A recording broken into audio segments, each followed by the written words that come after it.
The story kicks off with a young warrior gasping for air, clearly overwhelmed as he squares off against a terrifying monster. This towering creature turns out to be none other than Kiberos, the wingless dragon, a high-level dungeon boss feared by many. Found deep within level 67, the massive beast unleashes a brutal fire attack, instantly placing the entire party of adventurers in a life-threatening situation. Gripped by fear, the team's sorceress yells out a warning. She admits, trembling, that she isn't sure her defensive spell will be enough to withstand the oncoming blaze.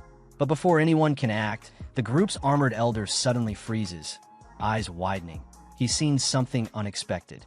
Out of the searing flames, a small green figure bursts into view. It's a goblin, an odd sight in such a deadly zone. The dragon snarls again, gearing up for another lethal blast, while the rest of the team stares in disbelief. Whispers spread. What could a goblin possibly be doing in a place like this?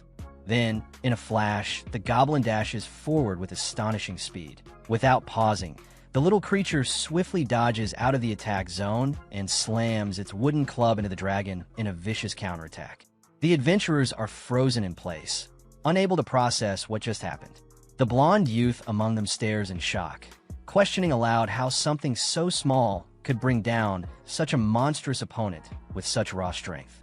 Gradually, the truth sinks in. Kiberos, the mighty wingless dragon, has fallen to a single strike from a mere goblin. Confusion spreads. Was the goblin summoned by someone? The old man's sharp eyes catch movement on a nearby hill. He raises his hand, pointing out a lone figure in the distance. Everyone turns, and as the dust begins to settle, it becomes clear this man was behind the summoning. The mystery begins to unravel. Sometime before this shocking battle, far from the battlefield, the story shifts to a different scene. Kimchi Soo, the protagonist, is seen working a construction job. Despite the hard labor, he wears a cheerful smile that catches the attention of his co-workers, who ask why he seems so unusually happy. With a bag of cement slung over his shoulder, Kimchi Soo is deep in thought. Inwardly, he reflects on his reality. He thinks of himself as nothing more than a lowly goblin, weak, ordinary, and trapped in the lower levels of life. Even as he pauses to take a drink of water, his thoughts don't stray far from his frustration. Some people, he muses, seem to strike gold overnight. But others, people like him, remain nobodies no matter how much experience they gather. While lost in thought, he overhears his co-workers chatting about a man named Mr. Cha, who stopped coming to work. The reason? He's now making a living off Gate of Heaven, a virtual reality game that swept the world by storm. Fully immersive, the game blurs the line between reality and fantasy. Within its digital universe, players who discover hidden classes can earn unimaginable wealth. Kimchi Soo's memory stirs. He remembers hearing about this game, which had only recently launched. It was so captivating that players often lost track of the real world entirely. As the technology became more advanced, the price of the equipment rose, putting it out of reach for many. Luckily, internet cafes made it possible for even the less fortunate, like Kim, to step into the virtual world. The game's popularity didn't just grow, it exploded. Real-world money began to flood in, with powerful in-game items being sold for actual currency. A new kind of economy was taking shape inside the game. Kimchi Soo's thoughts ended on a bittersweet note, tinged with longing for the days when he truly enjoyed the game. The scene transitioned into the digital realm, where Kim was fully immersed in battle. He activated one of his combat skills, Rock Strike, launching a full-force attack. The blow landed cleanly, and in return, he received 3 ores as a reward. But the small win did little to ease his irritation. With a loud scream, Kim vented his frustration, calling the situation absurd. Despite putting in so much effort, the grind just never seemed to end. Even within this virtual world, he felt buried under a mountain of debt. He couldn't hold back anymore. Tears welled up as he yelled, wondering aloud when the part of the game would begin where he becomes a legendary hero, marries a beautiful woman, and lives the fantasy he always dreamed of. He questioned whether Gate of Heaven was even worth his time. In that moment of despair, Kim suddenly froze. His eyes widened as he spotted something glimmering nearby, an advanced healing crystal. His mind raced. This rare item could fetch at least 300,000 won. Elation surged through him. He erupted into wild laughter, overwhelmed with joy. This, he thought, was exactly why he endured the back-breaking mining. It was moments like this that made it all worthwhile. But his celebration was cut short when he realized he wasn't alone. A few players had appeared behind him, observing his outburst. One of the women in the group took note of his strange behavior. Embarrassment washed over him as he slowly turned around and saw them watching. Then his eyes landed on the woman's face, and he froze again, this time stunned by her breathtaking beauty. She approached and said casually that she had noticed him mining every day, so she figured his mining skill must be quite high. Trying not to seem flustered, Kim replied that he was all right at it. She then explained that her party was passing through the dungeon, but a huge boulder was blocking their way. Though her team members were powerful, none of them had the mining expertise needed to clear the path. She politely asked Kim Chil-soo if he could lend them a hand. Kim hesitated.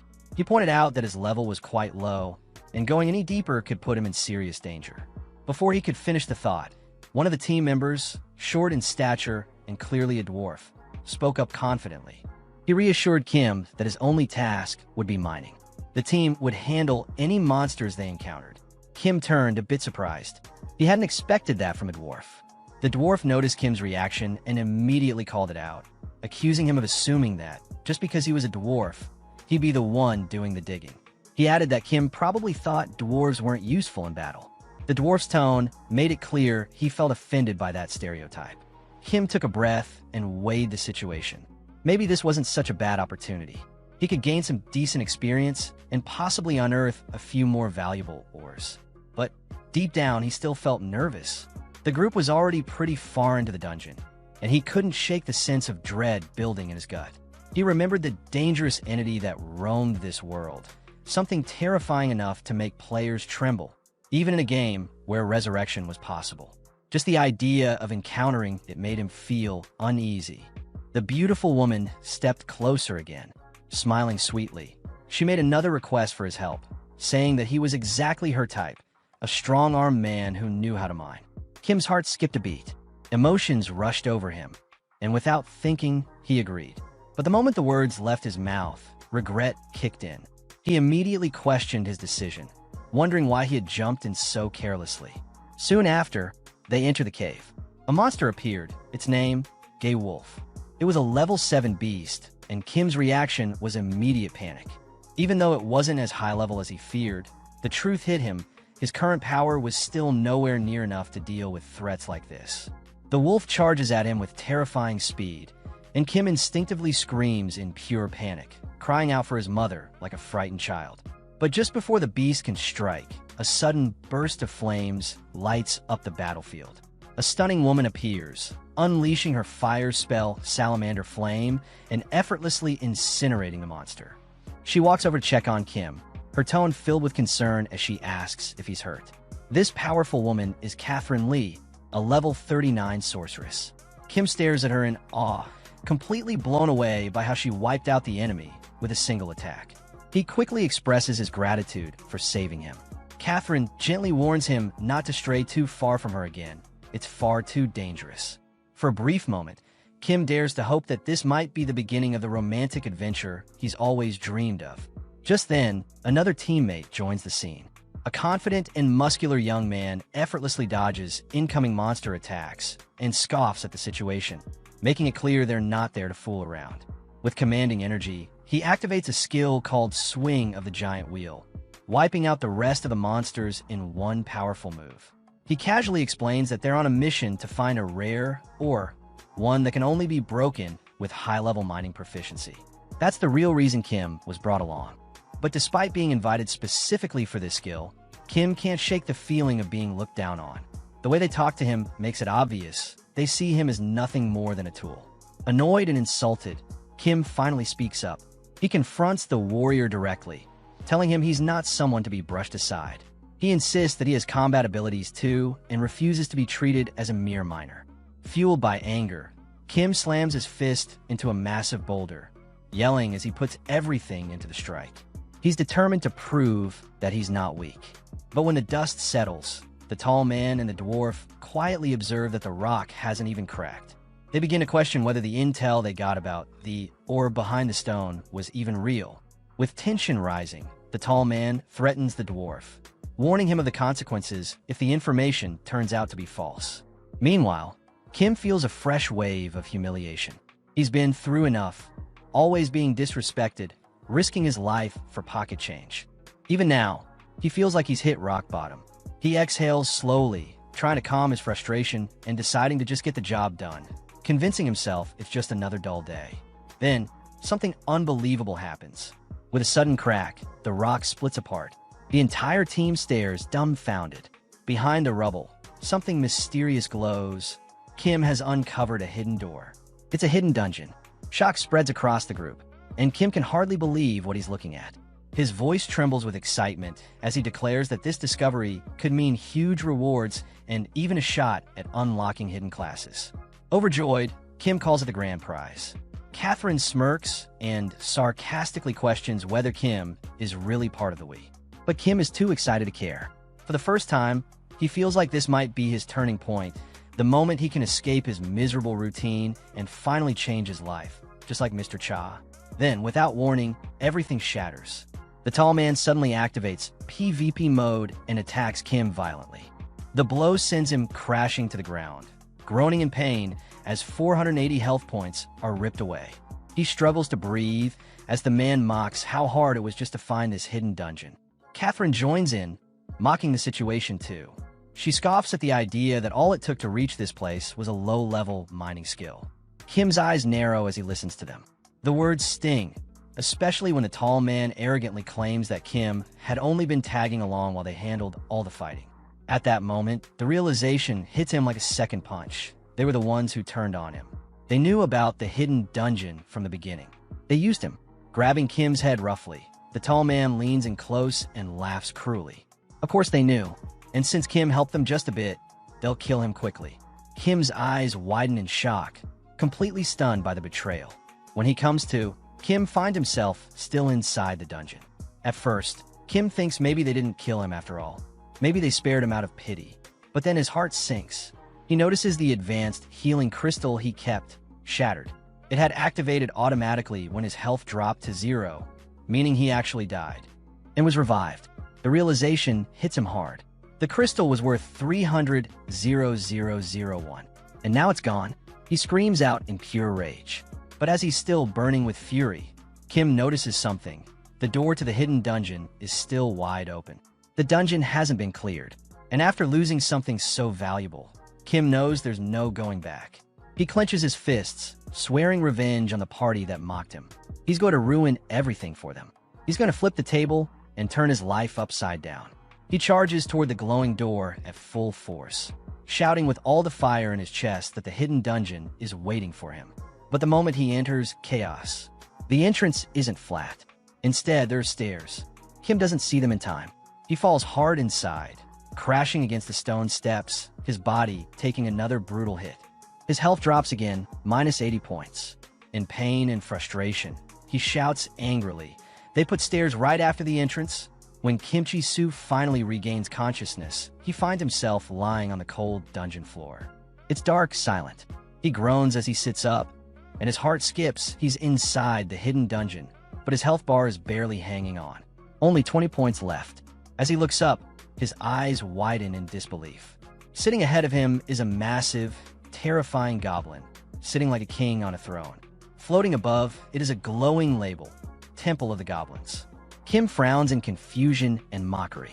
He expected a secret dungeon to be something grand, something dangerous, not just goblins.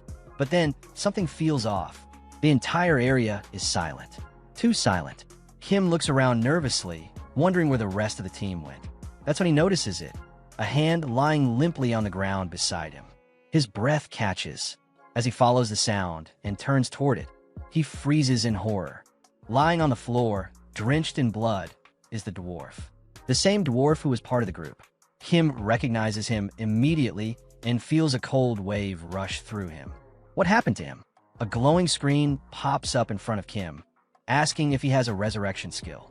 He mutters sadly that he doesn't, then guesses maybe the dwarf just doesn't want to press the button.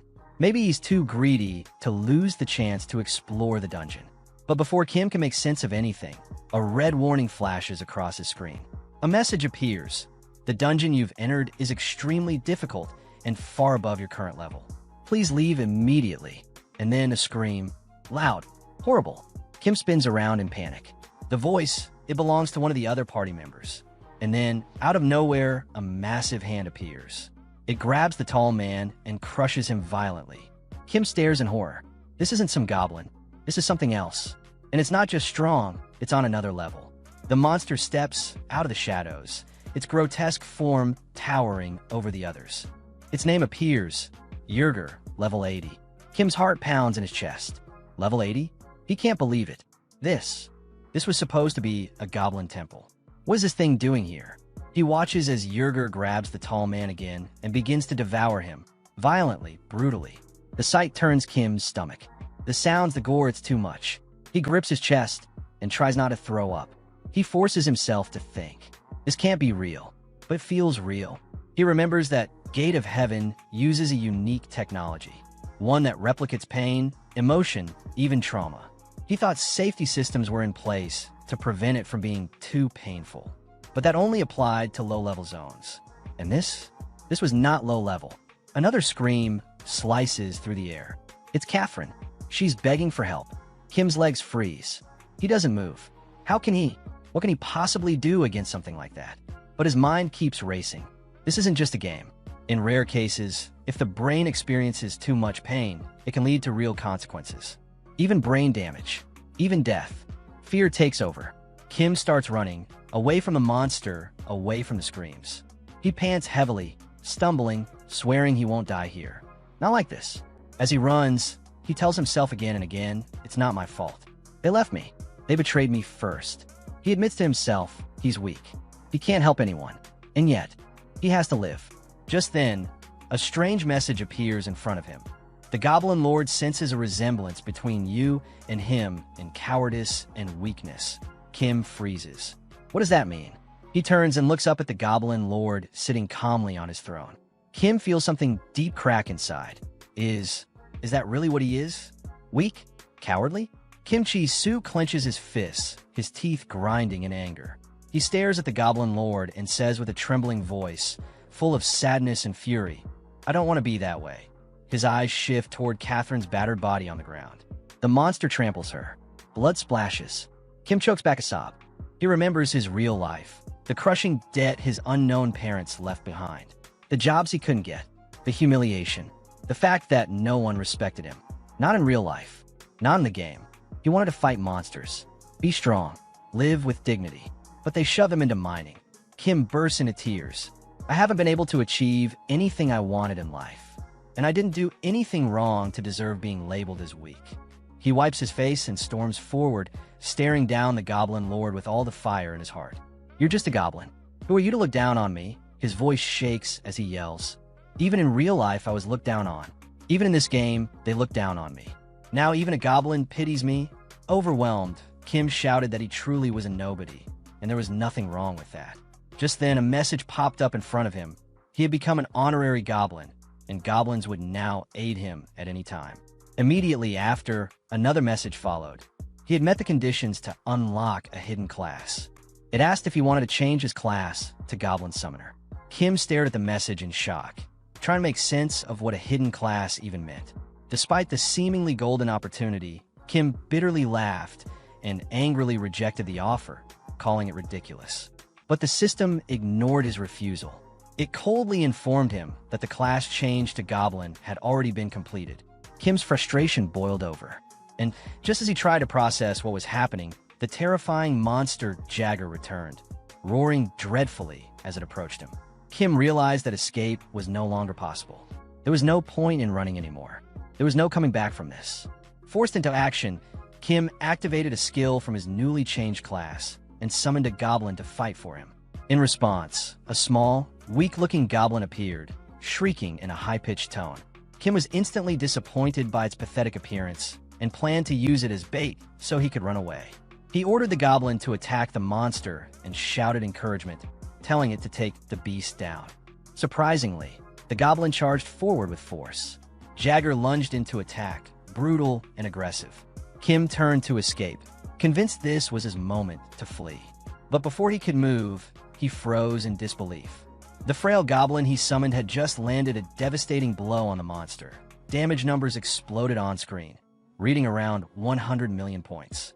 Jagger collapsed, completely defeated. Kim stood there, stunned, unable to comprehend what had just happened.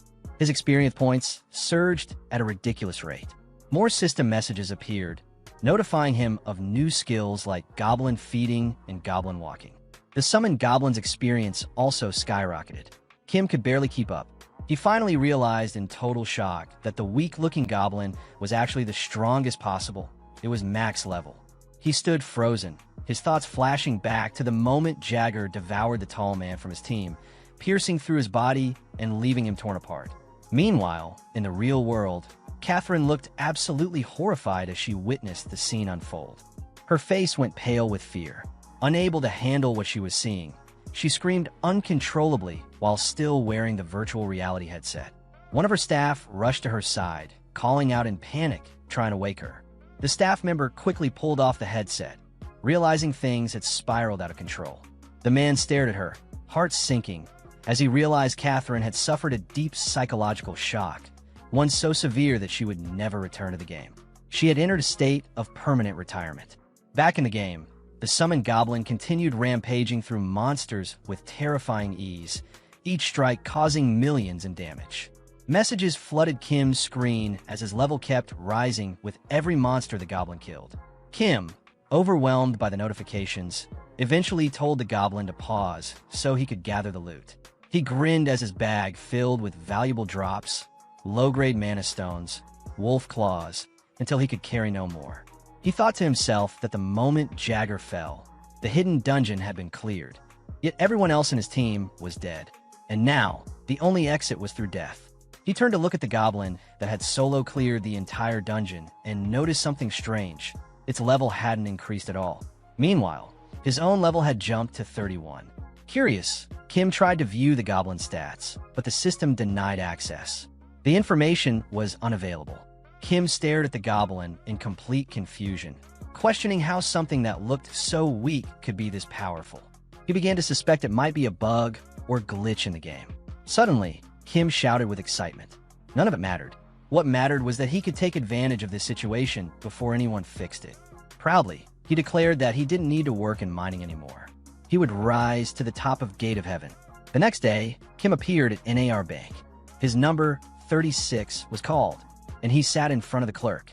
She informed him that the wolf claws he brought in were worth 97.01 and asked if he wanted the amount transferred to his account. Kim requested the money be sent to another account instead. Then he remembered he had more items to sell and told the clerk about them. When Kim mentioned items like Jagger's membrane and heart, the clerk's eyes widened. The value of what he held stunned her. She couldn't believe what she was hearing. Immediately, she called for the bank manager.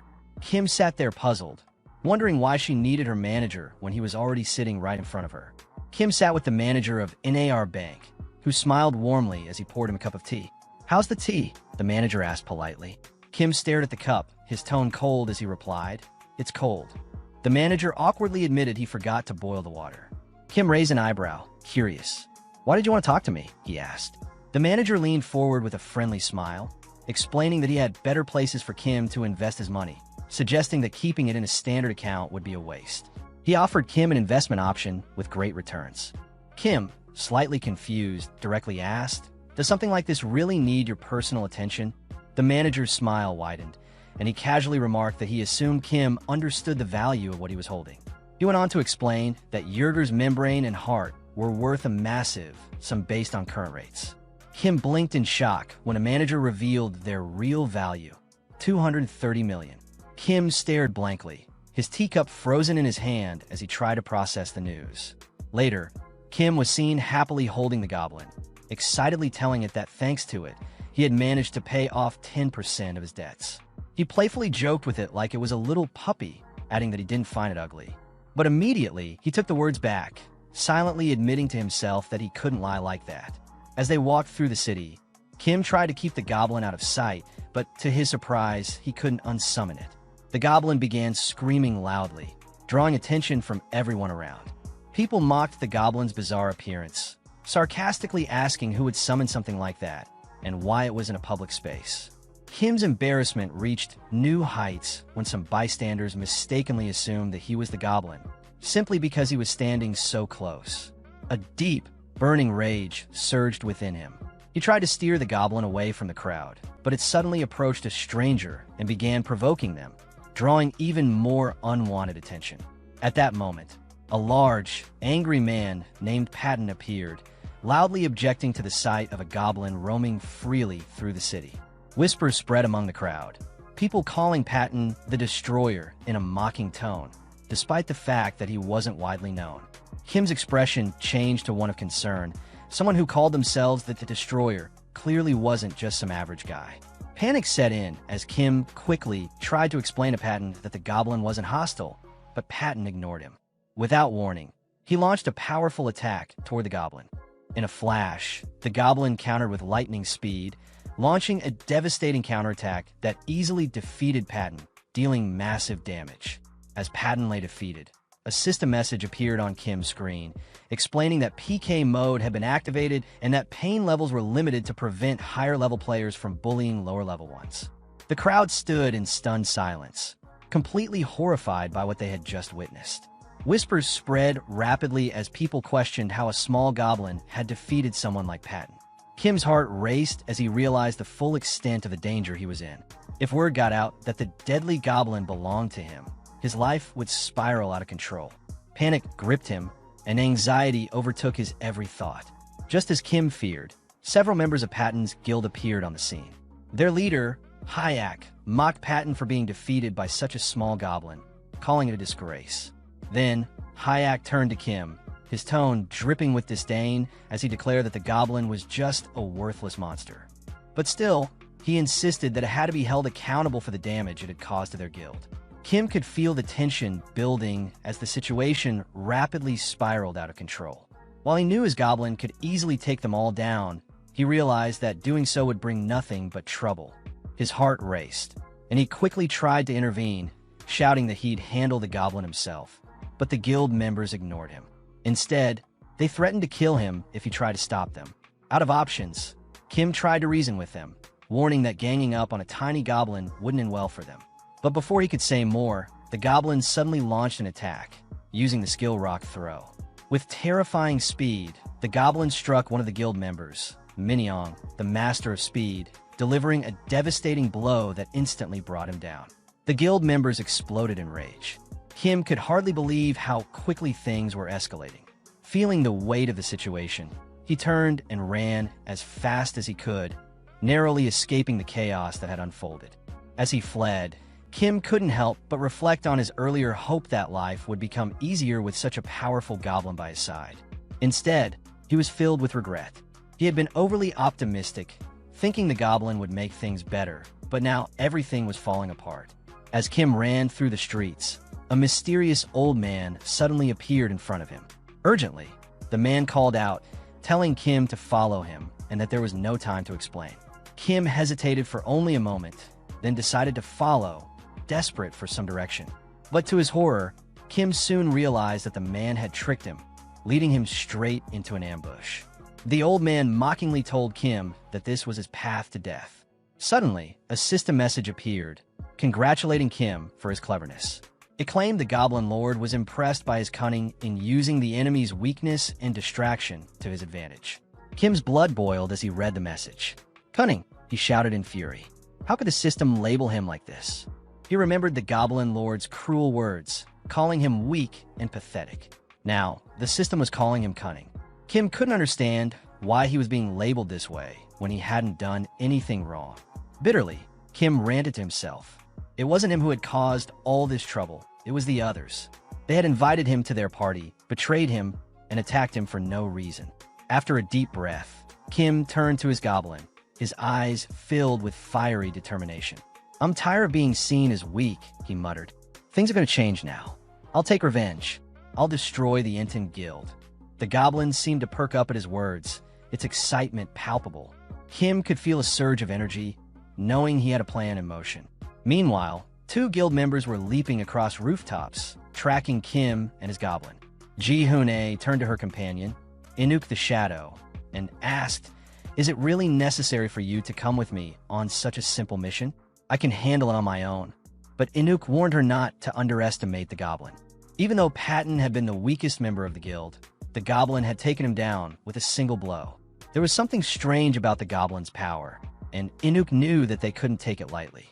Just as they were speaking, a loud scream echoed from below.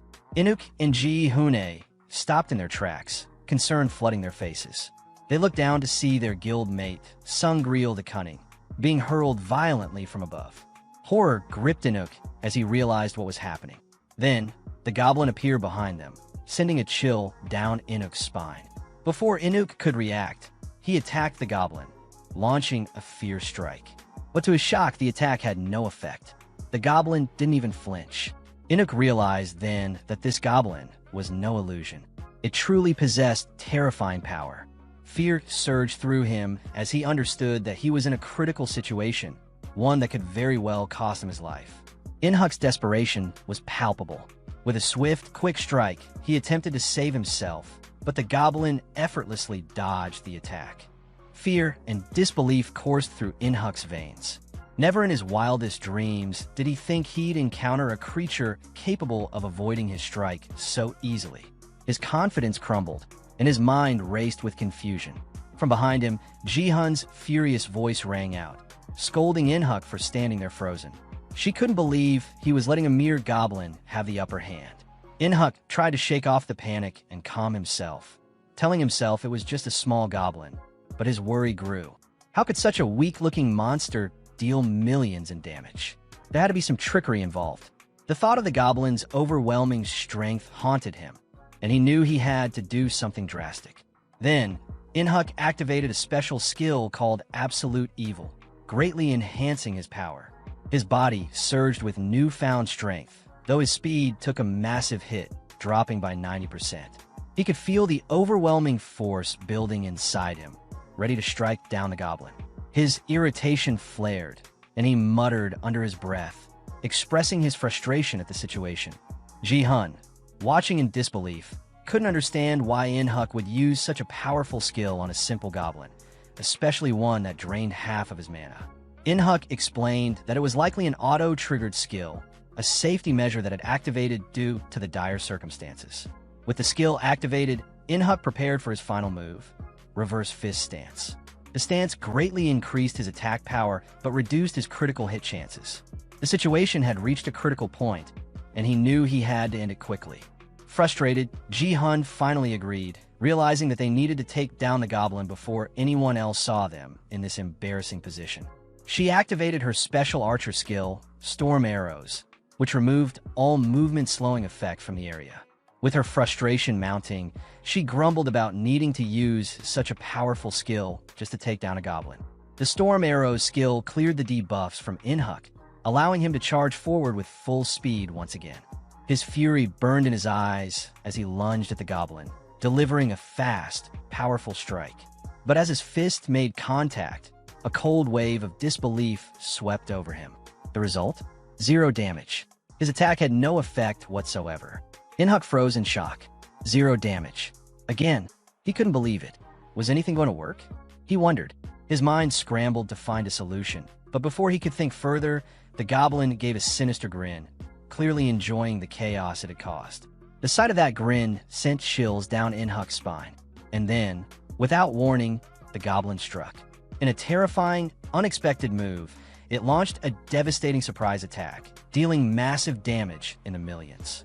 The force of the blow sent Inhuk to the ground, and he screamed in agony, his body racked with pain. Ji-Hun stood frozen in shock. Her mind couldn't comprehend what she had just witnessed. As she slowly processed the events, Ji-Hun began to piece things together. This goblin was no ordinary monster. Her eyes widened in realization. This goblin was something much more dangerous than they had ever anticipated. Kim, watching the scene unfold with a sinister smile, approached her. His eyes gleamed with satisfaction. "I'm the one who summoned the goblin," he admitted, his voice low and dark. Ji-Hun's expression shifted from shock to a mix of confusion and dread. Everything had changed in an instant. She was now facing a far greater threat than she could have ever imagined. As the goblin stood beside Kim, laughing eerily, Ji Hune's shock deepened. How could a mere goblin possess such immense power? After all, In-hyuk, the Shadow, was one of the strongest members of the Everton Guild, and yet here he was, overwhelmed by this creature. Her mind raced, trying to comprehend the impossible. But Kim, now with a truly deranged look on his face, simply dismissed her thoughts with a cold, twisted smile. "It's none of your business," he said with terrifying intensity, his voice carrying an edge of anger. "And right now, I'm beyond pissed." Ji Hune's nerves were on edge, and she felt her heart race. With her voice trembling, she demanded to know what Kim wanted from her. "What have I done to deserve this?" she shouted, her fear giving way to a burst of anger. Kim grinned cruelly, the smile spreading unervingly wide. "It's all your fault," he sneered. "You started this." Her blood ran cold at the sinister words. She screamed, calling him insane, but Kim, realizing how his words had come across, tried to backtrack. His intentions were never to sound like this. No, you've misunderstood," he stammered, his voice shaky. "It's not what you think. You attacked me first. That's why my goblin and I are furious with you." But Ji Hune wasn't calming down.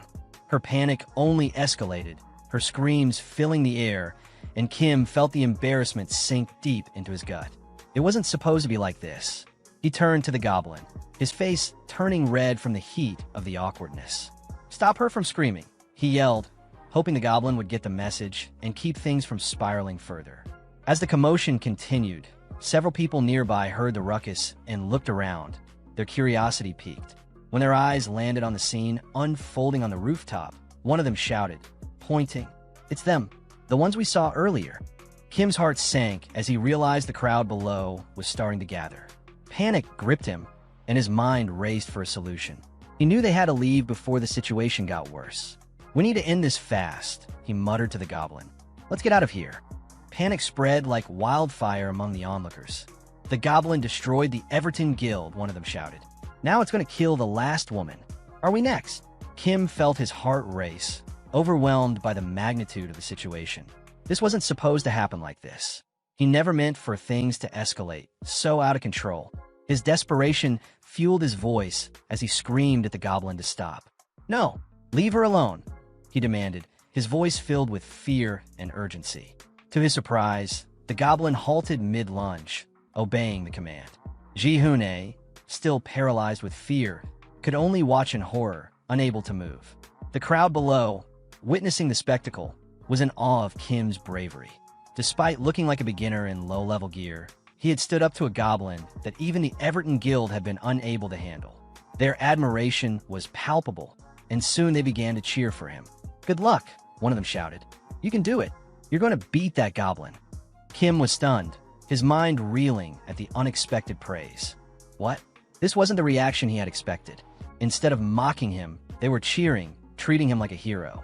Confusion and surprise flooded him as the cheers grew louder. They didn't understand what had actually happened. They didn't know that the goblin was summoned by him. Then it hit him. He was being misinterpreted. Kim was left speechless, staring at the jubilant crowd, unsure how to handle the realization. He had come here with vengeance in mind, but now he was caught in a web of misunderstanding. Kim couldn't shake off the image of himself heroically protecting Ji Hune from the goblin, a figure of bravery in the eyes of the crowd. He pictured her looking at him with admiration, gratitude shining in her eyes as he commanded the goblin to back off. He imagined himself delivering a dramatic line like, "Your time is up," making him feel like a true hero. The idea of being the fearless savior, risking his life to protect her from the deadly monster, excited him to no end. His twisted imagination took over, and he laughed eerily at the thought. But that excitement grew even more intense when he considered how people would view him now. A true hero who had saved the woman from the goblin. He laughed louder, imagining the applause, the cheers. He could almost hear it. But his thoughts turned quickly as he walked toward Ji Hune with a terrifying expression. He needed her to understand who was in control. "Do you want to die in pain, like your comrades?" he sneered, stepping closer. "Swear to remain silent and never tell anyone about me or the goblin, and I'll spare you." Terrified, Ji Hune quickly agreed, promising to keep silent. Kim's smile was calm, almost serene, as he confirmed her promise. She wouldn't tell anyone about his connection to the goblin. But in a sudden shift, Kim's demeanor changed, turning into something far more intense. He shouted dramatically at the goblin, accusing it of attacking innocent villagers and causing chaos. The crowd watched in stunned silence as Kim declared, with righteous fury, that he would put an end to the farce. With a flair for the theatrical, Kim activated his skill, Goblin Walk. A chain materialized around the goblin's neck, binding it under his control. Kim dragged the creature forward by the chain, yelling that he wouldn't forgive it. His strength was undeniable, but the goblin's confused expression suggested it didn't understand what was happening. With a powerful motion, Kim slammed the goblin to the ground, continuing to drag it with a growl of confidence. The crowd gasped, stunned by what they were witnessing. Some whispered, awed by the chains of light, a skill capable of restraining monsters. They were astonished that a player in a beginner village had access to such advanced abilities. The praise was immediate, murmurs of admiration spreading through the crowd. Kim's confusion grew as he received a system message informing him that the goblin's mood had improved due to Goblin Walk. Was his skill somehow making the goblin like him? He barely had time to process it before he continued playing the role of the hero. He urged the crowd to back up, warning them that the situation was still dangerous, though he could barely contain the goblin. Ji-Hoon, watching from a distance, came to an eye-opening realization. "I get it now," she murmured.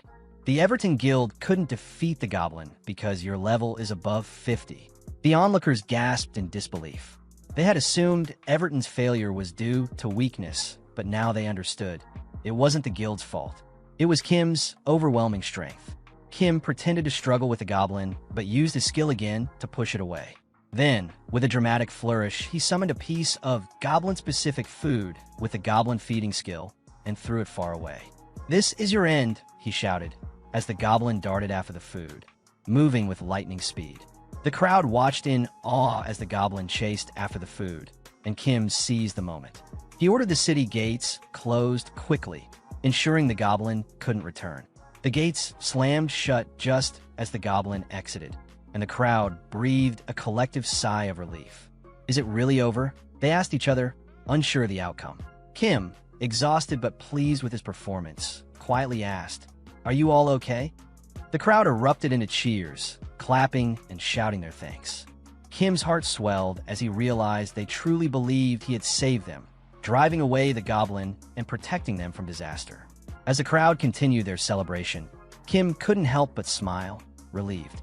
He had almost become known as the lunatic who destroyed an entire guild, but now he was a hero. Ji-Hoon approached Kim, her face somber. She told him that all her guild mates had respawned at the Resurrection Temple in Pascal, and she was the only one who knew the full truth about his connection to the goblin. Kim immediately recognized her as the same woman from earlier, and she assured him that she would keep her promise. She wouldn't tell anyone about what had happened. Seeing an opportunity, Kim asked, "Is Pascal really a sacred zone where players have infinite HP and are protected from monsters and other players?" A frightening expression flashed across Kim's face as he suddenly threatened Ji-Hoon. If she broke her promise, he warned, he would find a way to kill her repeatedly at the Resurrection Temple, inflicting endless damage. Ji-Hoon, terrified, vehemently denied any intention of breaking her word.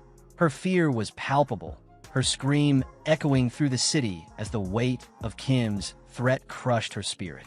Kim, finally feeling a sense of ease, lay down on reflecting on how all this chaos had spiraled out of control.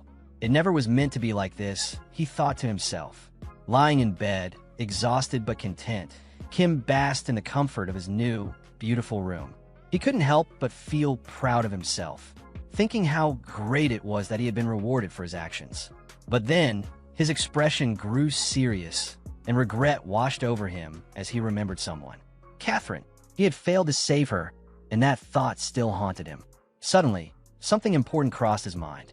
He had completely forgotten the goblin point he'd received from the Goblin Lord. A panel appeared in front of him, displaying his name and current class. Kim Su, Goblin Summoner. He had 1 goblin point. Kim scoffed. "Will the goblins start calling me their brother if I keep earning these points?" he mused, knowing he had gotten them through trickery rather than genuine strength. Curious, Kim decided to open the goblin skill shop. But when he tried to access the advanced skills, he found them locked. His eyes scanned the screen, and with a sigh, he selected the only available skill, Goblin Gathering. What did it do? Before he could think further, a terrifying force slammed into his room. The goblin he had summoned earlier burst in, causing chaos as it tore through the space. Kim screamed in panic, realizing that Goblin Gathering was a summoning skill, not a regular one. The goblin's sudden appearance made him anxious, and he feared someone would discover the creature in his room. Frantically, he tried to calm the goblin down, panicking about what to do. Suddenly, there was a knock at the door. The innkeeper called out, "Are you all right?" Kim, caught off guard, responded awkwardly, "I'm fine. Just leave if you don't want to die." He quickly corrected himself. "Actually, just go away." As the panic intensified, Kim knew that keeping the goblin's presence a secret was his only option. Kim tried to calm the goblin, quickly offering an apology for what had happened earlier. He gently asked it to calm down and drop whatever it was holding. Later that night, Kim sat quietly beside the goblin, venting his frustrations over the day's events. He spoke in a soft tone, expressing how unfair everything felt, that he had been mocked and attacked even though he hadn't done anything wrong. Looking at the goblin with a heavy heart, he said that they were the same. In response, the goblin let out a quiet sound, as if agreeing. Kim continued talking while lying on the bed next to it, muttering that this world was full of bad people. Elsewhere in the city, the doors of a tavern swung open, and a staff member greeted incoming guests. Inside, a few members of the Everton Guild were seated around a table. One of them suddenly pointed toward the entrance and remarked sharply that the person who just entered was the jerk from yesterday. Kim, clearly flustered, shyly admitted it was him. He added that he was the one who saved a member of the Everton Guild, though he felt uneasy being in such a crowded place without his goblin.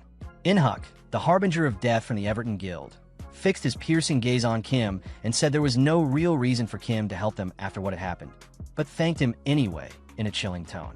The coldness in his voice left Kim terrified, prompting him to beg Inhuck not to thank him with that scary look. Giant, another guild member, told Inhuck there was no need to be so cautious. Kim didn't seem like someone looking for a fight. However, deep down, she knew they were being completely fooled by him, since Kim was hiding the truth about the goblin.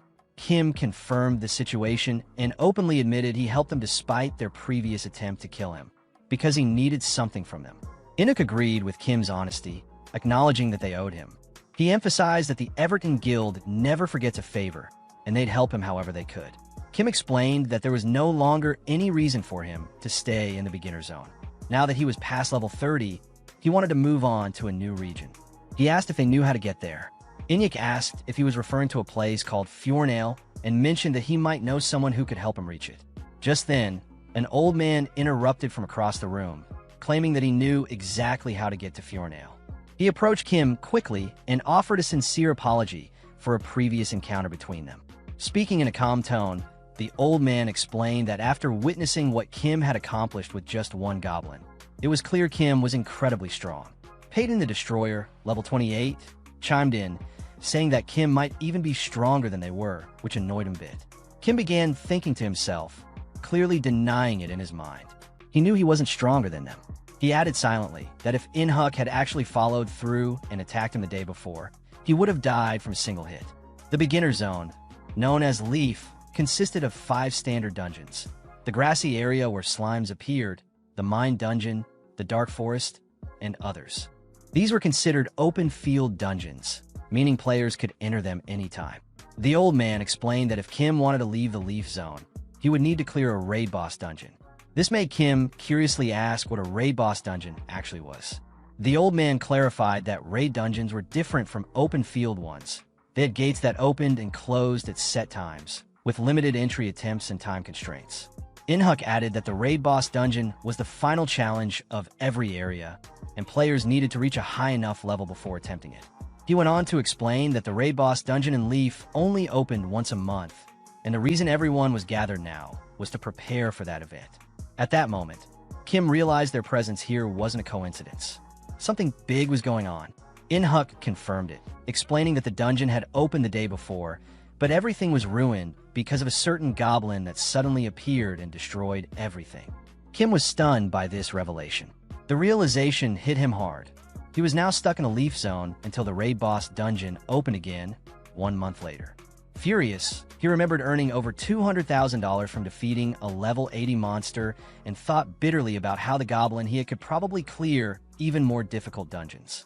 And yet, he was now going to be stuck doing nothing for a whole month. In a fit of rage, Kim grabbed In-huk by the collar and shouted, demanding to know if there was another way out. He wasn't about to waste his precious time. In-huk calmly told him there wasn't. Everyone else was angry about the wasted chance, too. He added that, with this, their debt to Kim was settled. The Everton Guild then started preparing to leave. Kim stood in place, looking visibly disappointed and frustrated about the turn of events. As they walked away, Giant glanced back at him with a sympathetic expression before following the others outside. Outside, under the cover of night, the Everton Guild members quietly left the area. Meanwhile, hidden behind a wooden crate, the goblin peeked out, laughing softly to itself. The goblin suddenly lifted its head, sensing something strange. The night sky above them remained clear and calm, but there was an unexpected shift in the air. The raid boss dungeon gate, which had been closed just the day before, suddenly creaked open again. A system message flashed in front of Kim. Raid boss dungeon has been opened. The shock rippled through everyone present. The old man, staring at the gate in disbelief, exclaimed that there should have been a 30-day wait before the next raid. In-huk's eyes narrowed as he stared at the gate, repeating in his mind that the raid boss dungeon was not supposed to open now. Before Kim could process what was happening, another system message appeared before him. Raid boss dungeon has reopened. Kim stood frozen in stunned disbelief. The room was filled with murmurs of surprise. Peyton, the destroyer, shook his head in astonishment. The raid boss dungeon has already reopened? The group stood before the open gate, their faces reflecting shock at the unexpected turn of events. In-huk turned to the old man, asking how many people were currently inside the dungeon. The old man replied that no one was there at the moment since the team that had been prepared had already completed it yesterday and moved on to the next area. This means we're the only ones here now, In-huk muttered, as he considered their position. Kim's eyes glinted with malicious intent. I knew something fell off, he sneered, looking directly at the guild members. You guys are trying to trick me into falling behind, so you could go ahead. You betrayed me. He was seething, fury rising in his chest. I should have known better than to trust you, he screamed, his voice breaking with frustration. I won't let you enjoy the rewards without me. Giant, visibly startled, quickly tried to deny the accusation. Kim, you're completely misunderstanding the situation. We didn't deceive you. Please, but In-huk, calm as ever, cut her off. Do you want to join us or not, Kim? He asked, ignoring the tension. Kim's face twisted in anger, but he firmly stated, I'm not letting you go in alone. In-huk nodded, accepting Kim's response, and prepared to explain the situation. Our intel suggests that the raid dungeon consists of a single room with the boss right at the start. We need to be fully prepared before we go in. It shouldn't be too dangerous, considering our levels are much higher than the dungeons, but we should still exercise caution. Peyton, ever the arrogant one, snorted. We don't need caution. The guild leader isn't even here, and we still have all of Everton's top members. We'll finish this in 10 seconds. In-huk didn't flinch, his tone as confident as always. Let's get started. With the plan in place, everyone moved toward the gate.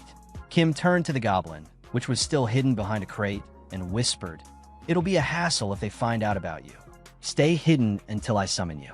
As he checked his inventory, Kim remembered the past betrayal that still stung, and he swore he wouldn't make the same mistake again. His eyes scanned his items, landing on an advanced healing stone, an item that revived him with 100 HP if he ever reached 0.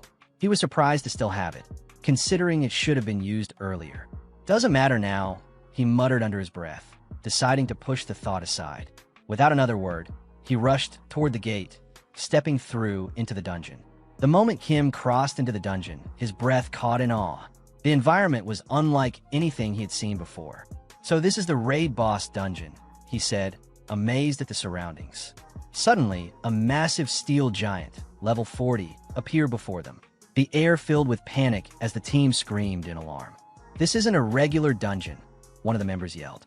A clear system message appeared on their screens. Hidden dungeon, steel giant's lair. In-huk turned to the old man, his voice seething with anger. What kind of plan is this? He shouted, demanding an explanation. The old man responded in confusion. I don't know anything about this. Giant's voice quivered with fear as she shouted at Kim. What are you doing? Run to the gate. But Kim, unfazed, smirked sarcastically and retorted, You think I'm going to run from this? Are you all seriously backing out now? He turned his sharp gaze to the team, daring them to retreat. Do you have any idea what kind of rewards this dungeon holds? If you all back down now, I'll take it all for myself. One of the guild members snapped back. Everyone already knows that, but the boss is level 40. A single hit from it could be disastrous, not just a regular kill. It could have serious consequences. Kim grinned, unshaken. The level difference is only 10, he said confidently. At worst, we'll get some serious injuries. But no one's getting permanently wiped out. You think rewards like these come easily? With that, he activated his special Goblin Summoner skill. Goblin, come save me, he shouted, his voice filled with authority. But the Goblin, still hidden outside the dungeon, was confused, unable to understand the summoning. Meanwhile, the steel giant roared and charged toward Kim with terrifying speed. Kim screamed in frustration, yelling for the Goblin to come out immediately. But the summon wasn't successful in time. The steel giant's massive fist collided with Kim, and in an instant, the force of the blow crushed him, killing him instantly. A system message popped up, announcing Kim's death. His lifeless body lay sprawled on the ground. Peyton looked down at him with mockery, disbelief in his voice as he said, I can't believe this is the same guy who fought the Goblin yesterday, only to go down like this. Inhuck, his face cold and indifferent, dismissed Kim's death with a shrug. We don't care what happens to him. But his expression shifted when he noticed something unsettling. The gate had suddenly closed behind him. His shock was evident. The old man, his voice grave, explained the situation. We underestimated this dungeon. It's extremely rare for a hidden dungeon to emerge from a standard raid. This is why we're facing a level 40 steel giant. He paused, then added with a grim tone, We have no choice but to fight. Meanwhile, Kim's body began to twitch as he woke up with a scream of pain. The shock was overwhelming. What the hell? He roared. I'm over level 30. How did I die in one hit? His mind raced, but then he froze, realizing with deep disappointment that he had completely forgotten to use his available stat points. 26 points, completely unused, could have made all the difference in that fight. As the realization hit him, regret flooded in. He had also forgotten to summon the Goblin before he died. The treasure. It was so close. Kim muttered bitterly, his anger rising. He blamed the Goblin for not responding quickly enough, cursing the delay. Just then, the Everton team leader, full of energy, shouted, Let's attack. Begin the hunt. Kim's jaw dropped in disbelief. He couldn't process what he was hearing. This wasn't how it was supposed to go. Without missing a beat, Ji-Hoon launched her special skill, Wind Arrow. The skill doubled the movement speed of all the team members, setting the stage for their attack. Inhuck, the Shadow, and Minyoung, the Speed Master, dashed forward at breakneck speed, preparing to strike the steel giant. The old man quickly gave orders, directing Inhuck and Minyoung to lead the charge. Go first, attack the monster, and try to figure out its weak point. Ji-Hoon's speed boost should make it difficult for the monster to counter. Inhuck and Minyoung struck with precision, launching their attacks from different angles. The steel giant roared, resisting their blows with surprising strength. The two of them didn't falter, though. They quickly synchronized their movements, executing a joint skill known as Sequential Slash, which consisted of 16 consecutive hits. The old man watched closely, his eyes calculating. Every monster has a weak point, he said. If we hit hard enough, we should find it. After the attack, Inhuck turned to Minyoung, his expression serious. Did you find his weak point? Minyoung shook his head, confusion written across his face. No, the total damage dealt was 0. Inhuck frowned, considering the possibilities. There are 2 reasons this could have happened, he muttered. Either its defense is off the charts, or there's something else we're missing. They glanced at the steel giant, which let out a furious roar, confirming that something wasn't right.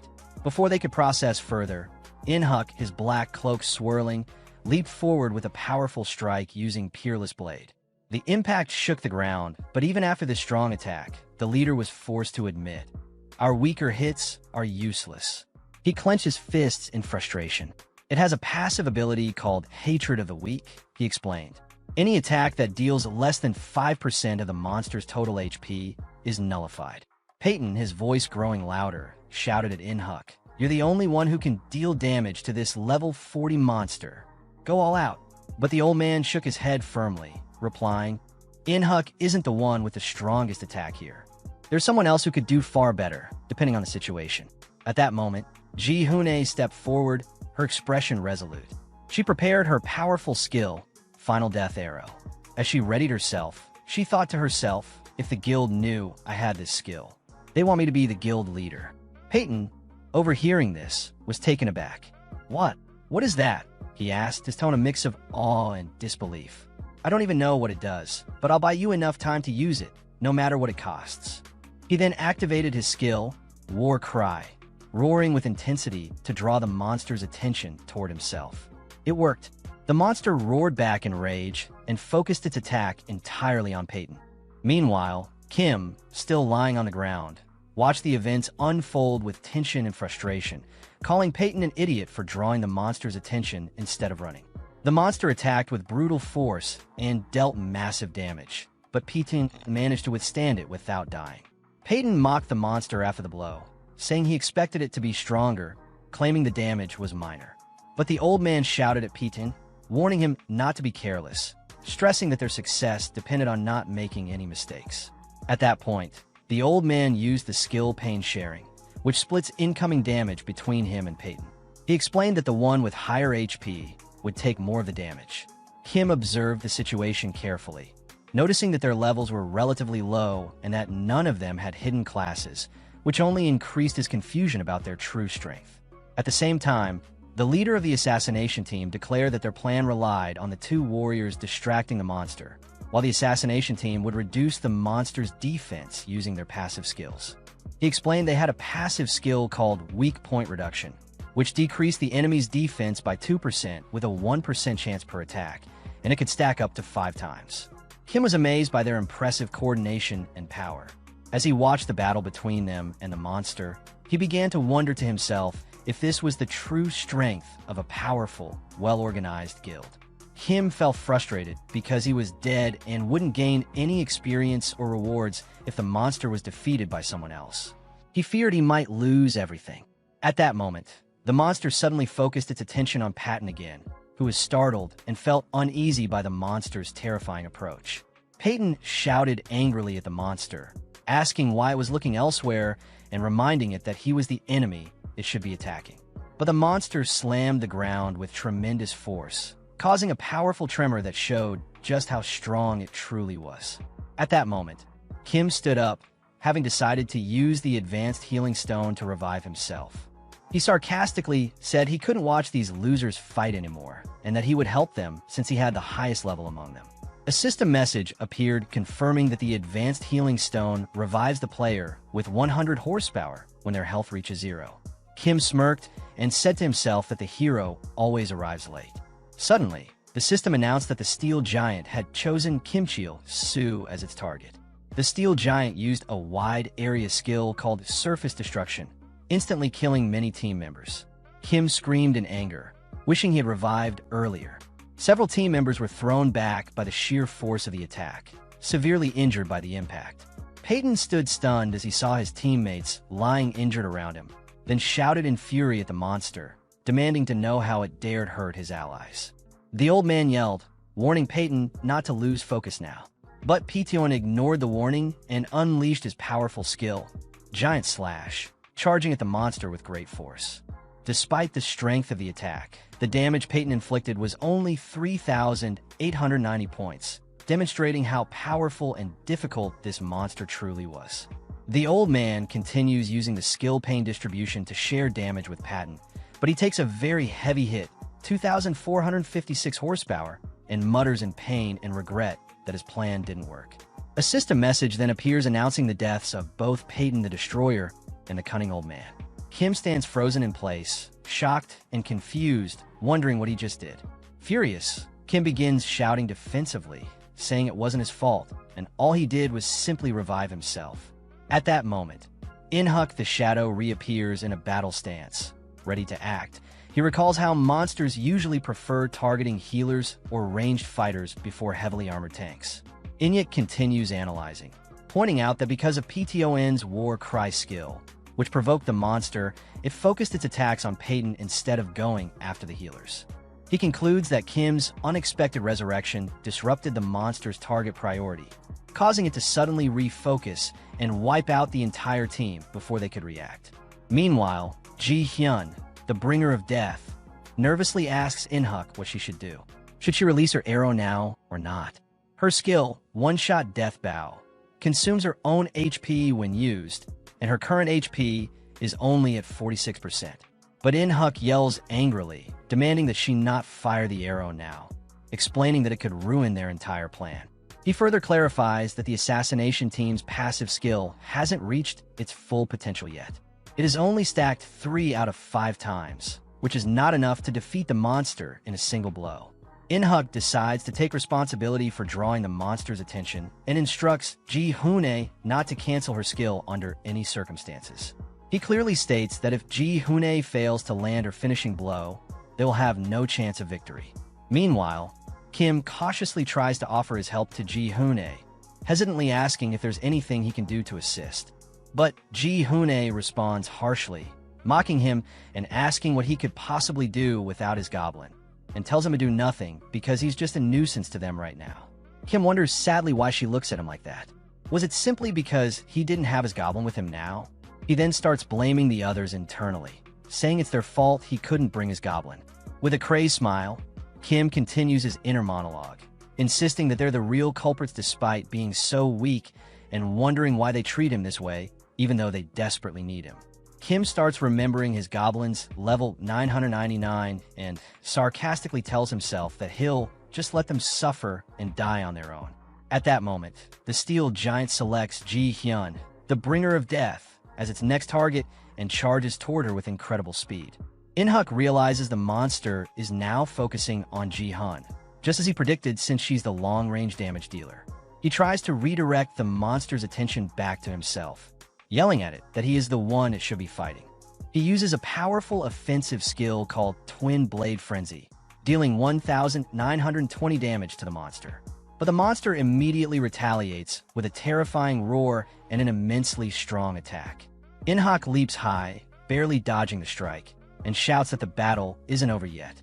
He resumes his assault once again, trying to pull the monster's focus back to him.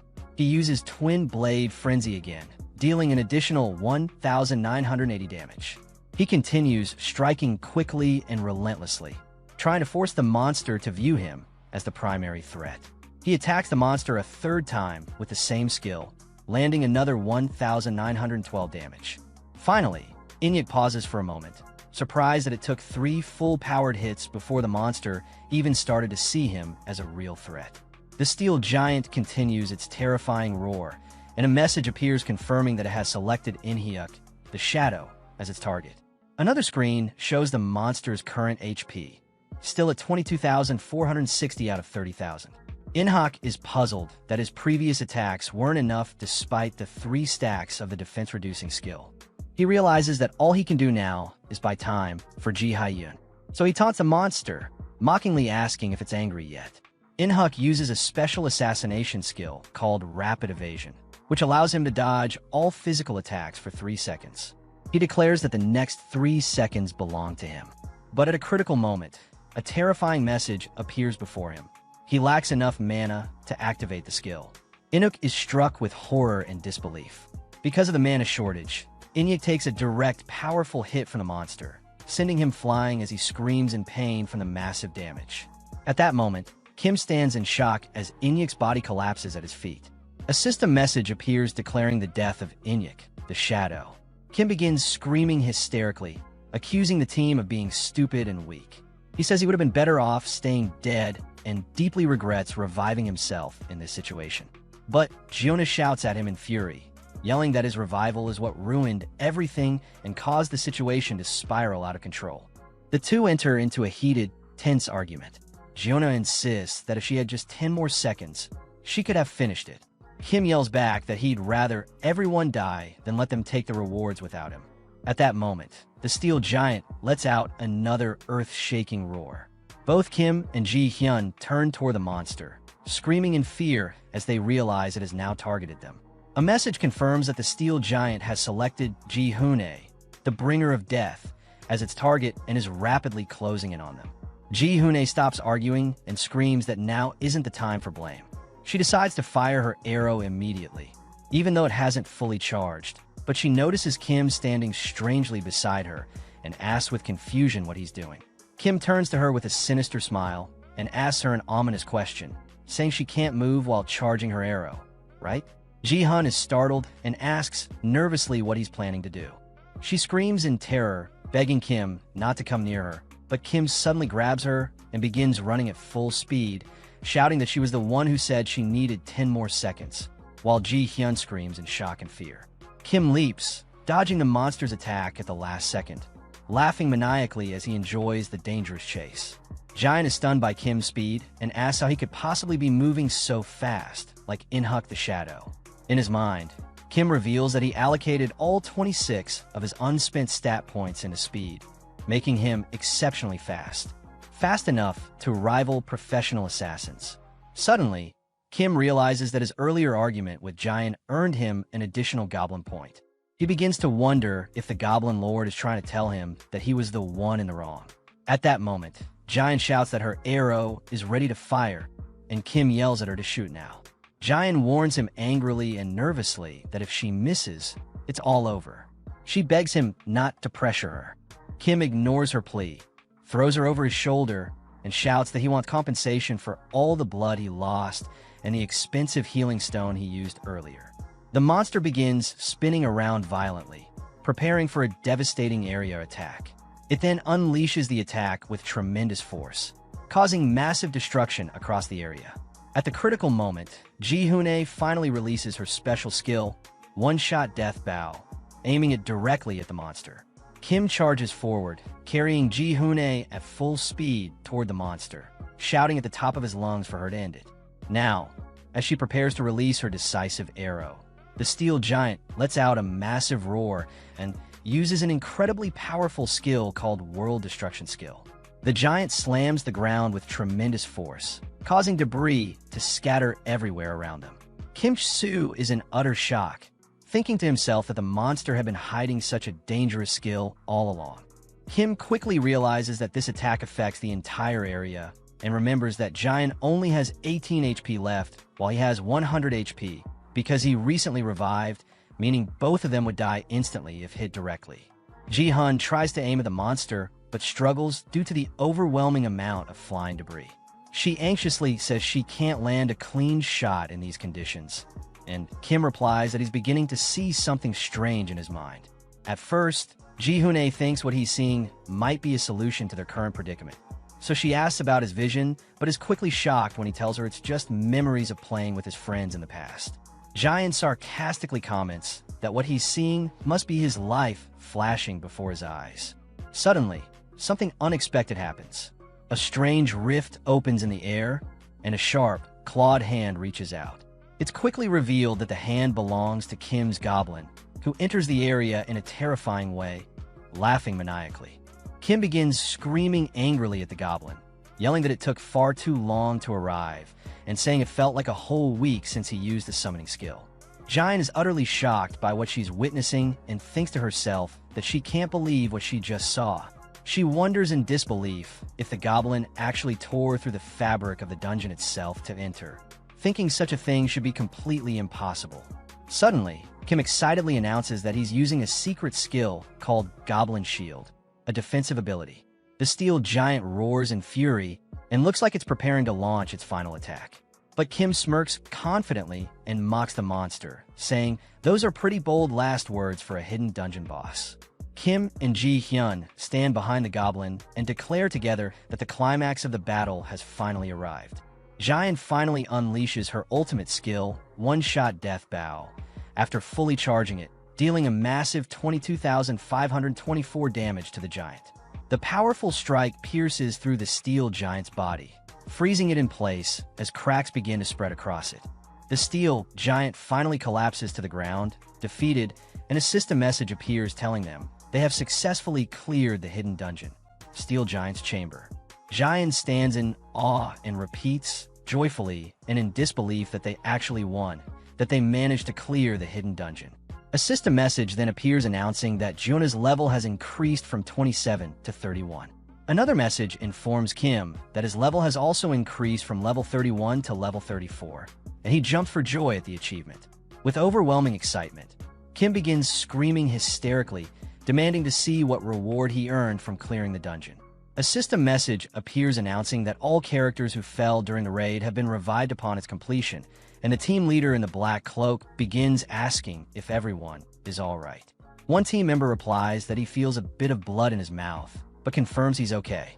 He expresses relief that they defeated the monster, and says that if its level had been just a bit higher, they would have been in serious danger. Suddenly, someone says with concern that Zyongle isn't breathing, but another member sarcastically replies that if they smack him hard enough, he'll wake up. The Black Cloak leader looks sternly at Kim and Ji-hoon and asks if they can explain exactly what just happened. But Kim at this moment is acting very strange, hugging all the loot that dropped from the monster and screaming hysterically, begging everyone not to come near him. Ji-hoon looks at the leader and hesitantly says that she doesn't know how to explain what's going on with Kim right now. But the system message that appears before him shocks him. It states that he hasn't fulfilled the conditions to unlock a hidden class yet. Ji-hun is also disappointed when a similar message informs her that she too hasn't met the requirements for a hidden class. She wonders in confusion if clearing a hidden dungeon isn't enough to obtain a hidden class. At the same time, Kim reflects deeply and concludes that just like he received the Goblin class due to the Goblin Lord's favor, there must be other conditions that need to be met inside the hidden dungeon itself to qualify for a hidden class. Kim also realizes that it would have made more sense to obtain the hidden class before defeating the dungeon boss, but he stops thinking about it and decides there's no point in overthinking it now. He starts screaming again, shouting that he has to collect the monster's loot before it's too late. Ji-hun quickly yells at him to stop, saying that even though they were the ones who landed the final blow, everyone contributed to the battle and the loot should be shared after consulting the group. But Kim keeps screaming wildly and refuses to listen, hugging the rewards even tighter. The leader and another member stand beside Ji-hoon, watching Kim with surprise and mockery, wondering aloud if he's turning into Gollum because of his obsession with the loot. Kim shouts back defensively that the loot is precious to him. The leader calmly tells Kim that despite helping them twice, they've achieved their primary goal and don't intend to be greedy about the extra loot. This surprises Kim, who wasn't expecting such nobility. Suddenly, the old man approaches Kim and smacks him hard on the head, then sternly says he told Inyuk, the shadow, from the start that they shouldn't have caused all this trouble. Kim becomes furious and starts yelling angrily at the old man and the team members, accusing them of betraying him not once but twice. But the team leader replies calmly yet firmly, saying that removing Kim right now wouldn't be difficult, and if they wanted to use force, they already would have. Then the leader points to Kim and tells him that he can keep all the loot. But he points specifically to the bow Kim picked up and informs him that it's a unique item, the Iron Giant's bow, and asks if Kim realizes how valuable it is. Kim is thrown into panic and nervously yells, asking what that means, especially since he's not an archer and doesn't know how to use it. Kim internally realizes that this is a unique item that can't be sold or used unless the player belongs to a specific class, archer. But Kim shouts stubbornly, declaring that he still wants to keep it, arguing that everyone else has unique items except for him. One member snaps angrily, telling Kim to stop being greedy and hand the bow over to Ji-hyun, the bringer of death. But Kim gives a cunning smile and agrees to give up the bow, only if he gets something in return. The leader is stunned and says in disbelief that this item cannot be traded or sold, which makes it incredibly valuable. But Kim laughs maniacally and mockingly tells them that in the end, they'll have to buy the item from him or they'll never get it. Kim laughs loudly and maniacally with his goblin, while one of the guild members watches in disgust, thinking to himself that Kim really does resemble the goblin they encountered earlier. At the same time, Kim's goblin is seen hiding cautiously behind some rocks, looking nervous due to Kim's current cooperation with the Everton team, and lets out a small, anxious sound. Ji-hyun, the bringer of death, holds the new unique bow that Kim gave her and comments that it's very heavy. Kim sarcastically thanks the Everton team for the exchange, and the team leader in the black cloak replies that he's been thinking about this for a while, that Kim has a special talent for making people hate him. The Black Cloak leader asks Kim where he plans to go after this, and Kim quickly and confidently answers, "Isn't it obvious?" Kim follows up with a wicked smile, saying that he's going somewhere they aren't. The leader comments that Kim is a truly twisted man. The team leader, agreeing with Kim's plan, calls it a good idea and asks if everyone is ready to leave. As they head out, Jian casts a glance at Kim, a look filled with curiosity and interest. Kim and his goblin stand confidently, preparing to leave as well. A system message confirms that the hidden raid dungeon has been successfully completed. Kim reflects on the situation. While losing the unique bow was unfortunate, the thief's glove he received as a consumable item is incredibly useful. It grants him the ability to steal one item from a character lower level than him. But Kim realizes the true prize is the high-purity steel he obtained. Aware that he was once a mining-focused player, he laughs joyfully and thinks to himself that, while everyone was obsessed with the unique weapon, none of them noticed the true value of the rare metal. The following day, Kim arrives in Fjornale, a city located in the Phoenix Market area. Surrounded by high-level players dressed in extravagant gear, he can't help but feel awe and admiration. He wonders aloud how much money these players must be making from the game. Then, in a strange outburst, Kim announces that he can smell the scent of money in the air. However, his excitement quickly fades as he realizes that before he can start making money, he needs to upgrade his gear. The shocking reminder of how easily he died from a single hit by a monster 9 levels below him hits him hard. Kim realizes the reason for his defeat. He's still wearing his old, worn-out armor from when he was level 3. He's stunned to find that the armor even gives him negative defense stats. Suddenly, the goblin screams loudly to grab Kim's attention. Kim turns to the goblin, warning it in frustration that if it causes any trouble in the village, he'll be seriously angry. But just as he finishes speaking, a massive monster appears in front of them, causing Kim to scream in terror. "A monster!" he yells, bewildered. He demands to know why a boss-level monster would be in a place like this and orders the goblin to protect him immediately. Before Kim can react further, he hears a calm, surprised voice. "I've never seen anyone use a goblin as a summoned creature before." Kim turns to find a beautiful and powerful-looking woman named Irene lounging atop the monster. She asks Kim if the goblin is truly his summoned creature. Kim, stunned, realizes someone is riding the monster and wonders if it means the monster is a summoned beast under another player's control. Irene calmly explains that Michelle, the monster, is very obedient within the village, but Kim's anxiety grows. He shouts that the monster is drooling heavily while eyeing him. Kim glances at Irene and immediately senses how strong she is. He thinks to himself that he doesn't need to fight her to know her power.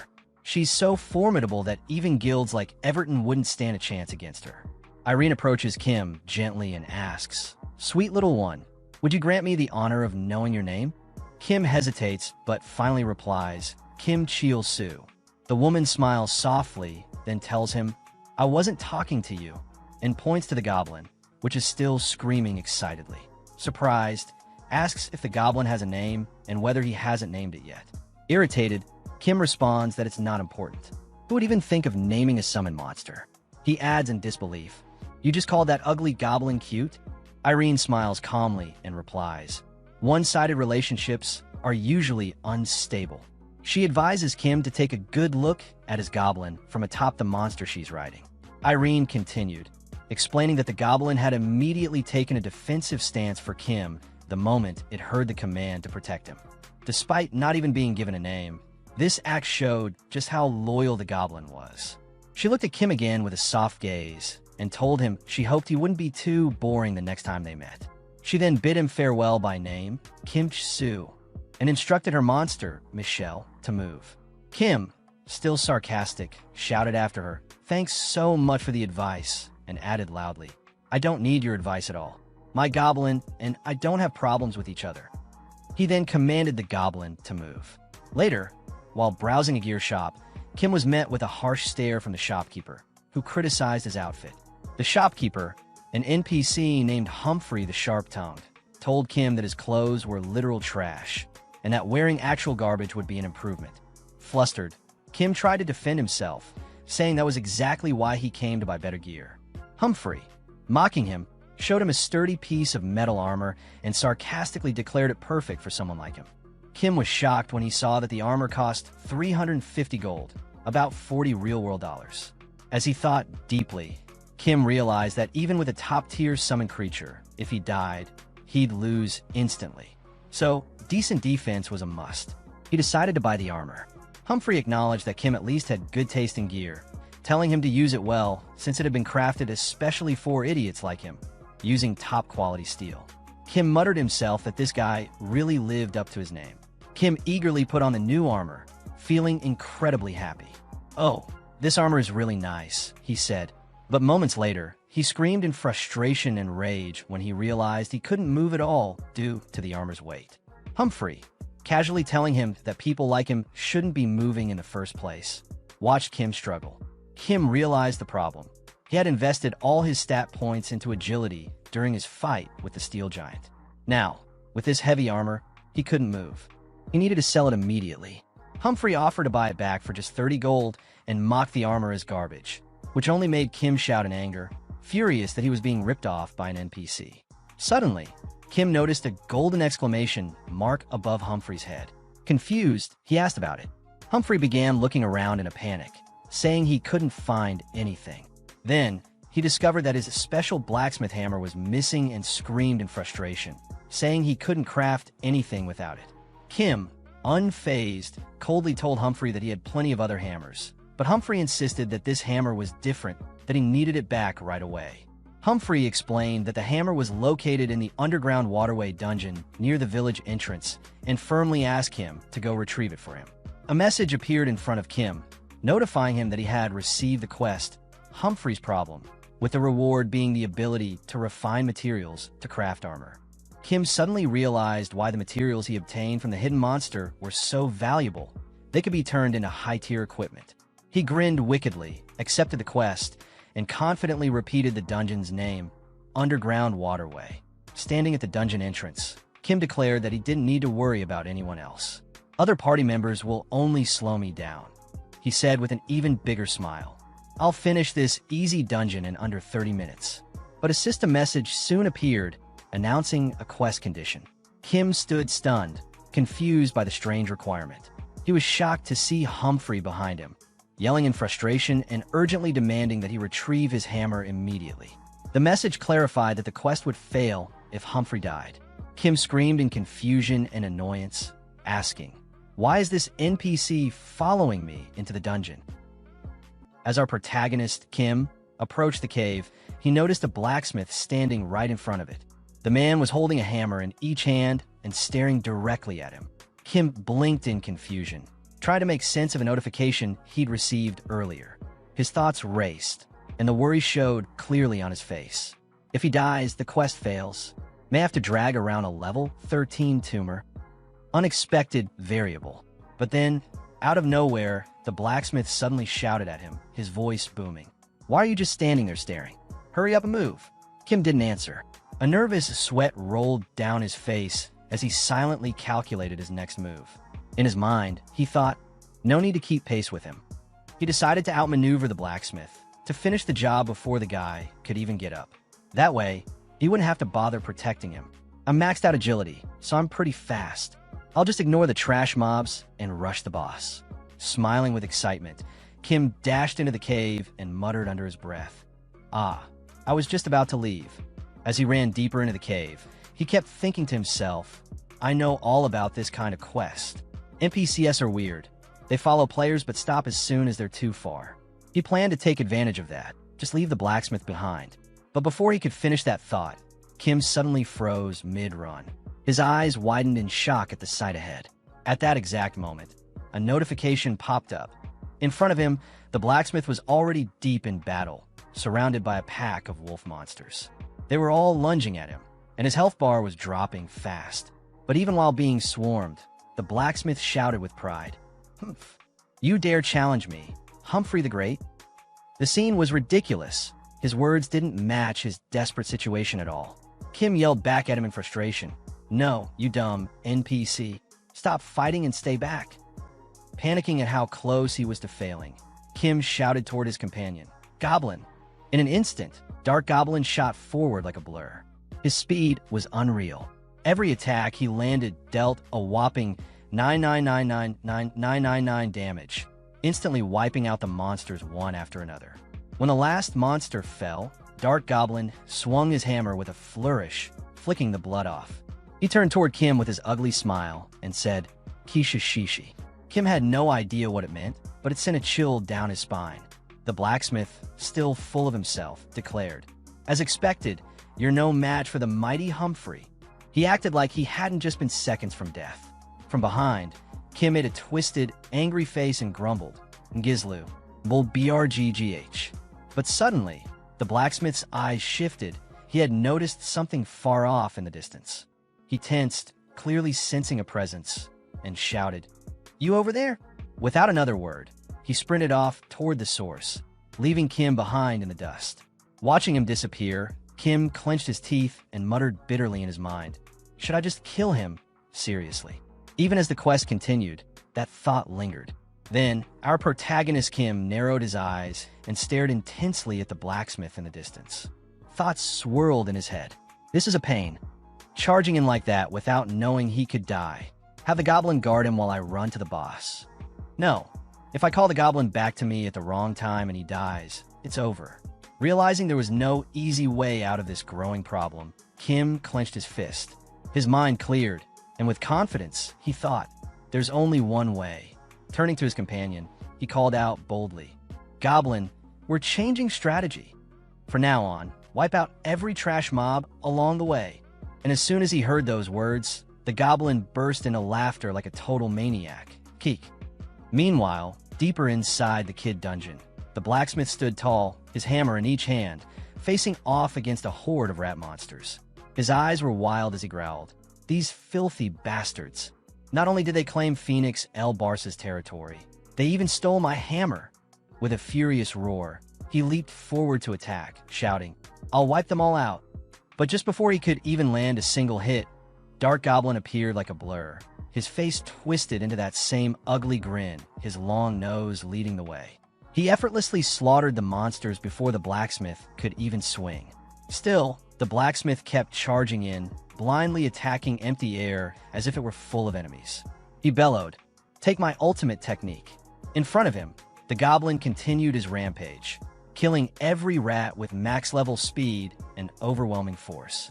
Back a little, Kim stood with his hands on his waist, grinning confidently. "All right, it's been a while since I've gone all out."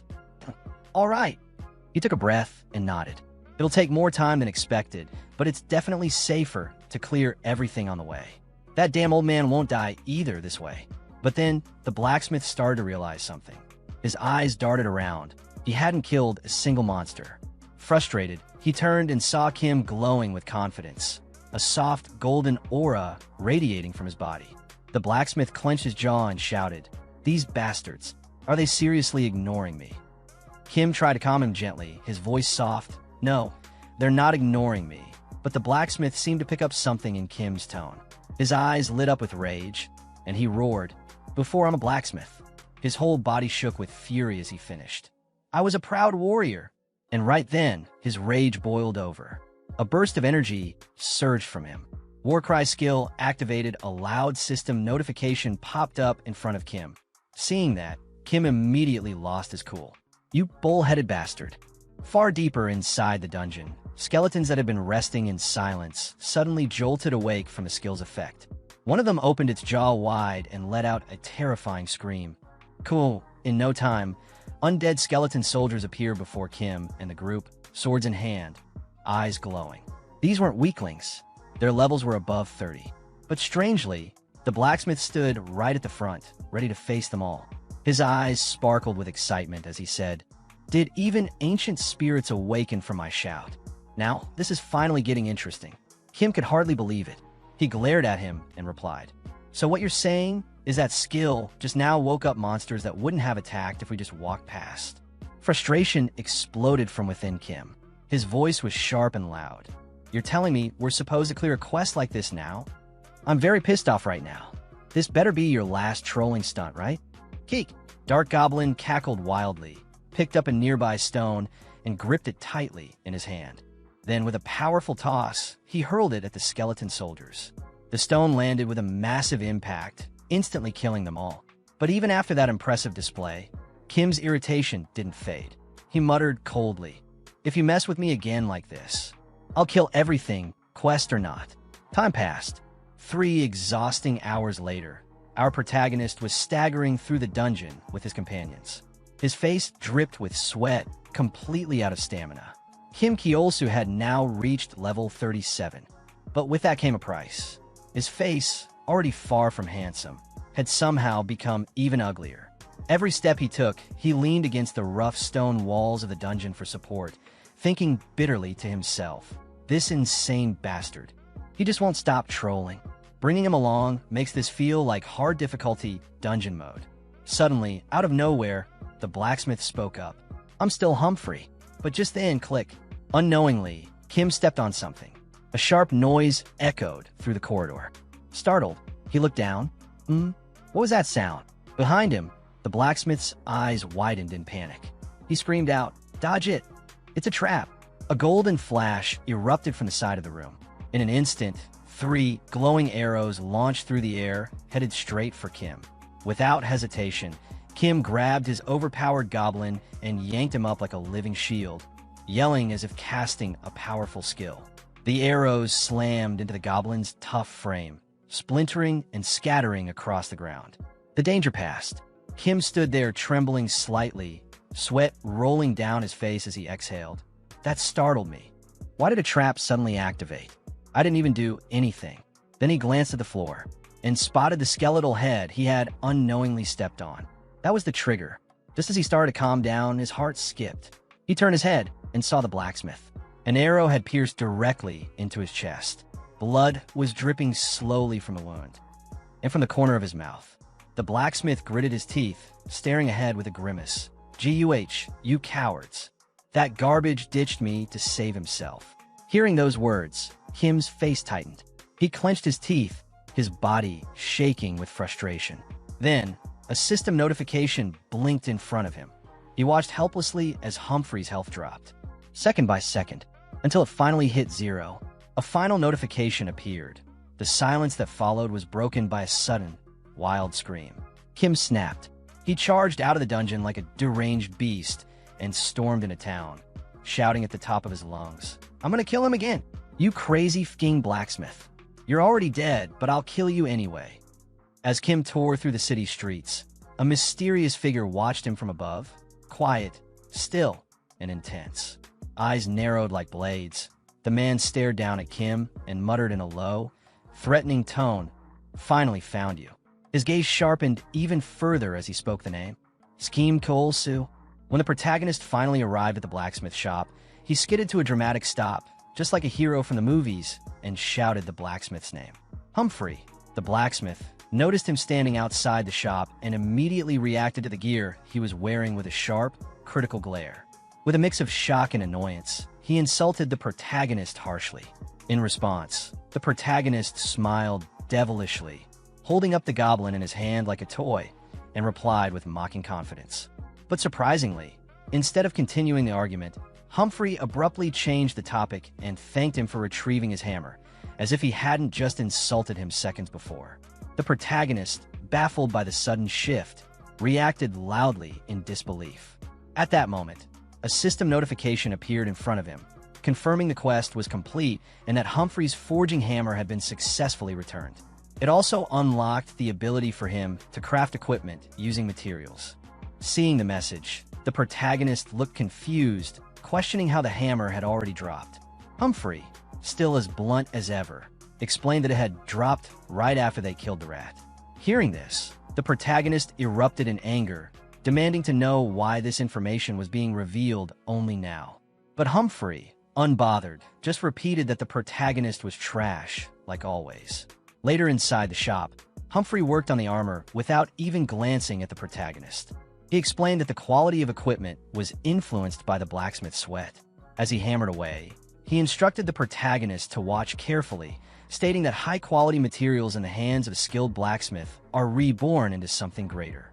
Once he finished, he stepped back, arms crossed, and declared that a fine piece of gear had been forged, then insulted the protagonist again, claiming it was wasted on someone like him.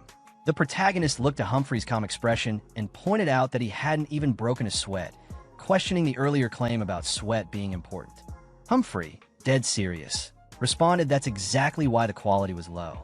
When the protagonist put on the armor, he looked at his hands, eyes wide with excitement, a bead of sweat sliding down his face. In his mind, he was overwhelmed by the thought that this was his very first rare armor, rarer even than loot from a hidden dungeon, and crafted from materials dropped by a hidden boss raid. As he admired the armor, players started gathering around him, clearly in awe, though he didn't even notice.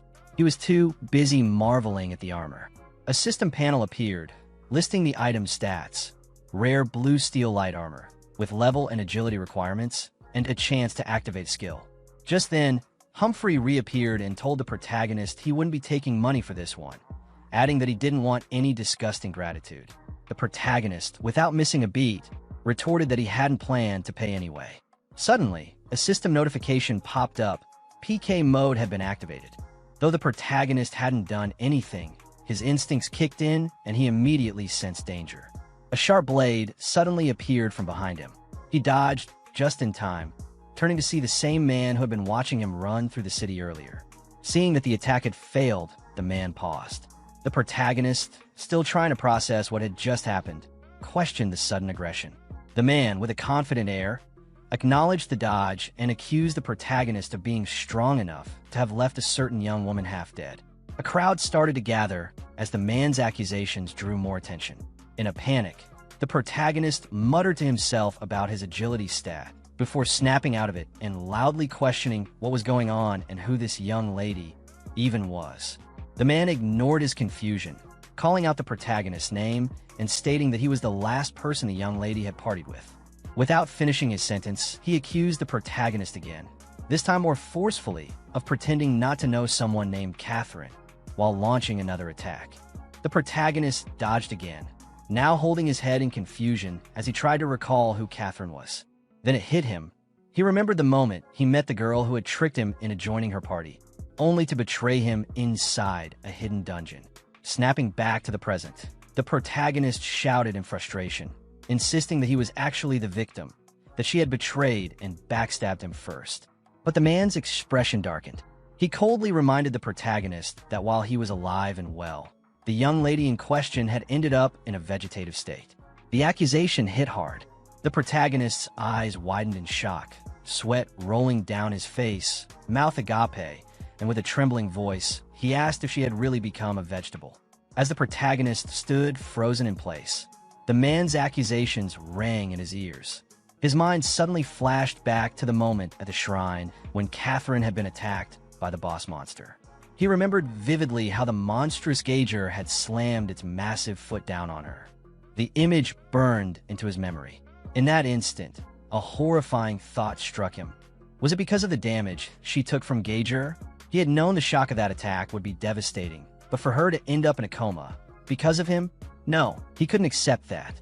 Trying to justify himself, the protagonist shouted back at the man, panic written all over his face, sweat pouring down. He insisted it was Gauger's fault. He hadn't done anything wrong. He tried to explain, but the words caught in his throat. The man, however, wasn't interested in hearing explanations. His expression was cold and resolute as he stepped forward with deadly intent. He declared that it wasn't up to the protagonist to decide whether he was at fault.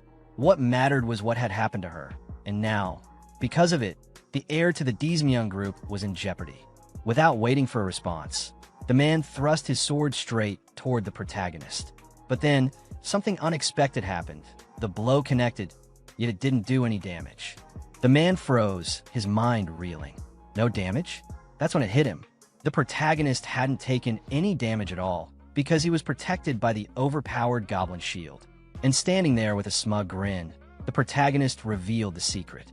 With his shield held high and the two hideous goblin faces on it snickering in sync, he laughed and mocked the man. Why hadn't they just started with this from the beginning? The chairman's daughter from the Semyon group was unwell. So what? Both goblin faces laughed together like classic villains. Oh, but let's not forget, his name is Lloyd. So, how many of you know about Lloyd? Let me know in the comments. As the man finished explaining the full situation, the weight of it all sank in. The protagonist began calculating everything in his head. Thoughts raced. He remembered why he kept pushing forward even though working on Manhwas was hard. The message from demonic scans echoed in his mind. Please, if you like our work, consider donating here. Then the name hit him like a truck, Dizmyeon Group. Cars, phones, semiconductors, and soon, more. A massive conglomerate known not just in Korea, but all around the world. Just getting a job, there was considered a major life achievement. And now here he was, sitting in a hospital room, staring at the unconscious daughter of that conglomerate's chairman. Her body lay still on the bed, an oxygen mask strapped to her face. He couldn't believe it. She had collapsed while running a party with him, and now she was lying there like that. Because of a game, the man across from him finally broke the silence. He questioned the protagonist directly, asking whether the young lady was really attacked by a level 80 monster in a hidden dungeon. Nervous, the protagonist stammered. Sweat rolled down his face as he struggled to answer. He muttered a clumsy explanation, saying yes, probably. Maybe it was the trauma of total incapacitation. That's what she must have gone through. But the man wasn't convinced. He leaned in, voice sharp, demanding to know how the protagonist managed to escape, especially when he had only been level 3 at the time. Meanwhile, the girl, who was close to level 40, ended up like this. How was it that he came out unscathed? Panicked, the protagonist blurted out more excuses. He claimed he'd changed to a hidden class and barely escaped. Said it was just luck. Then, in a moment of guilt, he admitted she should have been the one to get the class, not him. Looking down at the girl again, he thought to himself that the doctors had done everything they could. They'd given her the utmost care, but she still wouldn't wake up. If it were him in her place, he knew he'd be long dead. The man's expression darkened. He repeated the impossible scenario, how a level 3 player had gotten a hidden class and escaped from a level 80 monster. That wasn't some miracle cure, he pointed out. The protagonist could only laugh awkwardly, rubbing the back of his head. Then, as if grasping at something, he asked carefully, was there barely any chance she'd recover? But the man shot back sharply, warning him to watch his mouth. She wasn't dead, just unconscious. He explained that even the best doctors had said the same thing. They didn't know why she wouldn't wake up. For now, there was nothing more they could do. Hearing that, the protagonist's expression fell. He looked at her and muttered, so they were just supposed to sit and wait for her to wake up? Then, almost hesitantly, he pointed out that since the injury happened inside the game. The man turned and looked at him intensely, not saying a word. Still, the protagonist pushed on. What if they tried to heal her through the game? The man adjusted his glasses and told him to continue. So, the protagonist began explaining further, making a thoughtful pose and holding his chin. He claimed to have read an article once, something from the US, about a person who had lost consciousness and was about to be given up on by their family, but they regained consciousness while logged into Heaven's Gate. Something like that. But even as he spoke, he knew it was a lie. He said aloud it was a long shot like a 1 in 9. 9 million chance, and laughed it off. But inside, he admitted to himself, I'm lying to these desperate people right now. Then, with a shift in his tone, he put on a serious expression. He gently took the man's hand and, feigning concern, said with gravity, but instead of just sitting here doing nothing, shouldn't you at least try grabbing at straws? Because deep down, the protagonist thought bitterly, they lied to me too. And even though our protagonist's concerned expression was fake, he didn't realize just how convincing it looked. The man stared at him in silence for a moment, seemingly contemplating something deeply. Then the scene shifted. Next day, inside the game. The girl's avatar appeared, but her expression was completely blank. Her eyes were dull, her body unmoving like a lifeless puppet. She didn't say a word. A nearby goblin looked at her and got excited, his tongue sticking out as he started laughing like a pervert. Meanwhile, our protagonist stood frozen, panic washing over him. His eyes widened with a mix of shock and disbelief as he exclaimed, the chairman actually gave permission. They actually let her log in while unconscious. Then gritting his teeth and clutching his chin, he thought, these people must really be desperate. Still, as the weight of the situation sank in, a darker thought crept in his head. If they find out I lied to Dizmyeon Group, I'll disappear without a trace. He began circling around the girl who stood silently in the middle of the city. His thoughts churned faster. Recovering lost consciousness through a game? That's bullshit. I've never heard of such a thing. but suddenly a wicked grin formed across his face. At the very least, I'll be remembered as someone who tried to save her.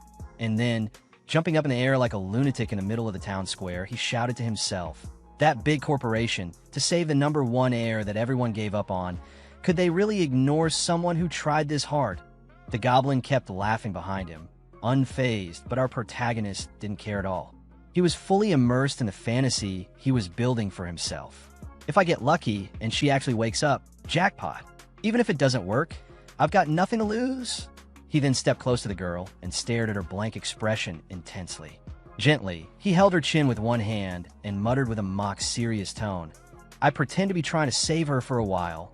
Then, mimicking a crying voice, he wailed dramatically that they should prepare for the worst. After that fake act, he hugged himself like a mad genius, spinning in place while laughing. Am I a genius or what? After calming down a little, he looked at her again and sighed. So anyway, I'll have to bring her around for a while. But how the hell do I drag around someone who can't walk? His eyes landed on the goblin. Taking a deep breath, he finally said, That's it. The goblin tilted his head and looked up at him curiously. Then, a short while later, the girl's avatar was seen walking stiffly behind our protagonist, being dragged along by a rope tied around her waist like a slave.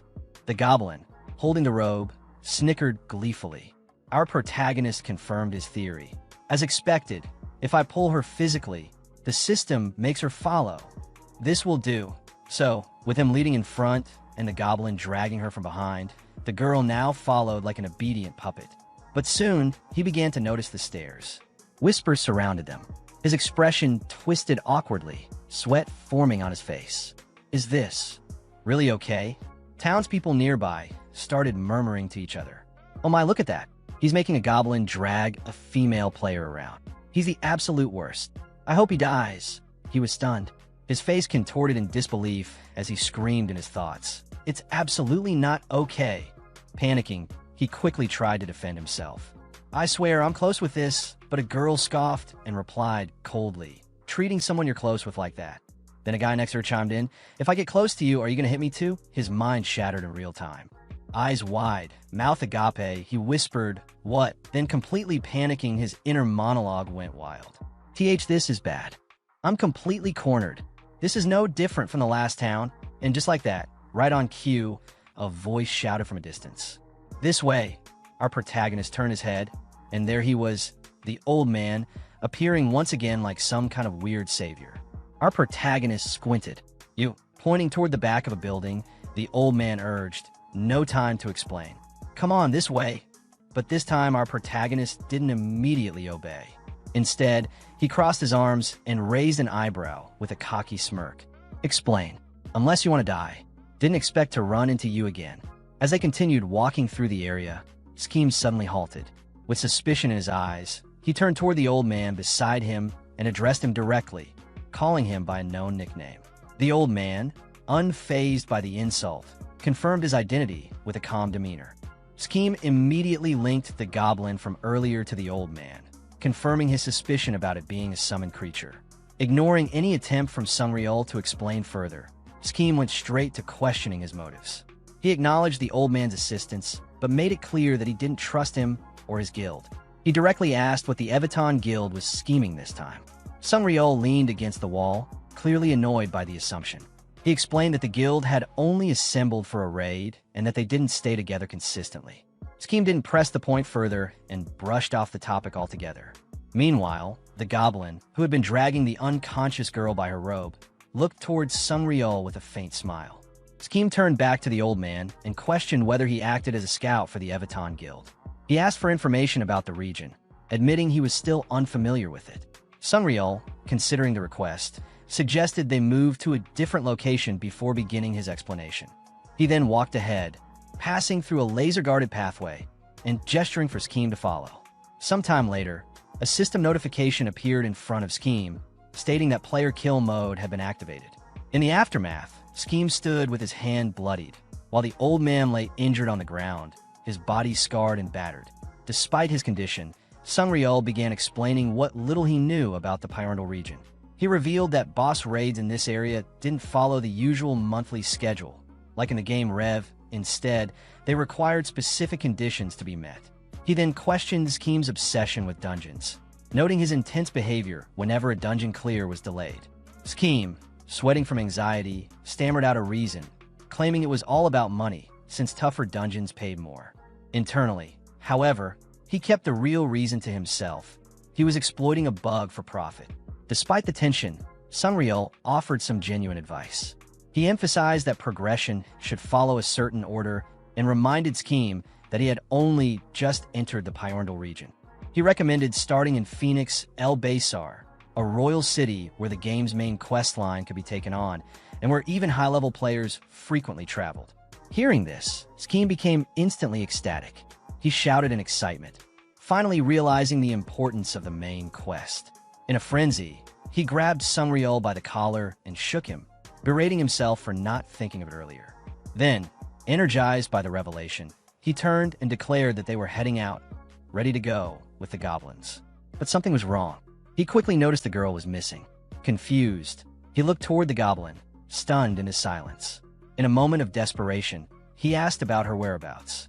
Meanwhile, in a white, featureless space, the girl stood motionless, blank-eyed, like a puppet.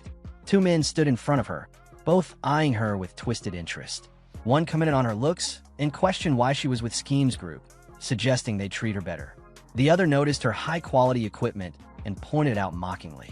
Their leader speculated that she had simply logged in with valuable gear and left her device unattended. Noting her lack of resistance, he shifted the blame onto her and rationalized their actions. The two men moved in closer, practically drooling, pretending they wanted to call guards for her protection, while clearly implying something far more sinister. Panic surged through Scheme's mind as he sprinted through the streets, searching desperately for the missing girl. His thoughts raced, weighed down by dread. If she took any damage while unconscious, he knew he wouldn't be able to explain his way out of this one. Not this time. Just then, his communication device buzzed. It was a video call from the man with the glasses. The man's first words were laced with suspicion as he asked whether the girl was safe. Scheme, panting and exhausted, forced out a weak, breathless confirmation. But the man didn't buy it. He immediately demanded proof. He wanted to see her face. Caught off guard, Scheme tried to deflect. He told the man to send the money first, stammering and correcting himself with a hasty excuse that he and the girl were in the middle of something. His heavy breathing, however, betrayed the lie. The man noticed. He pointed out Scheme's condition, wondering aloud why he sounded so out of breath. Annoyed, Scheme snapped and said he'd show the girl later because he was busy right now. The man, unconvinced, threw back a mocking response, demanding to know what exactly Scheme planned to show. Without giving him another second, Scheme hung up. Staring at the ended call, the man muttered angrily, calling Scheme a bastard. An older man sitting beside him remained calm and unbothered.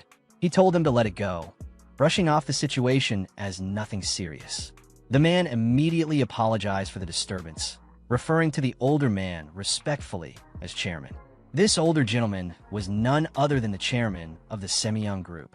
The chairman turned to the man with the glasses and reminded him of something vital, that Catherine was the heir to the entire Semyoung empire. In his view, what could someone like Scheme possibly do to change anything? He then addressed the man directly by name. Han Jamun. Han, still visibly concerned, asked the chairman why he would trust someone like Scheme with the young lady's safety. If healing her inside the game was really possible, wouldn't it be better for them to take care of her directly? The chairman, however, was unmoved. He brushed off the idea of treatment, saying it was hopeless anyway. If Catherine were to die, he said, what difference would it really make? Han's eyes widened in shock at the cold response. Continuing, the chairman reflected on Catherine's life. She had lived bound by the expectations of the Semyoung bloodline, never able to make her own choices. The only thing she had chosen freely was entering heaven's door. That virtual world was her escape. It gave her the freedom she never had in reality. To him, it was far better that her final sight be something of her choosing, rather than the ceiling of a hospital room. Back in the game, Scheme kept running through the massive city, frustration bubbling up. The game's realism was overwhelming. Even the sensation of running out of breath was simulated. He cursed the size of the town, questioning how he was ever going to find her in a place this huge. Then, an idea sparked in his mind. He recalled something strange that had happened in the dungeon earlier. Even though he hadn't done anything wrong, he'd somehow earned a goblin point. That triggered the unlock of a new skill. His eyes widened as the system displayed the newly unlocked ability, Goblin HP Share. He read the description. Uses your HP to recover the goblin's HP by the same percentage. It didn't impress him. Why would he need to heal something that barely even got hit? He quickly moved on to check for other new skills, and one caught his attention, Goblin Throwing. The ability simply allowed him to throw the goblin in any direction. That one at least seemed useful. Without hesitation, Scheme summoned his goblin companion. The creature appeared instantly, and Scheme grabbed it, holding it like a paper plane.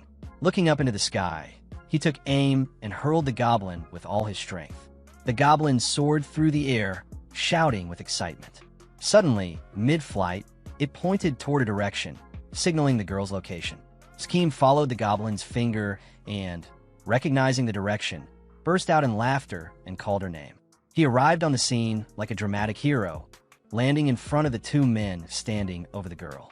With a cocky attitude and a tongue flick that screamed troublemaker, he made a bold declaration, claiming to have come to pick her up and insisting they'd be together forever. The two men recognized him immediately. With disdain in their voices, they acknowledged that it was the same ugly guy from before. One of them taunted him, asking if he still hadn't given up. They both declared that they were the ones who'd make the lady feel good. Scheme's face twisted in anger. He shouted back, saying he wasn't dragging her around for that reason, and demanded to know who they even were. The men responded with arrogant flair. They called themselves the handsome duo who saved women in danger just for fun. That only pushed Scheme further into rage. He yelled that Catherine was in danger because of them in the first place. Offended, the two men lashed out, charging at him with threats. They called him an ugly bastard and told him to die. But before they could land a blow, Scheme's goblin stepped in. With swift, brutal efficiency, the goblin beat both of them down.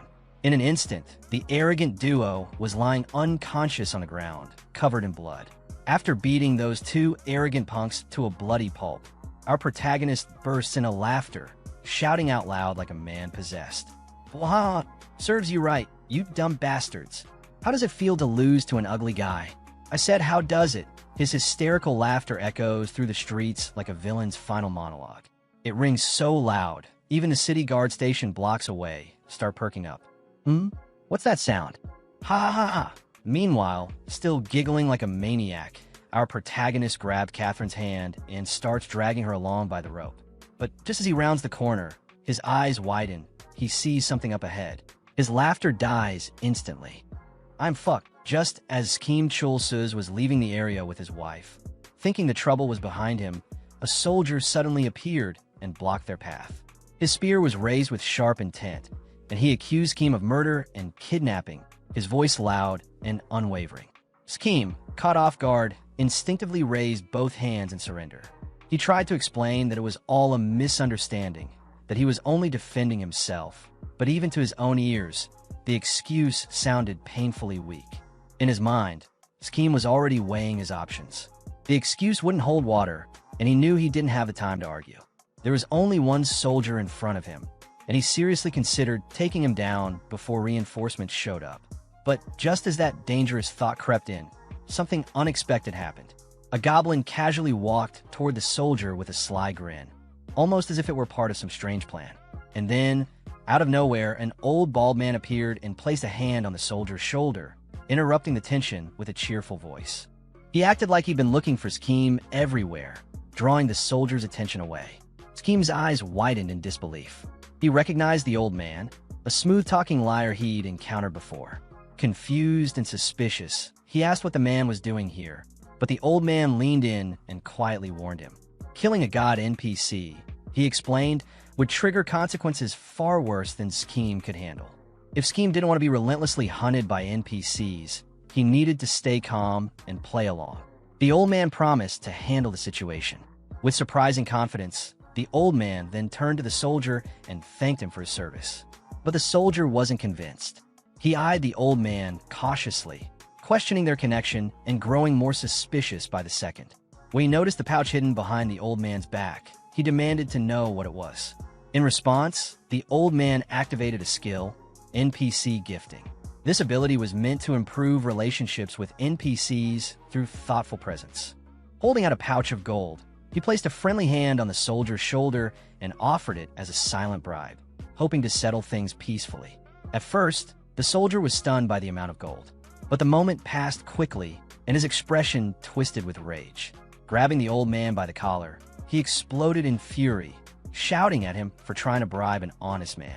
What was meant to raise goodwill had the exact opposite effect. Their relationship level dropped instantly. Scheme watched the whole thing unfold in stunned silence. The soldier arrested the old man on the spot, while leaving him completely untouched. For a brief moment, Scheme stared at the scene with a strange mix of confusion and gratitude. Somehow, that slippery old man had managed to get arrested in his place. And as the soldier dragged him away, Scheme couldn't help but wonder. Was he actually a good guy after all? Sometime later, Scheme Chulsuz found himself standing at the gates of the Grand Palace, frustration bubbling as he argued with one of the soldiers guarding the entrance. He asked, almost demanding, why he wasn't allowed inside. But the soldier didn't even flinch, his expression remained blank, and his answer was firm. No means no. Scheme tried again, insisting that the main quest was supposed to begin here, inside this palace. But he was met with the same unshakable silence. Then, from nearby, a relaxed voice cut through the tension. Leaning casually against a wall, a blonde-haired man watched Scheme with an amused smirk. He told him not to bother, that door wasn't going to open anytime soon. Scheme turned, a little annoyed and slightly curious. He asked who the guy was. The blonde simply pointed at himself with a laid-back smile and introduced himself as Shin. Scheme's eyes flicked to the icon floating above Shin's head. A blinking exclamation mark. His thoughts immediately clicked into place. This idiot was giving him a quest. Shin stared at Scheme with a strange intensity that didn't match his chill demeanor, then smiled gently and pointed out that Scheme must be new in town, judging by the racket he was making at the gate. He even went as far as to compliment Scheme's eyes. That alone made Scheme pull a face so strange. Even he didn't know what kind of expression it was. But Shin wasn't done. He explained that Scheme had the look of an adventurer, someone capable.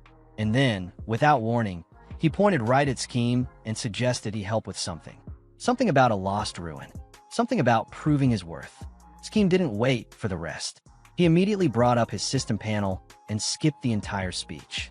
Still smiling, Shin tried to continue, promising that if Scheme helped, he'd let him into the castle. Scheme skipped that too. Shin tried again, this time losing his patience and starting to curse. But the moment he opened his mouth, Scheme skipped that as well.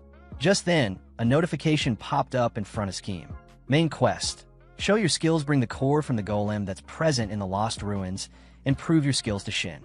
Core of the Golem 01. Reward 250G. Later, inside the dungeon, known as the Lost Ruins, Scheme stood at the edge of a dangerous-looking lava pool. He let out a frustrated sigh, muttering to himself that someone really should have told him what kind of dungeon this was. Cursing the NPC under his breath, he stared into the bubbling heat below. With his arms crossed and sweat trickling down his face, he scanned the zone ahead. So this was the famous Lost Ruin, huh? He smirked dryly to himself. Are you sure the name isn't Lost Lives? He glanced back at the one following him, his half-slave wife. Knowing he couldn't leave her behind, he calculated his approach. With his maxed-out agility, getting across would be a breeze for him alone. But this time, he had to make it through while ensuring she stayed completely safe without taking a single hit. And that made all the difference. Standing at the edge of the lava pool, Scheme Chulsuz let out a sigh and waved his hand. Even though he didn't particularly like the person behind him, he couldn't stand the thought of her getting hurt. Muttering to himself, he admitted, I don't like you, but I don't want to deal with you getting hurt either. He handed the rope to the goblin beside him and instructed, Here, goblin, I'll call you with Rally, so keep a hold of that leash. With the rope now tied securely, Scheme crouched down into a sprinter's stance, just like an athlete preparing to launch. He took one deep breath, and in a single explosive motion, he leapt across the lava. His jump carried him smoothly to the other side, landing with grace and speed. From his new position, he shouted, Now, Goblin, and activated his Goblin Summoner skill, Rally. Responding instantly, the Goblin grinned that usual ugly grin and jumped with surprising energy. With one solid bounce, he made it across and landed clumsily but safely in front of Scheme. But the girl, his half-slave wife, was still stranded on the far side, with a rope still tied to the goblin. Scheme gave a small, satisfied smile as he watched the plan in action. Oh wow, this really is a useful skill, he thought, impressed. But then everything started going wrong. The goblin, noticing the rope was still connected, turned to look back. The sudden tautness of the rope, combined with the pull from the goblin's landing, caused the girl to get yanked forward, dangerously close to the edge of the lava. Her feet stumbled forward, nearly sliding straight into the molten pool. Scheme's eyes went wide. "No, she's falling in," he shouted. Panic surged through his voice. "Goblin, do something, damn it." The goblin, confused but trying to follow orders, pulled hard on the rope. Too hard. The girl went flying through the air, flung across the lava like a rag doll. Scheme froze in disbelief, his hand over his face, peeking through the gaps in his fingers as she crash-landed on the ground in front of him, in a ridiculous, tangled-up position. He stared at her in horror. "Catherine," he called out. His expression shifted from stunned to pure panic as he dropped to his knees beside her. Her eyes were shut, and she wasn't moving. "Hey, wake up. You can't die in a place like this, or I'm completely screwed." His voice cracked with urgency. "Please, get a hold of yourself." But Catherine wasn't hearing him. Somewhere in her unconscious mind, she was reliving a dark, buried memory. She saw her home. Her father stood before her, holding a golf bat in his hand, anger twisting his face. "You came home late because you were out with your friends?" he said coldly. "I've told you many times, friends at your age are nothing but fleeting, worthless nobodies who were bound to be forgotten." Tears welled up in her eyes as he raised the bat. "With your shortened skirt and makeup that makes you look like some whore," he snarled, "have you decided to live the same way as those subhuman filth?" His voice echoed louder and harsher. "What will people think of me when they find out I have a daughter like this? I'll teach you a lesson today. You are my only flaw." Catherine had fallen to the floor, sobbing, hands clasped together as she begged. "I am sorry. I won't do it again. I'll never do it again." Catherine kept crying, apologizing again and again, begging for help. Her voice broke as she cried for the only person she hoped could save her. Mom, Dad's trying to kill me," she screamed, voice trembling in desperation. "Please stop him. Please do something." The only response was silence. Her mother watched from behind a closed door, hiding, refusing to intervene, and then quietly left the room. The father's gaze turned cold and threatening as he looked at Catherine, saying she was his only flower, his possession. Suddenly, the scene shifted to the present. Our protagonist, Scheme Chul-Suz, called out Catherine's name, sweat dripping down his face from the tension. A goblin nearby made a strange, sharp noise, and Scheme shot back with a sarcastic comment, mocking the idea that someone like the goblin would ever experience the warmth of a woman, and even joked that it should take this chance to perform mouth-to-mouth resuscitation. But inside, Scheme was sweating nervously. Mouth-to-mouth? In this game? He knew it wasn't possible to actually blow air and feel touch here. Still, when he looked down at Catherine's blank, lifeless face, he thought maybe it didn't matter. She was already gone. Maybe trying was worth a shot. Kneeling beside her, he gently held her face, recalling stories about a mysterious healing technique called nice Samarami, or something like that. Maybe the mental shock of his attempt could jolt her awake. He told himself this wasn't about any selfish desire. It was the right thing to do. He was performing CPR, trying to bring her back. Just as he leaned in, almost touching his lips to hers, a sudden interruption appeared. The butler, Paul, popped up on a video call panel in front of him, cutting through the tension without any greeting. Without missing a beat, Paul bluntly asked how the lady was doing, adding a sharp curse for good measure. As soon as the butler appeared on the video panel, Scheme panicked and shouted, "Manhwa?" The butler. The sight of him alone was enough to jolt him into full-blown anxiety. But Manhwa wasn't here to chit-chat. With a deathly serious glare, the butler stared him down. "So this is what you wanted to show me. I'll kill you." Scheme frantically waved his hands and tried to explain. No, I swear she's fine. She's not dead at all. Please, just listen." But Manhwa wasn't fooled. His tone was sharp but controlled as he cut through the chaos. "I'm well aware that she's doing fine. I'm logged into the game right now for work. The medical team's sending me her real-time vitals. Her gear is the best available for her level. Unless you somehow end up in a hidden dungeon, she won't take any lethal damage." That hit Scheme like a wave of relief. So, she wasn't dead. Not even close. Manhwa continued, his voice colder now. The reason I'm here is simple. I'm making sure not even a single strand of your filthy hair touches the young miss while she's unconscious. Now show me how she's. Before he could finish, Scheme smashed the call panel and ended the call on the spot. There was no way he was letting that conversation go any further. On the other side, Manhwa stared at the blank screen, fists clenched, teeth grinding. His anger didn't need words. Meanwhile, Scheme turned toward the goblins and said flatly, "You heard him." The goblins, with their glowing eyes, turned to look at Catherine, Scheme's half-slave wife, with wide grins on their faces. Scheme let out a tired sigh. "We're running to the boss room. Full speed. Let's go." The goblins cackled in response, and just like that, they were off. Moments later, inside a dimly lit dungeon, Scheme was sprinting for his life, dodging traps and evading a massive rolling boulder. In a panic, he grabbed Catherine, still unconscious, and without hesitation, used her like a skateboard. Standing on her back, he slid across the dungeon floor, dodging obstacles while the goblins acrobatically avoided traps. At this point, I don't know about you guys, but I'm starting to think even dumber than a goblin. A little while later, the team came to a broken bridge. With no hesitation, one of the goblins hurled Catherine across to the other side. She landed with a solid thud. Then, tying a rope to her, the goblins created a makeshift line and helped Scheme cross safely by crawling across like a tightrope artist. Finally, they reached the boss room. Standing before them was a massive golem. Scheme, still full of chaotic energy, grabbed Catherine once more, this time, using her as a weapon, and hurled her straight at the golem like a human javelin.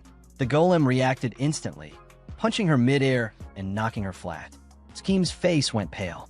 Beads of sweat rolled down his cheeks. In his head, all he could think was, "Oh no." I got too excited and just tossed her like a projectile. Right then, a system notification appeared before his eyes. "You have gained a goblin point." He clenched his fists, rage bubbling inside him. Standing beside the goblins, he shouted, "How dare you attack my multi-purpose anti-trap diffuser?"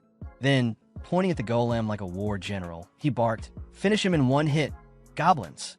As the goblins charged ahead with crazed laughter, Catherine still sat slumped on the ground in the background, clearly having the roughest day of her in-game life.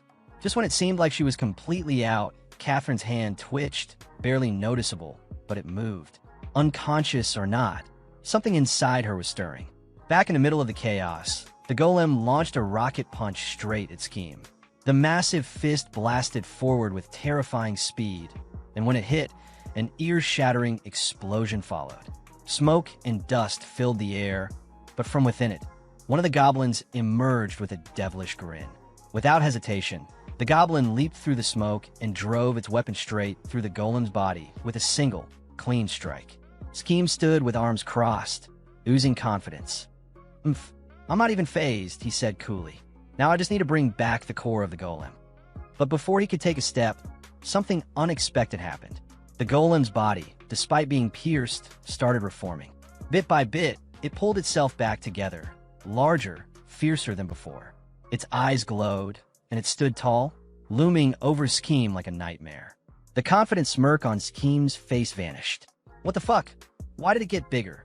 Panic set in, but so did excitement.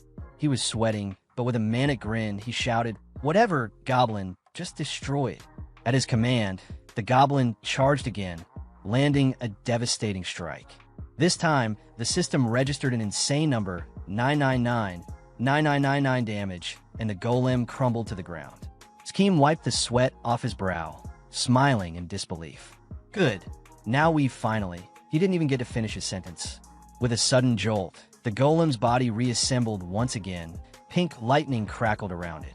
The entire room lit up with its fierce energy. Scheme's face twisted with frustration. "Hey, stop resurrecting, you damn rock pile." The golem didn't care. It attacked again, and Scheme quickly activated his goblin summoner skill, Rally. "Hey, don't destroy it this time," he shouted. "Just block the attacks. Every time you kill it, it gets stronger." But goblins were goblins. One of them jumped in front of the punch, tanked it like a champ, and caused another massive explosion that blew up everything behind them. Scheme barely dodged the blast, already screaming and running for his life. Behind him, the golem continued its onslaught. Every punch caused another explosion, tearing through the dungeon. Scheme weaved between falling debris, trying to stay alive. As he ran, he thought, if I don't destroy the core, this thing's gonna keep coming back. Forever. He suddenly remembered what the old man had said earlier about the golem's weakness being its core. But I don't have a special pointer system like the Evaton Guild. How the hell am I supposed to find it? Scheme glanced over his shoulder. The golem wasn't letting up. Should I just destroy every piece of it? What if it levels up again? What if it ends up stronger than even the goblins? Just then, Catherine, still lying on the ground, her usual blank expression was there. But then, everything changed. The golem's massive fist was coming right for her. And in that split second, her mind snapped back to that terrifying moment, back in the hidden dungeon where she had once faced a monster just like this. Her face twisted in horror as the memory overwhelmed her. Her eyes widened, her breath caught, and then, with a scream ripping from her throat, her consciousness fully returned, and she started shouting in panic, her entire body trembling with fear. The calm blank slate she once wore was gone, replaced with pure terror. A loud explosion erupts where the golem's foot slams into the ground, shaking the surroundings. Amid the chaos, our protagonist, Kimchul, catches sight of a girl. His expression shifts into something indescribable, almost otherworldly, and he shouts her name, Catherine. Seeing the golem going on a rampage, our protagonist begins to panic. The monster's destructive power shakes the ground and sends debris flying, creating a scene of utter chaos. Kimchul's heart races as he watches the devastation unfold. He tries to calm himself, muttering internally that for a like-off Catherine, this level of damage shouldn't be fatal. He clings to that hope, but as the golem's rampage intensifies, smashing everything in its path, his anxiety only worsens. The more violent the golem becomes, the more Kimchul's panic grows alongside it, his fear mounting with each explosive impact. Kimchul, who resembles a human goblin, instinctively puts his hand in his mouth out of pure shock. Right beside him, his pet goblin companion mimics him, shoving a wooden stick into its mouth in imitation. Meanwhile, Catherine stands unsteadily, breathing heavily and using her staff to support herself. She looks at Kimchul and demands in a panicked, bewildered voice, "What is this? What the hell? This is crazy." Kimchul stares back at her, surprised, and a thought crosses his mind. She's awake. Catherine, clearly disoriented, looks directly at Kimchul with wide, teary eyes and asks, "Why am I here? Who are you? What's going on?" Still gripping her staff tightly, on the verge of tears, she cries out again, "What happened? A beautiful magician like me obviously has an emergency escape skill. What the hell is going on? I almost died, you idiot." Seeing her panic and tears, Kimchul starts to sweat nervously. His thoughts race. She's really awake.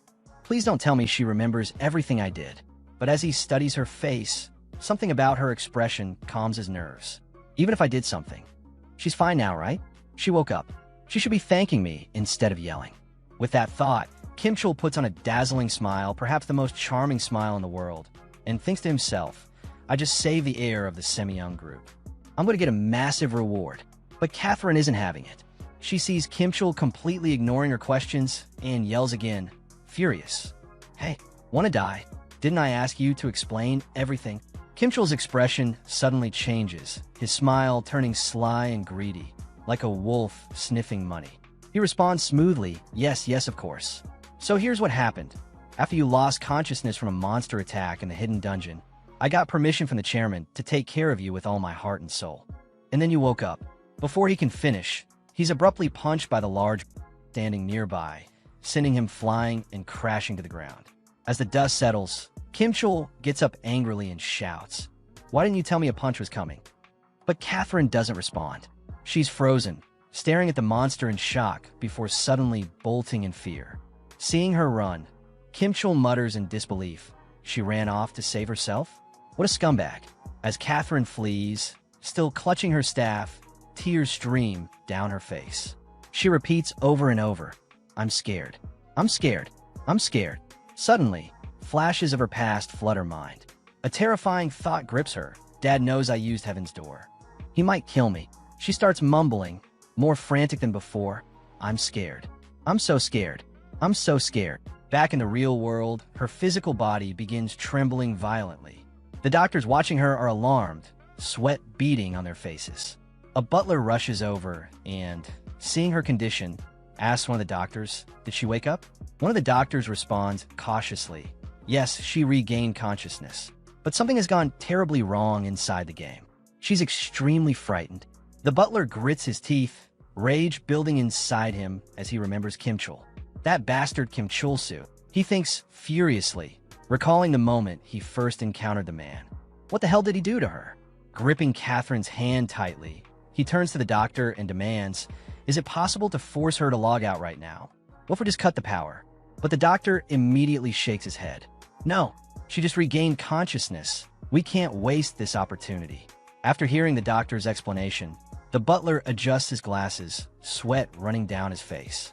He mutters, acknowledging the danger. Since pain is synchronized with real sensations, a forced disconnection could be extremely risky. Moreover, logging out during a dungeon raid is disabled. But then, with a determined look in his eyes, the butler makes a decision. If Kim Chul-soo is in the middle of the dungeon with her, then I'll go in myself and confirm what's going on. The scene cuts to the game world. Inside the dungeon, our protagonist Kim Chul is still dealing with the golem's relentless attacks. The creature launches a rock missile at Catherine, who is frantically trying to escape. When she glances back at the monster, her fear worsens and she panics, screaming uncontrollably. Just as the missile is about to hit her, the goblin companion jumps in and smashes the projectile midair. Dust explodes in every direction, even reaching Kim Chul, who looks visibly irritated. He scolds the girl, telling her she can't possibly outrun the golem at her speed. Then, noticing her condition more closely, he asks if she's okay. Catherine collapses to the ground, her legs giving out as she bursts into tears. I'm scared, she sobs. Kim Chul approaches and stands in front of her, thinking, what's wrong with her? This is getting out of hand. I need to take care of this before it gets worse. He signals to the goblin, who instantly understands and appears behind Catherine, ready to follow Kim Chul's orders. Internally, Kim Chul resolves to knock her out. She's only a burden like this. But just as he's about to act, he notices something in Catherine's expression and stops. He asks her what's wrong. Through her tears, Catherine looks up at him and pleads, "Help me. You have to help me. I don't know how you're connected to my dad's company, but I'll pay you more than he ever could. Just help me, please." Kim Chul hesitates, surprised by her desperation. He stammers, trying to reassure her that he will help her and that they'll escape together safely. But Catherine's sobbing intensifies. "That's not what I mean," she cries. "I don't care how. Drag me out. Kill everyone if you have to. I just want to get away from the Semyon group. From those awful employees, my dad, my mom. My whole family. Just get me out of there." Kim Chul freezes, stunned by her words. Sweat rolls down his face. Catherine continues, crying uncontrollably. "I don't want to get hit anymore." Behind her, the goblin still holds the large wooden stick, ready to knock her out. Moments later, a call comes through. It's the butler, and his voice is furious. "Kim Chul-soo, you bastard. I've had enough. If you don't show me Miss Catherine right now, I will come to wherever you are," and before the butler can finish, the goblin starts moving toward Catherine. But Kim Chul quickly stops him. "Goblin, quit it. Go stall that thing for a minute." The goblin lets out a chuckle and runs off, following Kim Chul's order. Turning back to the call, Kim Chul sighs. "Sheesh, you're persistent. What, you think I'm going to eat her? How am I supposed to work with someone who doubts me like this?" He gently lifts Catherine's face and shows her to the butler. "See? She'll smile for you. That should ease your nerves. Business is about trust, right? I'm not kidnapping her. I'm helping her recover. Got it?" The butler stares at them through his mobile screen. Kim Chul insists she's doing fine, so relax. But the butler senses something is off. What's going on here? He wonders. Looking closely at Catherine, he observes her carefully and realizes she doesn't even seem conscious. So that reaction earlier, it was just a seizure? Could that really be possible? Adjusting his glasses, the butler finally responds. "Looks like there was a misunderstanding, but she's clearly not well. If you're still in a dungeon, get out of there. Also, we're ending this arrangement. I'm taking her back." Kim Chul's face twists in frustration. He shouts back, "You can't just end things like that. This is a critical moment." But the call ends abruptly. Kim Chul stares at the blank screen, gritting his teeth. Sorry, but I can't let you pull out like that, mister. He exhales deeply, the tension leaving his body for a brief moment. Man, that scared the hell out of me. Turning to Catherine, he says bluntly, look, I'll be frank. You better keep your word about the money. Still crying, Catherine replies that was a lie. Kim Chul's temper snaps. You little. He kneels in front of her, still angry. You got it all wrong. Listen, I need a lot of money. If you don't pay up, I'll tell them you woke up and collect a reward from the Semyon group. Catherine, still trembling, promises through her tears, I'll figure something out. Even if I have to sell all my gear. Just, please keep this a secret. Everything I'm wearing is top tier, super expensive stuff. You can have it. Kim Chul looks annoyed. Are you joking? Even if you sell all that, how much could you possibly? He stops mid-sentence as Catherine interrupts. 100 million. That one number changes everything. Kim Chul instantly stands up, clapping his hands. He shouts to the Goblin, time to work. The Goblin glances at him, now ignoring the Golem entirely, awaiting further orders. But before anything else, Kim Chul notices the Golem again. This time it's bigger, much bigger, and its level has risen. Shocked, he points at it. It has 4 arms now. He yells at the Goblin. You were supposed to stall it, not let it power up while I talked. Before they can react, the Golem charges, and both Kim Chul and the Goblin start running for the dungeon exit. Kim Chul shouts, level 170. Damn it, one hit from that thing, and I'm dead. Suddenly, the Golem stops moving. Kim Chul looks back, stunned. It froze. Did we get it? Then he realizes it's Catherine. She cast a freezing spell. It's temporary and not guaranteed to hold stronger enemies, but it's working for now. Catherine, still holding the spell, yells, why are you standing there? You want to fight a level 170 monster? She starts running. Run. It'll break free soon. Right on cue, the Golem shatters the ice and resumes its pursuit. Kim Chul spots the exit. Over there. But just as they near it, Catherine's robe gets caught on a rock. She trips and falls. Kim Chul doesn't notice at first, but when he finally looks back and sees her on the ground, the Golem is almost upon her. Catherine pleads for help. Sweat rolls down Kim Chul's face. He remembers the first time she asked him for help. This time, it's different. I ran before because I was weak. He closes his eyes tightly, pain and resolve on his face. But now I have to save her. If she fainted from a level 80 monster, she'll definitely die from this. Even so, Kim Chul continues running toward the door. You might have doctors to save you again. But I don't. Catherine watches him run, tears in her eyes. No matter how loud I scream, you won't come back. You're just like the rest. Lying there, helpless, she murmurs, no one ever saved me. As the Golem raises its massive fist, ready to strike her down, suddenly, a sword gleaming with golden light slices through the air, striking the Golem's hand. A figure lands between Catherine and the monster. Kim Chul, hearing the clash, looks back. Sweat dripping from his chin, he thinks that guy is. But before he can finish the thought, the mysterious NPC turns and smiles brightly at him. Now, it's my turn to take care of the rest. Kim Chul stares, confused and wary. Why the hell is this guy here? Kim Chul stared at the NPC in front of him, processing the situation quietly in his mind. He reflected on the design of artificial creatures in the game. Some were intentionally made to lose under specific circumstances. He realized that if he had acted impulsively, the system would have simply reset the encounter, nullifying all his efforts. Understanding the mechanics better, he thought again. Rushing in blindly without knowing the enemy's pattern usually led to a scripted loss. That's when the game would smoothly transition into a cinematic cutscene, where the NPC would heroically overpower the enemy, perfectly showcasing their strength to move the narrative forward. Then, remembering how he had been struck earlier by the Golem, he recalled something odd. It hadn't actually caused him any pain. He reasoned that it must have been a safety feature embedded in the system to prevent unintended injuries during these events. Right then, the NPC stepped up with determination, readying his sword as he barked out in anger at the Golem for attacking his subordinate. Seeing this, Kim Chul accepted the situation with a sigh. He wasn't exactly thrilled to leave the fight to the NPC, but for now, he decided it was best to let him handle it. The NPC lunged at the Golem, warning it to brace itself. Watching him charge in, Kim Chul pinned his hopes on the man, silently cheering him on. But the moment the Golem landed a hit, the NPC was sent flying straight into a wall. Kim Chul was thrown into confusion. However, the NPC quickly stood up, brushing off the hit, and claimed it wasn't even a proper warm-up. Skimchul was baffled by the NPC's confidence. The guy was talking like he had full control of the situation, even after being knocked around. But then again, the NPC went for another attack, and was immediately hit again, landing flat on the ground. Yet even while lying there, he repeated the same line, "It wasn't even worth a warm-up."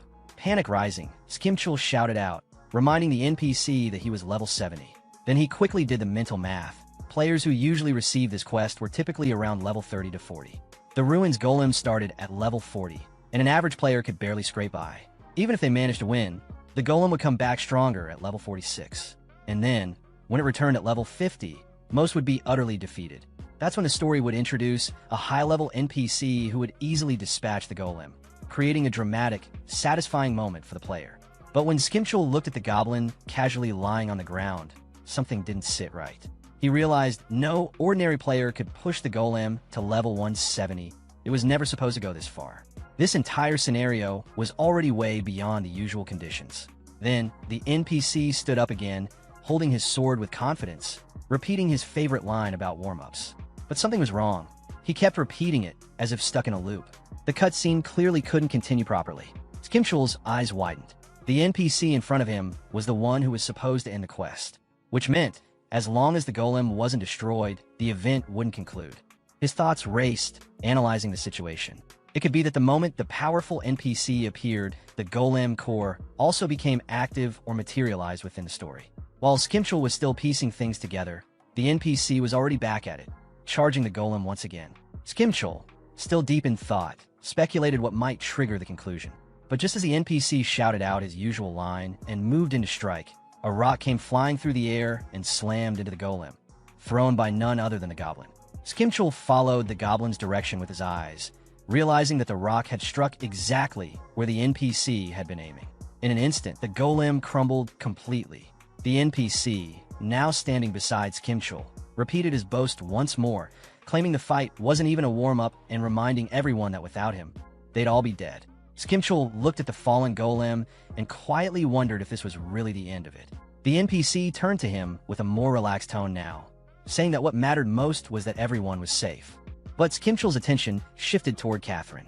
He repeated the word in his mind, safe, as if questioning whether that was really true. Sometime later, the group emerged from the dungeon. Skimchul was holding his head in embarrassment, overwhelmed by how awkward everything had become. He silently cursed the situation, feeling like he was going to die from secondhand shame.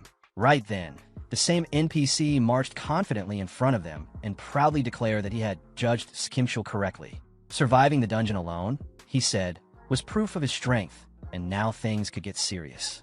Skimchul, still mortified, groaned internally. This just made him look even worse than before. And as if that wasn't enough, the NPC kept going. He announced that the vice-captain of the Royal Knights, Alphonse, was personally acquainted with them, though he warned not to ask questions since he had his own circumstances to deal with. Skimchul barely paid attention to the details. All he could think about was how unexpected it was for someone like this guy to say something even remotely helpful.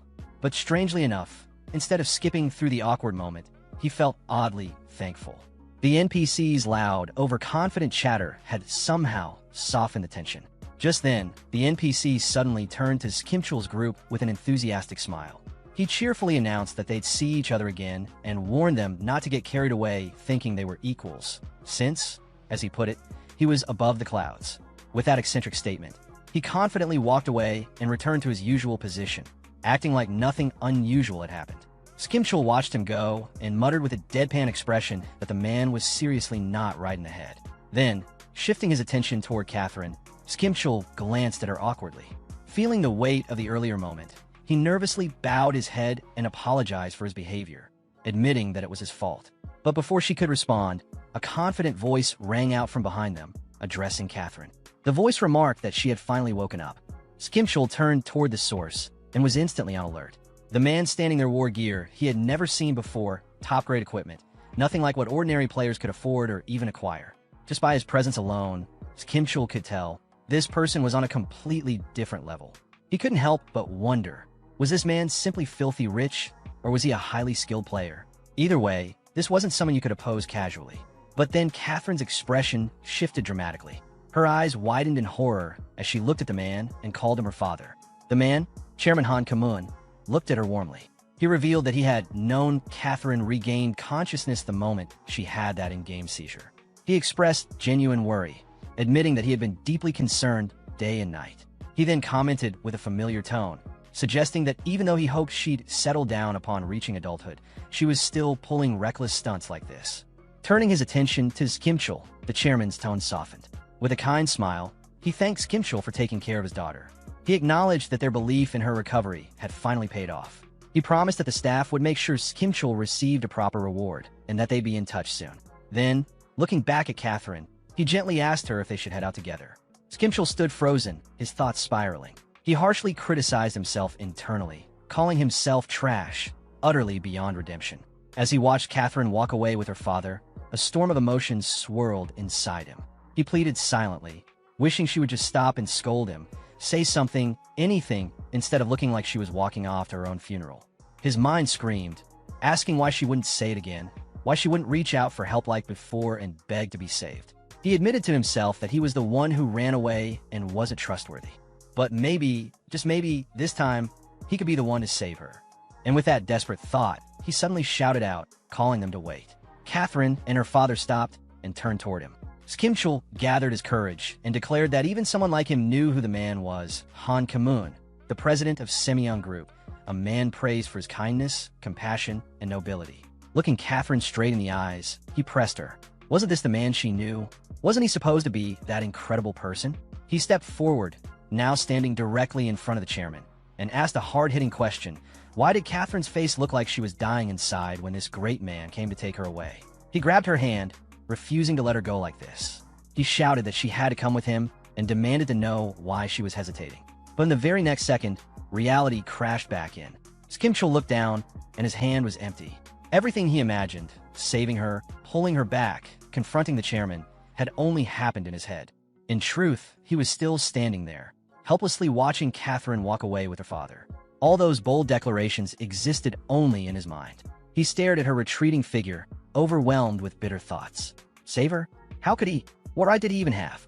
He saw himself clearly now, a coward, someone who broke promises without hesitation. He didn't even expect to be saved himself. So what was he thinking? Trying to be someone else's hero? Left behind in the middle of the city, Skimchul stood still, lost in thought. He concluded coldly that he would always belong with the goblins. Someone like him didn't deserve anything more. Just then, a player nearby glanced toward Han Kamun and whispered in awe.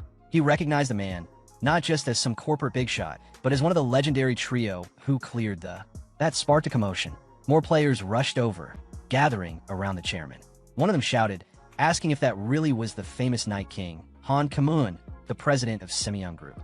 Excited voices rang out. One pleaded for a screenshot, another simply admired him. Even while still walking, the chairman casually waved back at them.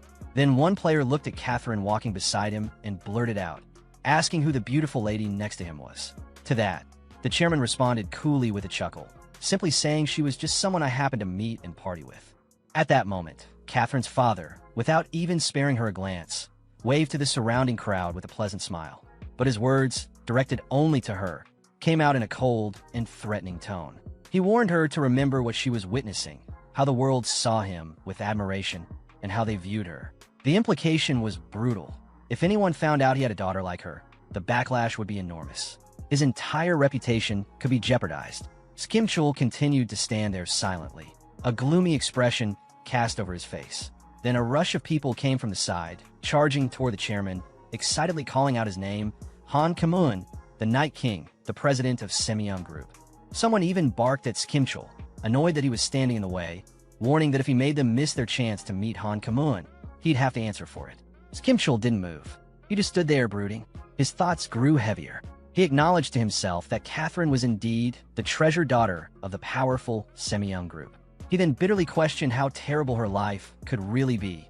Surely it wasn't worse than his own. Trying to suppress his guilt and calm himself down, he reminded himself again that he had done his part. He got his reward. This was the end of his involvement. But just then, an old voice called out from a hidden spot nearby. Sungryul, the old man, had been watching everything. He muttered something in surprise about a sudden big shot appearance and rambled a bit about being an AI cunning warrior, clearly confused by the situation. Skimchul turned toward him, stunned to see him there. The man was disheveled and hiding out in what looked like a back alley or sewer. Skimchel asked if he'd been trapped in a place like this all along, clearly appalled. He couldn't believe anyone would be kept like that, regardless of the reason.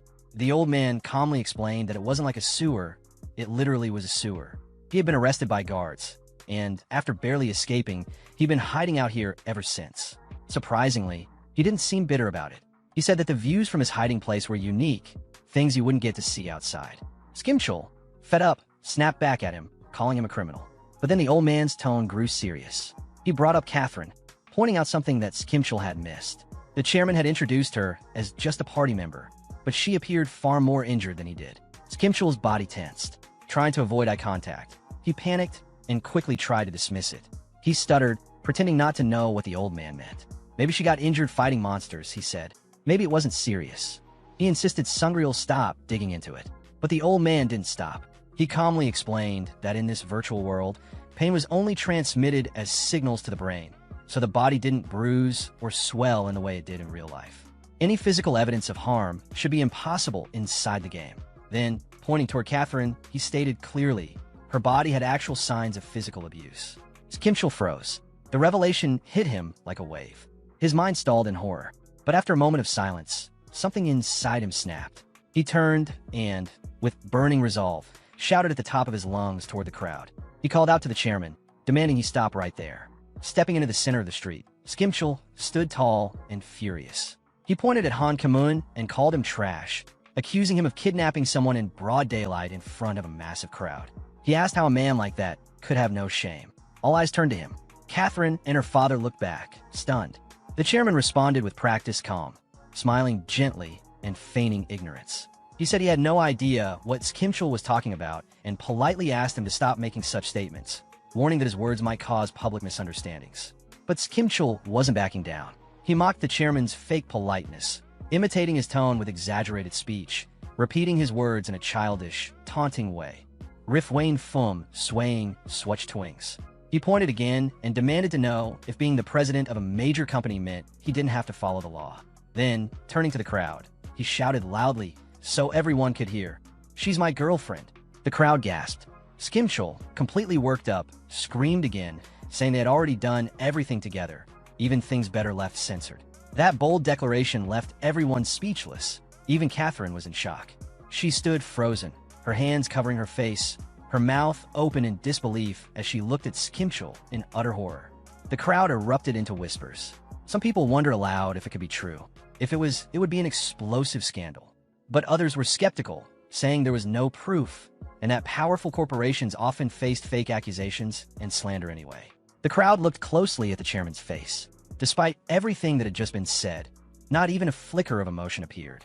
His expression remained calm, perfectly composed, still wearing that gentle smile. Han Kamun spoke to Skimchel as if none of this chaos mattered to him. He suggested that maybe Skimchel had simply mistaken Catherine for someone else. Then, with deliberate politeness, he excused himself, claiming he was in a rush. But Skimchel wasn't backing down. With his usual mix of arrogance and mockery, he pointed his finger directly at them and challenged the statement. If that woman wasn't his girlfriend, then who was she? He mocked the chairman even more harshly, pointing out how inappropriate it was for an old man to be walking around with a young woman dressed so revealingly. He called him out, branding him a perverted old man in front of everyone. The bystanders who were watching the scene unfold started to murmur among themselves. Skimchel's accusations were making them uncomfortable. They began questioning the situation out loud. Why was a young woman walking with someone so much older? Something about it didn't sit right. Wasn't this similar to cheating? They had thought Han Kamun was a respectable man, but now they were starting to doubt that image. Trying to maintain control, the chairman brushed off the growing suspicion with a forced laugh. He told Skimchel the comment wasn't even worth answering and tried again to leave. But just as he did, a figure in a sharp black suit appeared dramatically from the crowd. His sudden entrance caught everyone's attention. The man stepped forward, and when he turned, it was revealed to be the old man, Sungriel, now looking like a dignified elite. With an exaggerated flourish, he extended his arm toward Catherine and formally introduced himself in a booming voice. Declaring himself as Patrick Ungreil, a top executive of the Semyoung Group, he announced that the moment he heard Catherine, an heir candidate of the company, had awakened, he rushed to her side immediately. Dropping to one knee like a proper butler, He gently took her hand and dramatically proclaimed that the future of Semyeon Group was here, in this very place. Catherine, still caught in the center of everything, could barely process what was happening. Confused and panicked, she stared at the spectacle in disbelief, her thoughts spiraling. What on earth is going on? What am I supposed to do? The townspeople caught wind of the dramatic declarations and exploded into chatter again. Word spread quickly. Catherine, Han Kamun's daughter? That was major news. Some stared at her and scoffed, questioning how someone like her could possibly inherit a company like Semyeon Group.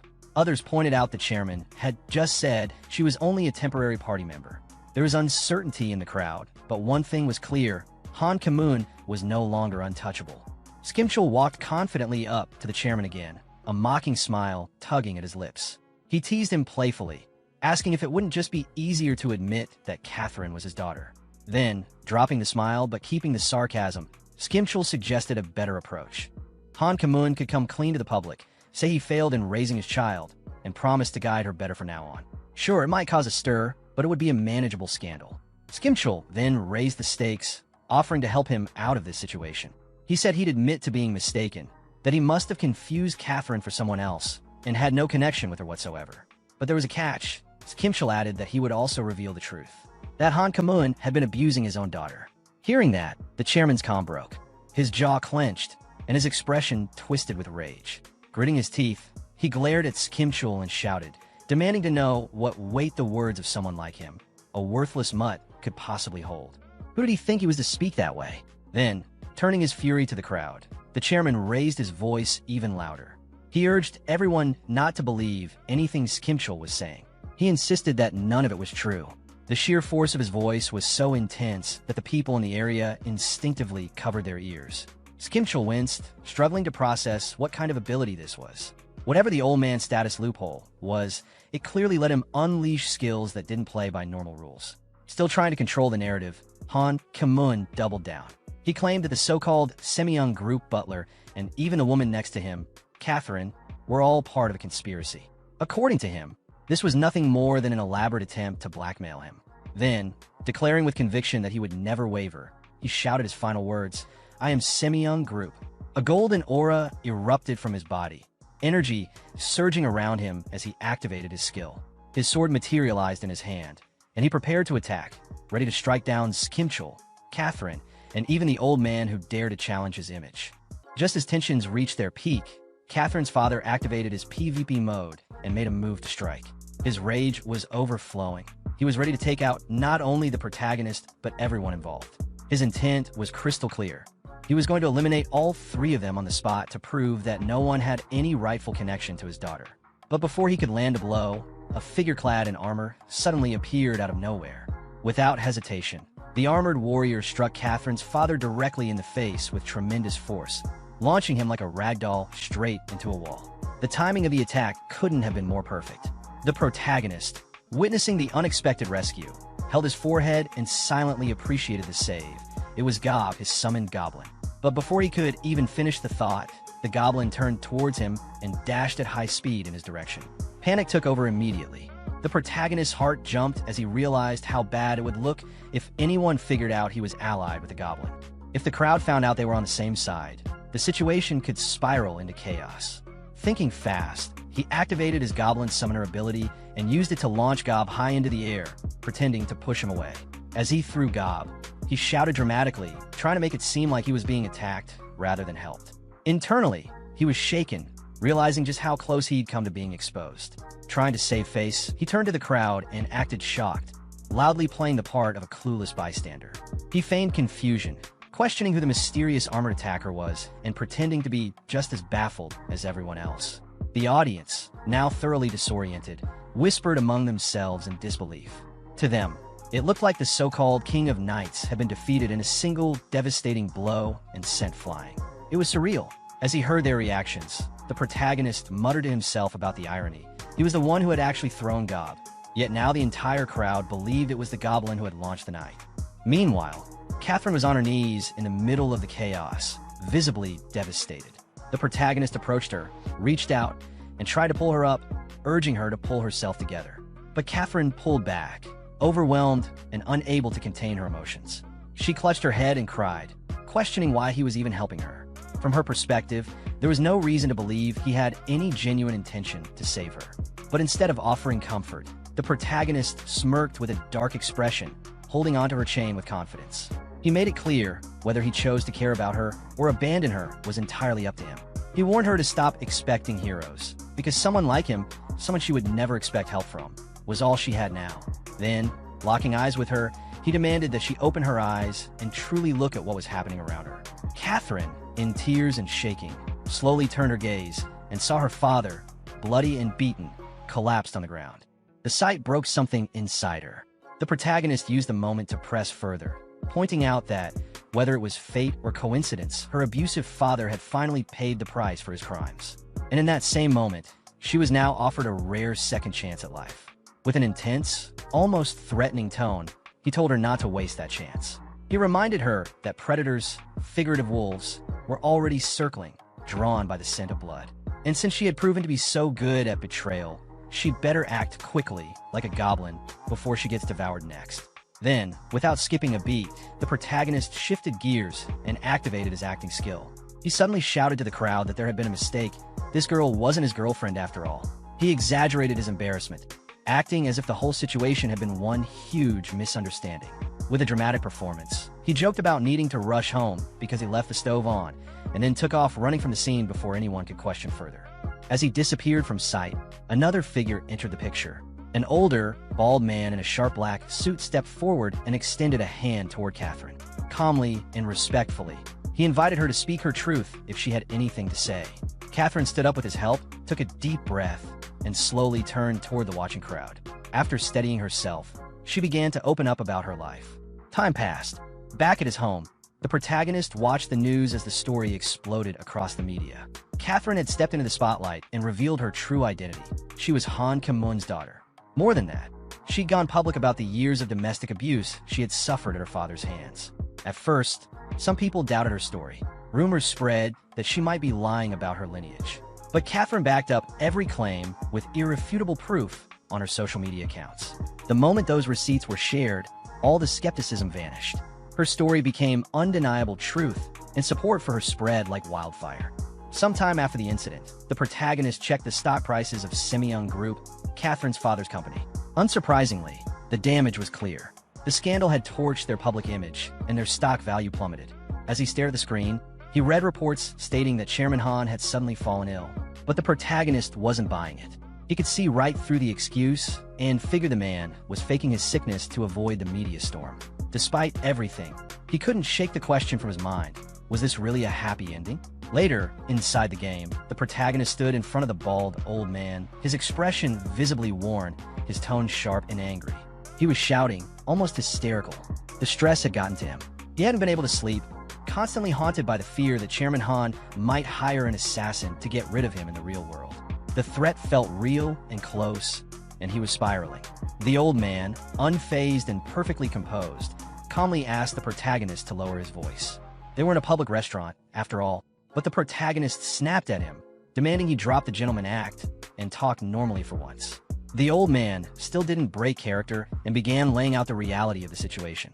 He explained that videos of the fight between the protagonist and Chairman Han had gone viral online, with the Semyoung Group already in hot water in the court of public opinion.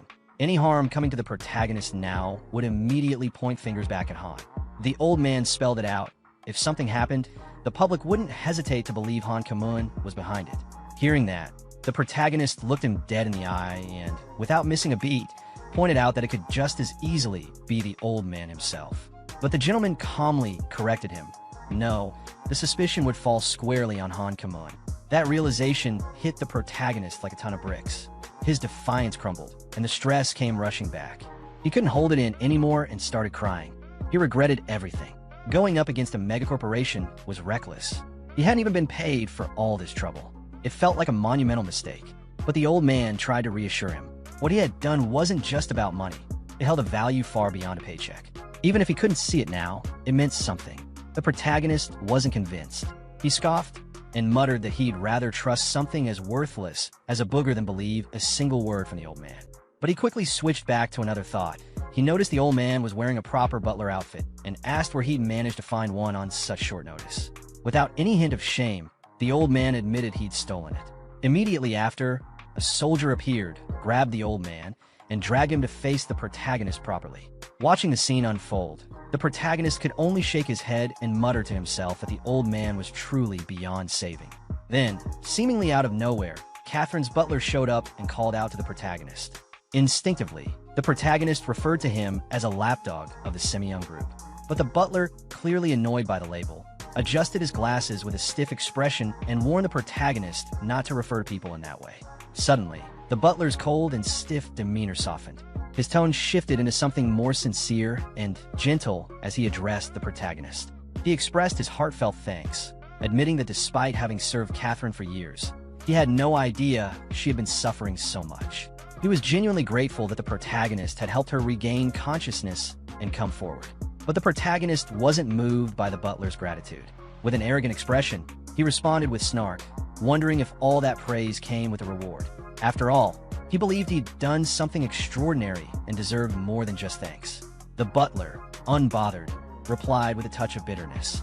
He confessed that the chairman had always been stingy and that he himself had been dismissed from his position without a single payment, over nothing more than a misunderstanding. It was clear he didn't leave the company on good terms.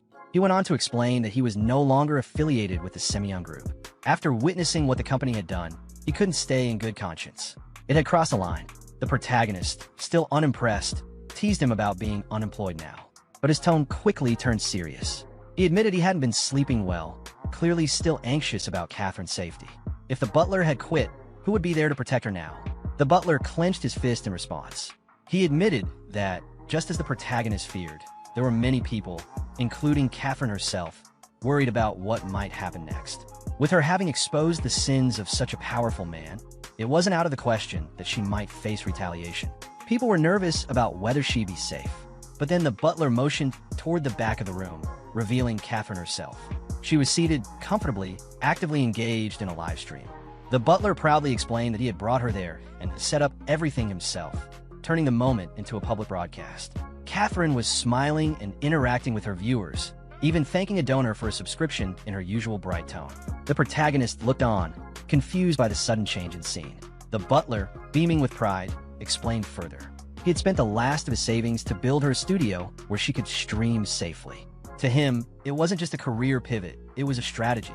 With the whole world watching her every move, keeping her in the public was the best way to ensure she wouldn't be harmed again.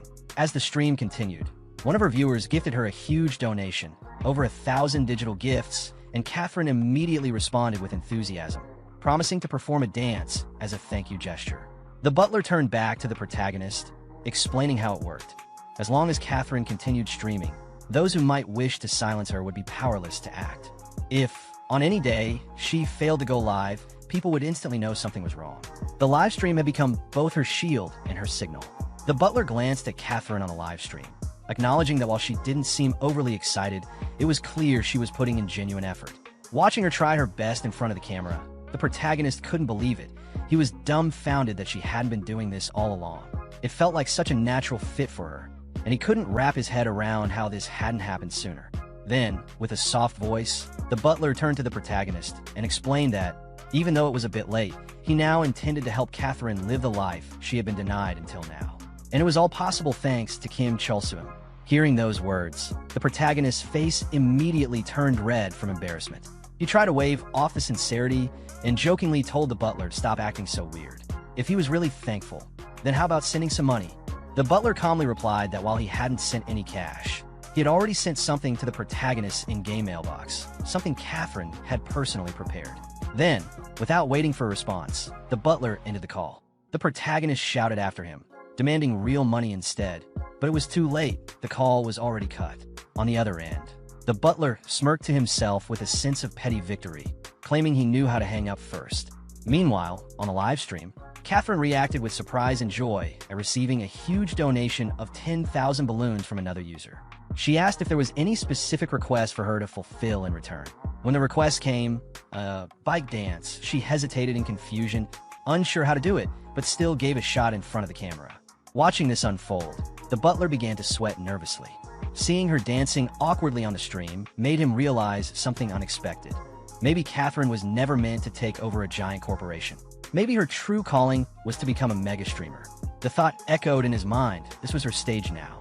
Sometime later, the protagonist visited the in-game mailbox, where Rachel, the mailkeeper NPC, greeted him cheerfully. When he mentioned expecting something valuable, maybe even solid gold armor, Rachel excitedly confirmed she'd been keeping his delivery safe. She went to retrieve the item, and, as she handed it over, her demeanor shifted dramatically. She informed him that the item was cursed, touching it could mess with someone's sanity. Her cheerful tone turned into something more threatening as she glared at him, questioning his attitude and demanding to know who he thought he was to speak to her like that. The protagonist, taken aback, insisted that of course he was entitled to his mail. But when he looked at the item details, he realized what she meant. It was a rare cursed weapon, the Bloodworm Whip. Crafted from the leather of a bloodworm, it came with dangerous consequences. Using it without removing the curse would randomly affect the user and could even drive summoned minions into a rampage. Shocked, the protagonist stared at the description, horrified at what he'd just received. He couldn't help but wonder if wielding this thing would turn him into a lunatic like the NPC he just spoke to. Furious, he cursed Catherine's name, frustrated that even now, she was still managing to make his life more complicated. Later, the NPC who had previously given him the Golem quest appeared again and, with his usual smugness, assigned the next mission, wiping out a goblin village. Immediately, the protagonist activated his goblin summoner skill and rushed up to the NPC, closing the distance between them in a flash. With an intense glare, he challenged the NPC to repeat the request. Unbothered, the NPC calmly repeated the mission word for word, exterminate a goblin village. He then explained it was just a simple cleanup task, removing evil goblins who were harassing people. They were weak monsters, so there was no need for assistance. It was a quick job, and the NPC expected him to handle it without trouble. There was plenty more work waiting after. The protagonist turned to look at his goblin companion. He told him that this was the moment they couldn't avoid anymore, the inevitable confrontation. Fighting goblins was now part of their path. But as he looked at the goblin's face, he noticed something strange. Did that little guy just snort at him? Sometime later, the NPC was seen riding in a cart, which, oddly enough, was being pulled by a crane instead of a horse. The NPC, clearly annoyed, wondered aloud where his horse had gone. Inside the cart, the protagonist was sitting with the goblin, trying to talk things out. He reached for the goblin's hand, trying to reconnect, but the goblin refused to engage. He even slapped the protagonist's hand away and turned his head. Frustrated, the protagonist lashed out, demanding to know why the goblin was acting this way. He insisted that he hadn't had a choice back then. He had to throw him to protect their secret. What was he supposed to do? Let everyone know they were working together? But the goblin continued to ignore him, casually lying on the floor and cleaning his ear. It was like he couldn't care less. The protagonist snapped again, pointing out that the goblin never listened and always caused trouble. He yelled that he hated him too and called him useless. Then, as his anger flared, a memory surfaced. Someone had warned him that one-sided relationships were fragile. The thought lingered in his mind, and he clicked his tongue in irritation. He tried to brush it off, but his emotions got the better of him. He cursed under his breath and prepared to vent even more. Just then, the goblin suddenly perked up and stared off into the distance. The protagonist followed his gaze and froze. There, in front of them, a new goblin had appeared, and it wasn't one he recognized. His immediate reaction was disbelief. What in the world was happening now? His immediate reaction was disbelief. What in the world was happening now? When Kim Chulsu sees a goblin appear suddenly, he's immediately startled. Reacting out of fear, he shouts for someone to kill it, clearly not expecting a monster to show up so suddenly. Right then, a loud explosion erupts from behind the cart, drawing everyone's attention. One of the NPCs on board is alarmed by the sound and asks what that noise was, clearly confused and concerned. Kim Chulsu, still focused on the goblin, watches his summoned companion goblin miss its attack. He yells at it, frustrated, pointing out that the enemy is still alive. Suddenly, the enemy goblin leaps at him and latches onto his face, attacking aggressively. Panicking, Chulsa shouts again for his summoned goblin to help. In the chaos, Chulsa manages to grab hold of the goblin and tries to pull it off, yelling angrily at it to get away from him. Just as he does this, his summoned goblin starts preparing a strong counterattack. Noticing that, Chulsu panics even more and warns the summon not to go overboard with the attack, worried about getting hit in the process. At the same time, an NPC behind them, now armed with a gun, demands to know what's happening. Kim Chulsu recognizes this man as one of the carriage NPCs and starts to explain that a monster got on board. Hearing that, the NPC confirms aloud that it really is a goblin, concluding that the ambush must be because they're near a goblin village. He calmly tells Cholsu to stay still and says he'll handle it in one shot. But Cholsu quickly corrects him in a panic, trying to point out which goblin to shoot, the one in front of them. The NPC acknowledges this and prepares to shoot. However, in a twist, the NPC mistakenly fires at Kim Cholsu instead of the goblin. Cholsu shouts in disbelief, calling him out for shooting the wrong target. Injured, he falls to the ground. Still lying there, Cholsu yells in frustration, asking the goblins why they're targeting him in the first place. Then, unexpectedly, the goblin that attacked him starts crying and begs for help. Cholsu looks at him in confusion. The goblin explains that he thought one of his fellow goblins had been captured and rushed in to rescue them, not intending to hurt anyone. Hearing this, Cholsu is completely stunned that the goblin can actually talk. He shouts in disbelief at this new revelation. Later, as the cart continues through the forest, Cholsu sits inside, looking irritated. He wonders aloud whether being a goblin summoner somehow lets him understand goblins, and sarcastically questions if he's becoming a goblin himself. Meanwhile, the captured goblin, tied up to the cart and being dragged along, pleads again for mercy. He insists he only came to save his kin and never meant to hurt anyone. Cholsu, ignoring the goblin's apology, scolds him for biting his head and questions his reasoning. He admits he didn't have any personal grudge against goblins before, but now he's using this as an excuse for something bigger. With a more serious tone, Cholsu declares that he's going to go to the goblin village and wipe out every last one of them himself. The carriage comes to a stop, and the NPC informs Cholsu that they've arrived. Cholsu looks ahead, puzzled by the location. Then a system notification appears before him, confirming the path leads to the goblin village. He reads it aloud and realizes he has to proceed on foot from here. The NPC casually tells him he could go farther, but doesn't want the trouble, then immediately runs off, leaving Cholsu confused by his abrupt exit. Now standing alone, Cholsu holds the captured goblin and considers that since this path leads to a monster village, it's likely filled with traps. He realizes it was a good idea to keep the talking goblin alive, as he might come in handy navigating those dangers. Hearing this, the goblin sweats nervously and asks if the only reason Cholsu spared him was to use him like a tool. Then, more desperate, the goblin pleads that if someone must die, let it be him. He insists that the other goblins did nothing wrong and takes responsibility for being the one who attacked first. He compares it to how any human would instinctively rush to save another human in danger, implying that he acted out of the same instinct. At one point, Kim Cholsu roughly pulls the goblin up close to his face. His expression shifts into something dark and devilish, similar to a character like Lloyd. He ominously hints at something, leaving the goblin in a state of panic. The goblin starts yelling, clearly terrified. He insists that goblins don't hate humans and claims their race is actually kind. He accuses humans of always being the ones to harass them. He demands to know why Cholsu came to the goblin village. Was it just to make their lives miserable? Hearing this outburst, Cholsu grips the goblin's chain tightly and starts to reflect. He realizes he had been attacking goblins simply because it was part of quest. He never had a personal grudge, nor had he seen them commit any evil acts. It dawns on him that he had just assumed goblins were inherently bad and that killing them was normal. But he quickly brushes off that self-reflection and thinks to himself that no one would really care if a goblin died anyway. At that moment, two more goblins suddenly appear ahead of him. One of them calls out affectionately, revealing that the goblin Cholsu is holding is their family member. Cholsu is momentarily confused by this, piecing things together.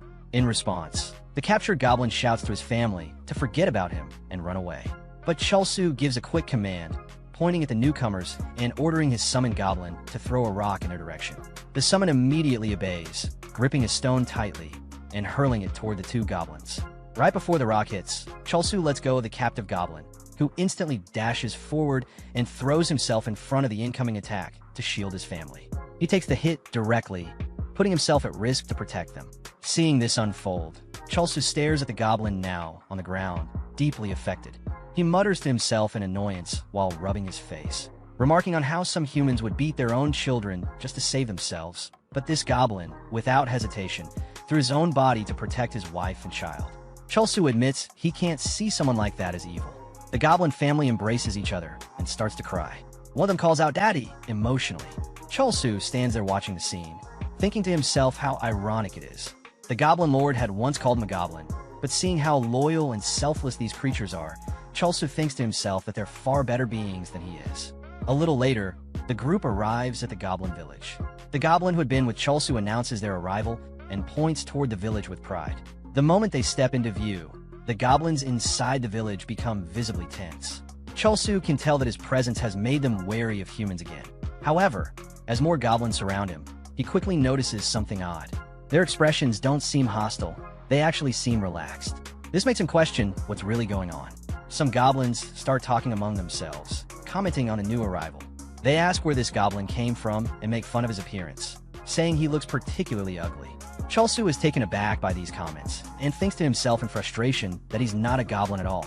Then, the goblin who accompanied him, now acting a bit smug, reassures him. He explains that before boarding the carriage, he had gone through the same doubts. He casually tells Chulsu not to worry, because with a face like his, no one's going to think he's human anyway. Chulsu, now irritated and mentally exhausted, thinks to himself that he should have just killed that guy earlier. Despite everything, Chulsu nervously asks if he can leave now, explaining that he's genuinely worried.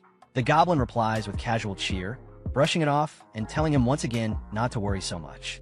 After everything that had happened, Chulsu replies with a straight face that he's not worried about the goblins. He's worried he might end up killing them all. The goblin sitting with him doesn't seem to take it too seriously. He just laughs and tells Chulsu again that he can't leave yet.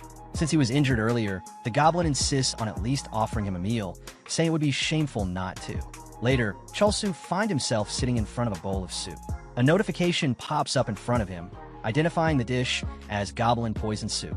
On seeing the name, he yells at the goblins, pointing out that it literally says poison in the name. Meanwhile, behind him, a goblin mother scolds her children for running around the house while they have a guest. One child chases the other, yelling at them to stop. But Chulsu doesn't pay attention to any of that. His eyes are locked on the suspicious-looking soup. He takes a spoonful and comforts himself with the thought that, luckily, in-game characters can't taste anything. Still, he can't help but wonder what he's doing, sitting here and eating with monsters.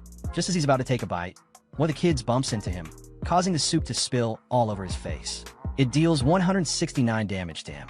The goblin sitting across from him bursts out laughing.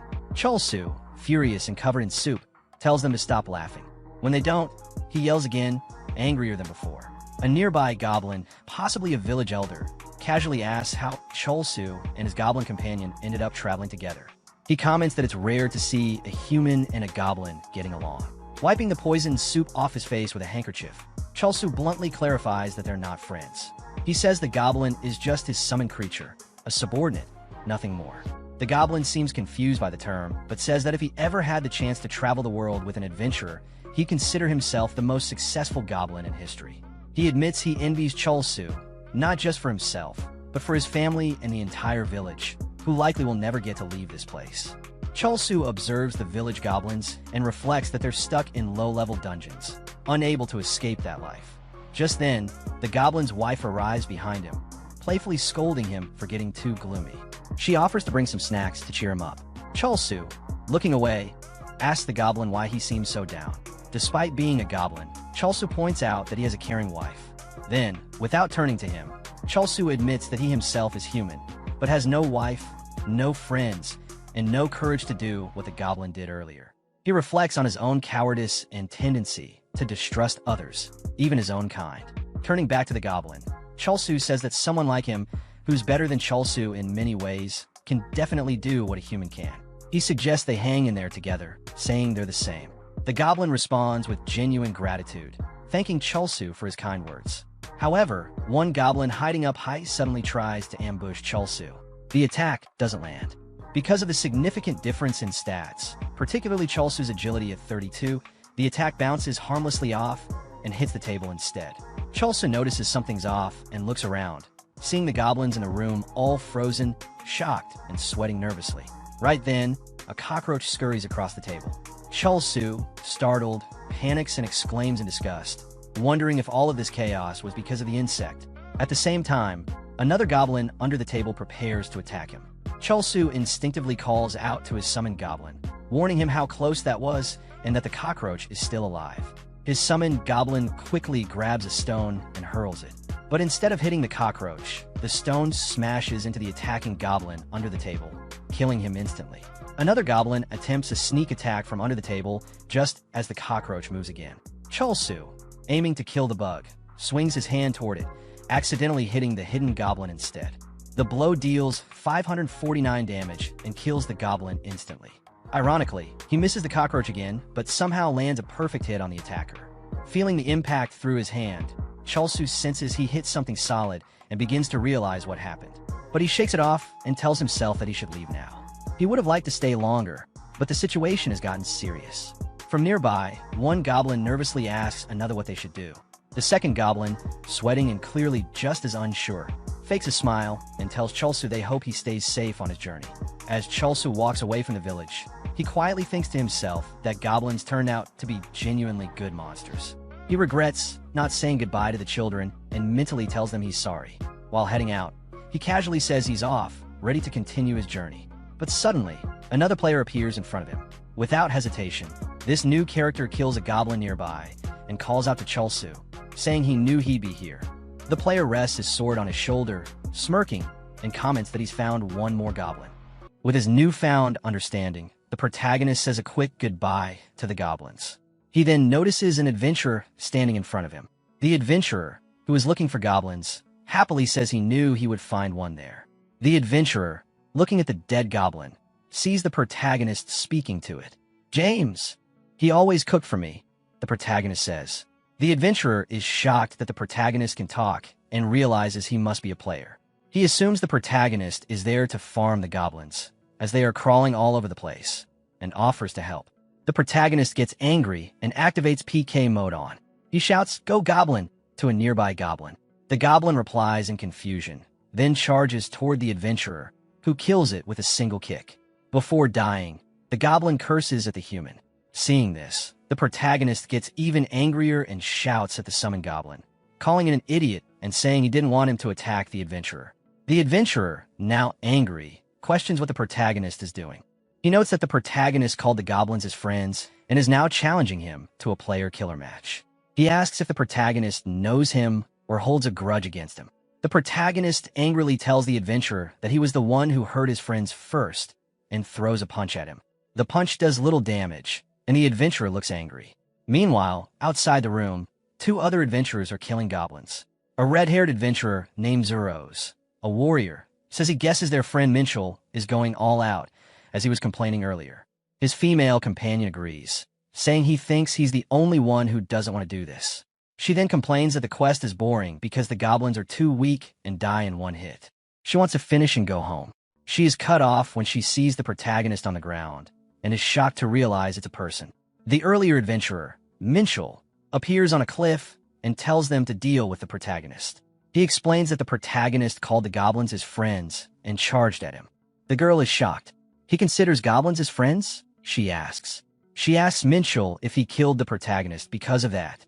Minchel replies that the protagonist initiated the player-killer fight and that he didn't even finish him off, as the protagonist had good gear and fell off the cliff by himself while running away. He tells him to take care of him while he finishes off the goblins inside.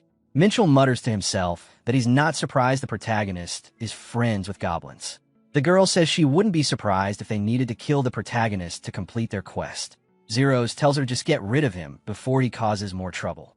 Minchel, looking at the goblins, expresses his desire to not waste any more time on this boring quest and continues killing them.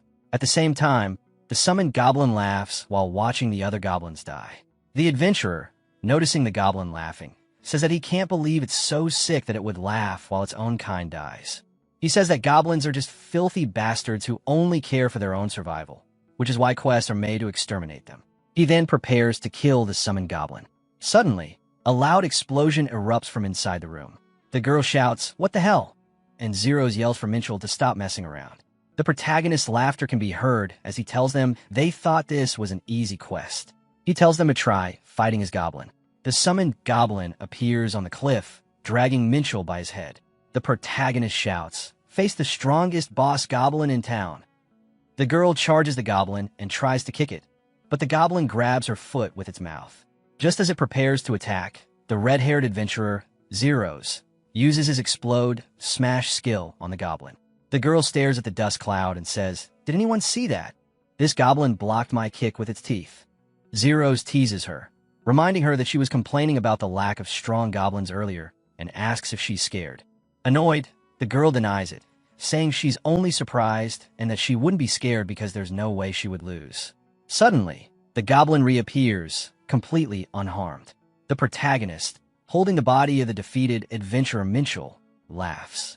He taunts the girl, saying they think they can win. He then speaks to Minchel's unconscious body, telling him he'll be a laughingstock for losing to a goblin, and questions why it's always the goblins who are expected to lose. The girl angrily shouts at the protagonist to shut up, but he just smiles. He accuses humans of being traitors and says goblins would never betray anyone. He claims the girl and her friends kill goblins for no reason and probably hang their heads on walls to gloat. The girl instantly shouts back, denying that she's ever done such a thing. Zeros, the red-haired adventurer, tells her to stop talking to the protagonist and focus on the goblin. He readies his skill and thinks to himself that the goblin isn't listening to the protagonist, and that Minchel wouldn't have died if he had messed with him. In that moment, the protagonist shouts at the goblin to kill them. The goblin, however, lies down on the ground. Confused and angry, the protagonist yells at the goblin, asking why it won't listen. He then realizes that since the goblin isn't listening, he must ask nicely. He kneels and bows to the goblin, calling it King, God, Emperor, Majesty, Goat Goblin, and begging it to save him, or he will die. He thinks to himself that it's shameful to kneel to a goblin, but without it listening to him, he's powerless. The goblin, with a hand gesture, tells the protagonist to stand up. The protagonist, sweating and still bowing, apologizes for ordering the great goblin around. He promises never to throw it or order it around again, and promises to prepare it the best meal while rationing his own food.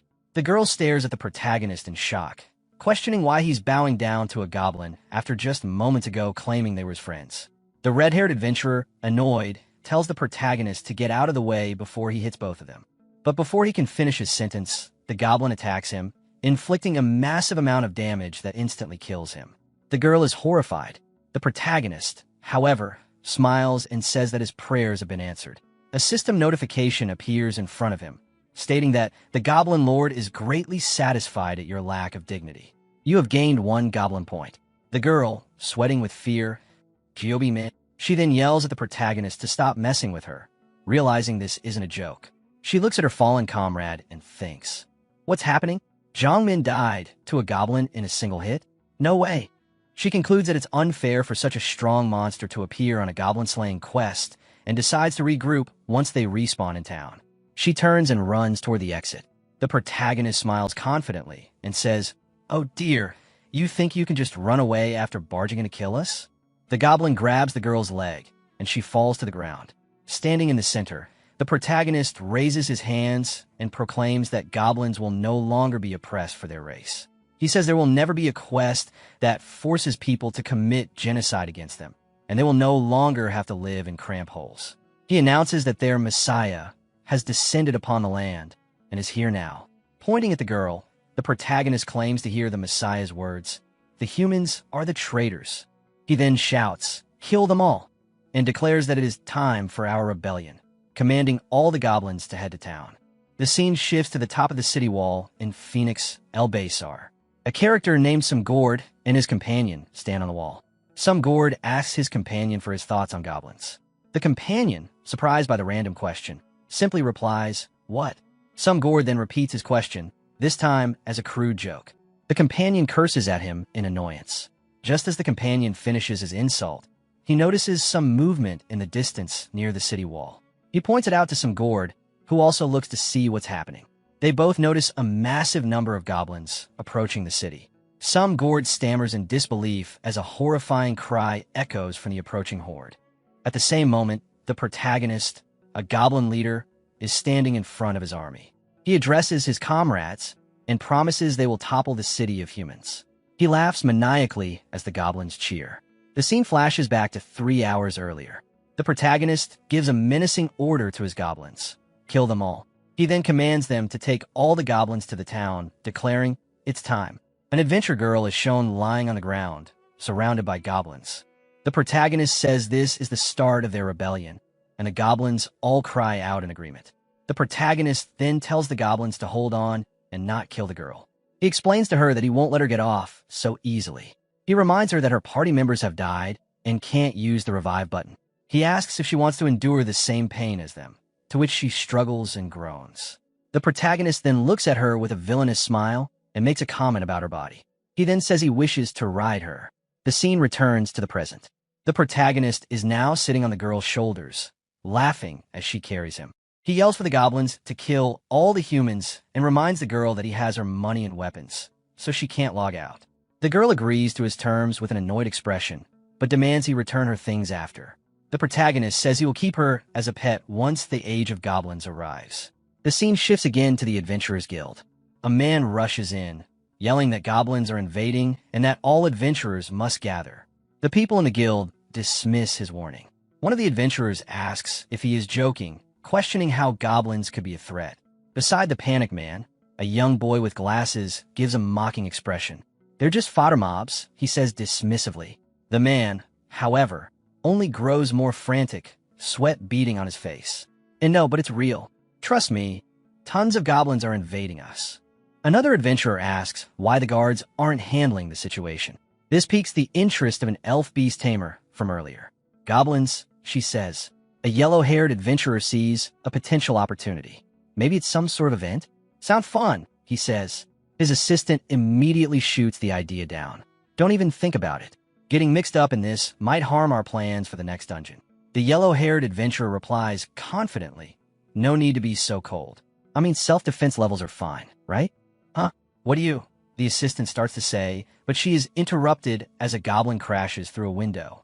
The yellow-haired adventurer, without a change in his expression, instantly kills the goblin with his gun. Whoa, there really are goblins, he exclaims. His assistant thinks to herself, does he have eyes on the back of his head? Suddenly, the adventurers are taking the man's warning seriously and begin to prepare for a fight. One of them comments, man, I thought it was a joke. Just then, a huge number of goblins break through all the windows of the guild, screaming "Keek!" in unison. The adventurer looks on in shock. But they're really attacking? He activates his power, and a yellow aura of fire surrounds him. With a single swing of his sword, he kills a goblin, a confident look on his face. Aha, too easy. The text reveals that this is Asfistad, the Hellfire Guild Master. I had some high hopes since it was a special event, but even 100 of these fodder mobs wouldn't be enough to make things interesting, he says. The little boy with glasses is revealed to be J-Mini, Professor LV, 52, and Hellfire Guild Vice Master. The Hellfire Guild Master's confident look falters slightly as the professor says, it's not 100. He then activates his professor skill, X-Ray. There's tens of thousands of them. Maybe even more than that, he finishes. Suddenly, the Hellfire Guild Master is overwhelmed by the sheer number of goblins surrounding him, and he panics. What the hell are these hordes? At the same time, the yellow-haired adventurer, Horace Philiver, Gunslinger LV, 62, and Armstrong Guild Master, looks at the chaos in front of him and says, the town seems to be in danger. Horace, the gunslinger, looks at his assistant, Charlotte Stone, the alchemist, who is also the vice master of the Armstrong Guild. He asks if she's going to tell him to sit back and watch. Charlotte adjusts her glasses and replies that's exactly what she wants him to do. Horace dismisses her immediately, saying, hell no. Damn it. The beast tamer stands up and says, unlike that child from last time, these goblins aren't very cute. She then summons a gust of wind and calls to her pet. A massive cat appears in the middle of the city and lets out a powerful roar. The protagonist, the goblin leader, sees the cat. He angrily points his finger at it and laughs maniacally, saying they will give the humans a taste of their own medicine. Meanwhile, inside the city, other adventurers are running from the goblins. A girl named Giusevelli, a magician, is crying out as a goblin gets close to her. She instinctively uses her magic and kills it, then looks at it in shock. Huh, she says, they're weak. Her companions agree, noting that while there are a lot of goblins, they're just weak mobs. As the adventurers prepare to attack with their skills, the goblins stop in their tracks. The adventurers shout insults at the goblins before unleashing a flurry of fireballs, killing several of them instantly. People inside the city begin shouting that the goblins are weak as shit, maybe only level 20 at most. Middle-level adventurers attack the goblins with excitement, yelling, just mow them down. The protagonist, seeing the chaos unfold, is shocked and panics, holding his face in his hands. Whoa, damn it. How dare the humans counterattack? He yells. In the next moment, the protagonist bows before his goblin summon. Oh, great goblin, he pleads. Our comrade's morale is falling. Please show us your power. While our protagonist begs his summoned goblin to lead them, the girl he's using as a mount thinks about quitting the game entirely. The summoned goblin, in response to the plea, lets out a confident, arrogant laugh and grabs its weapon. Meanwhile, a group of adventurers is making short work of the goblin army. One adventurer, celebrating how fun it is to mow down the mobs, is suddenly shocked into silence by the sight of the summoned goblin standing right in front of him. In a single blow, the summoned goblin defeats the adventurer. Our protagonist, still on the girl's shoulder, laughs triumphantly at the foolish humans for underestimating the goblins. The girl, in turn, looks at the summoned goblin and questions whether it can truly be called a goblin. Suddenly, the goblin army's behavior changes. They charge forward, attacking relentlessly and without pause. They ignore the dead and attack anyone they see. The protagonist, sweating, tries to rein them in, telling them to stop and focus on other humans, but they don't listen. He then sees some goblins dragging a dead girl into a dark alley. He jumps off the mount, shouting at them to stop and asking where they are taking her.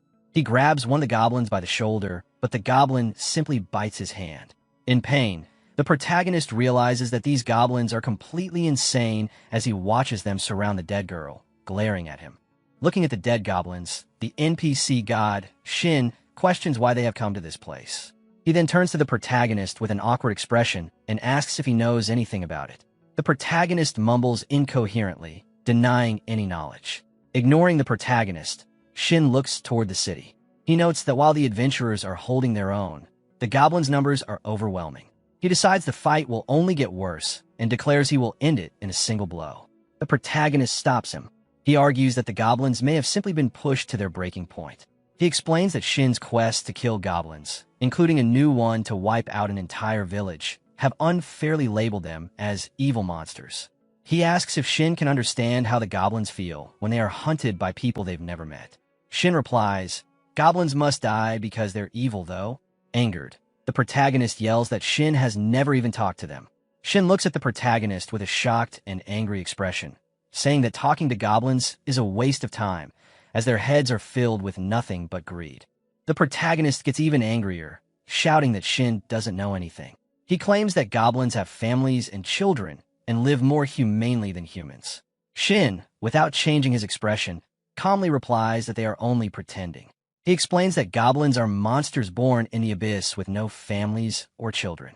Every action is a lie to trick adventurers. He clarifies that he doesn't want them to go extinct, but their numbers must be controlled to maintain the balance of the world. The protagonist, enraged by the NPC's explanation, tells him not to be so dismissive. He argues that if the NPC had shared a meal with the goblins, his perspective would change. The NPC cuts him off, stating that the meal would have been poisoned. This triggers a sudden realization in the protagonist. He remembers trying goblin food and recalls it tasting suspiciously like poison. He also remembers other strange things and realizes that the goblin's supposed family and human-like behavior were all a ruse to trick him. He angrily thinks to himself that monsters in games don't have families or children. They just spawn. As the protagonist's anger boils over, the NPC starts to tell him what he should do now that he understands the truth. But before he can finish, the protagonist runs off. The NPC shouts after him, asking where he's going. Meanwhile, the girl who is used as a mount by the protagonist finds herself in the middle of the city, confused and considering whether to run. But the protagonist suddenly reappears and sits on her shoulder again. He yells, "Change of plans," and activates his goblin summoner skill. A goblin appears in his hand. He holds it up and shouts to the entire goblin army to stop fighting, claiming that the Messiah has just spoken. However, before he can finish his sentence, the goblin's attention shifts back to attacking the citizens. The protagonist tries to shout at them again, but they completely ignore him. He thinks to himself, shit, what the hell is wrong with them? I can't control them, unlike earlier, despite the goblins ignoring him. Our protagonist holds up the goblin in his hand and shouts again, demanding they stop fighting and listen to the Messiah. At that moment, another adventurer appears beside him and questions what he's doing with the goblin. Sweating nervously, the protagonist thinks to himself that this is the worst possible timing. He awkwardly tries to explain, "And no, you must be mistaken, I'm just making preparations for this move." With that, he slams the goblin onto the ground.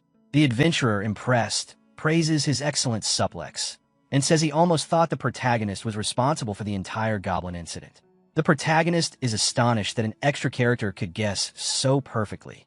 As the adventurer walks away, our protagonist shouts to his back, "Go kill tons of goblins," and lets out a sigh of relief. He then turns to the goblin he slammed, which has now stood up, looking at him with anger and frustration. The protagonist thinks he's in trouble and nervously tells the goblin he didn't actually suplex it, but simply tripped. The goblin ignores him, picks up a rock, and prepares to attack. Panicked, the protagonist shouts, "Ah, fuck it." As the goblin throws the rock, he quickly grabs the girl in front of him and uses her as a shield. The girl is knocked out from the impact. The protagonist apologizes to the unconscious girl, calling her Goblin number 2, and then throws her to the ground. He then angrily confronts the goblin for throwing a rock at him. "How dare, minion," he says. His tone turns serious and threatening as he declares that the goblin needs to be taught a lesson. At the same time, the beast tamer notices the rock flying through the air. She looks at the protagonist and recognizes the dropping ear goblin. She wonders what he's doing. The beast tamer sees the protagonist holding a red whip and is shocked. She realizes he's trying to use a bloodworm whip without dispelling its curse, which will cause his minion to become crazed. The protagonist, unaware of her thoughts, hides the whip behind his back from a goblin. The item description reveals that using the cursed whip will give the user a random status effect and make the minion crazed. The protagonist yells at the goblin, saying he now knows why he was given the whip. It was meant for giving the goblin a beating. Seeing this, the beast tamer tries to stop him. Meanwhile, the Flame Knight is on a killing spree, happily mowing down goblins and declaring that even trash mobs are fun to kill when they're all bunched up. The glasses-wearing boy warns him to stop having fun and tells him that their healing is at its limits and other adventurers are being killed. The Flame Knight angrily replies that if they died, they deserved it and will be kicked from a guild. At the same time, the gunslinger is firing at goblins. After killing a group of them, he proudly says he's landed his 100th headshot. His assistant, however, corrects him, saying he only killed 99 monsters with 100 shots. The gunslinger playfully asks if she's sure she didn't forget to count one. Before she can reply, a bullet flies past her, hitting another goblin. The gunslinger grins and says, "Ta-da, Charlotte, this fountain of blood is for you." The assistant realizes he shot a bullet into the sky to create the effect. Elsewhere, other adventurers are fighting the goblins. The Flame Knight tells them to stop killing the goblins one by one and activates his power to show them how farming is properly done. Suddenly, the goblins in front of the adventurers stop, scared and sweating. The glasses-wearing boy notices a strange presence among the goblins and shouts to the Flame Knight that something's off. The protagonist's summoned goblin appears, looking angry and ready to attack. Ignoring the boy's warning, the Flame Knight leaps into the sky, activating his meteor blaster skill. A huge explosion erupts, and the Flame Knight stands in the middle of the carnage, saying he will burn the goblin to a crisp. However, the protagonist's summoned goblin emerges from the fire unharmed, leaving the Flame Knight shocked and annoyed by its resilience. The Beast Tamer girl is too late. The protagonist strikes the goblin with the cursed whip, and a red energy surrounds it. "I'm too late," she says to herself in dismay. She then turns to the protagonist and tells him, "There's no time to waste. Unsummon your minion immediately." But it's no use. The protagonist is already passed out from the whip side effect. The Beast Tamer watches in horror as the goblin's personality changes and its body is consumed by the red energy. She thinks to herself, in return for being unable to control a minion, Crazed raises its stats massively. She tries to reassure herself that she can handle a monster of this level, but the goblin suddenly walks past her at an astonishing speed. She realizes he's not a weak minion, and she remembers the true danger of the crazed effect. The minion no longer recognizes its master. The goblin turns and tries to attack the unconscious protagonist. Just then, her summoned cat, Michelle, grabs the protagonist in its mouth and throws him into the sky, where he's held suspended. The goblin gets even angrier. Seeing the path is now clear, the Beast Tamer yells to her summoned cat, "Michelle, attack lightly, just to bring him back to his senses." As the big cat attacks, the goblin surprisingly hits the cat instead, dealing an enormous amount of damage. The Beast Tamer girl is shocked. The goblin then instantly appears in front of her, launching a new attack. Reacting quickly, she activates her summoner skill and summons a giant earth elemental. But the goblin punches through the elemental, destroying it in one hit. The beast tamer, flying away on her bird, realizes her fears were correct.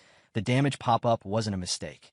She knows that if the protagonist doesn't unsummon the crazed goblin, many people will get hurt.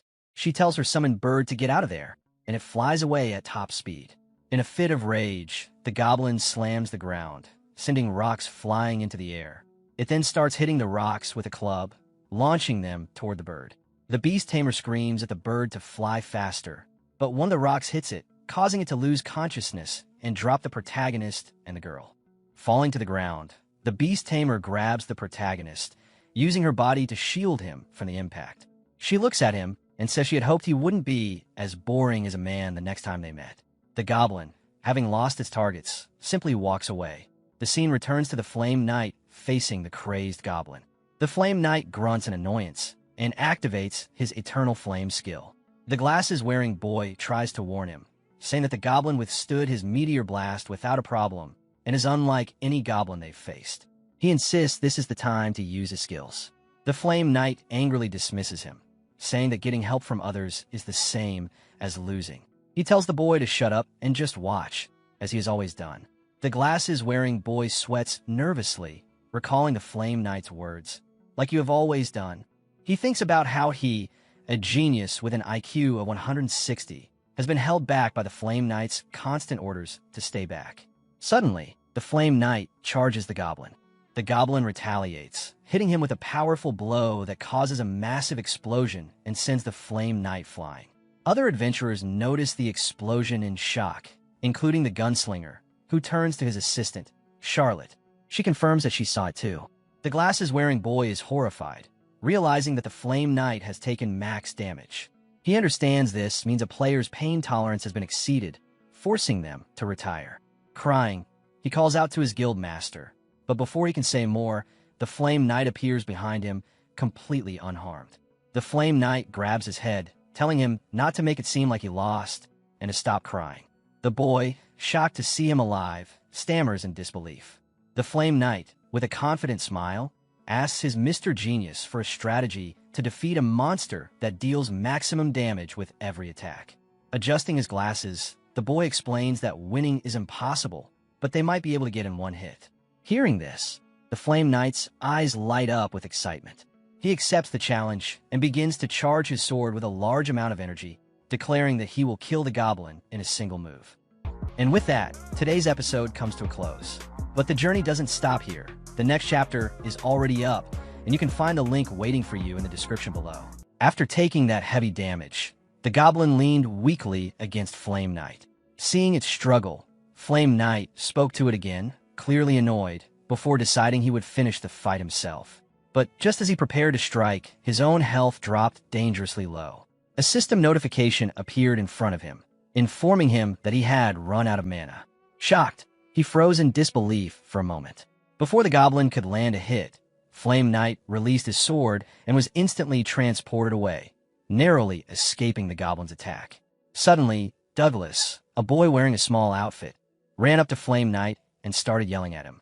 He was furious and frustrated, demanding to know why Flame Knight had given up when he promised to win. The boy lashed out at him, shouting that he should fight until the end like always, not surrender halfway. Flame Knight remained silent, his expression unreadable.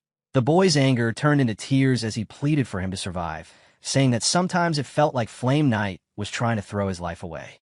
He begged him to just run away instead, reminding him that this was only a game and not worth dying over.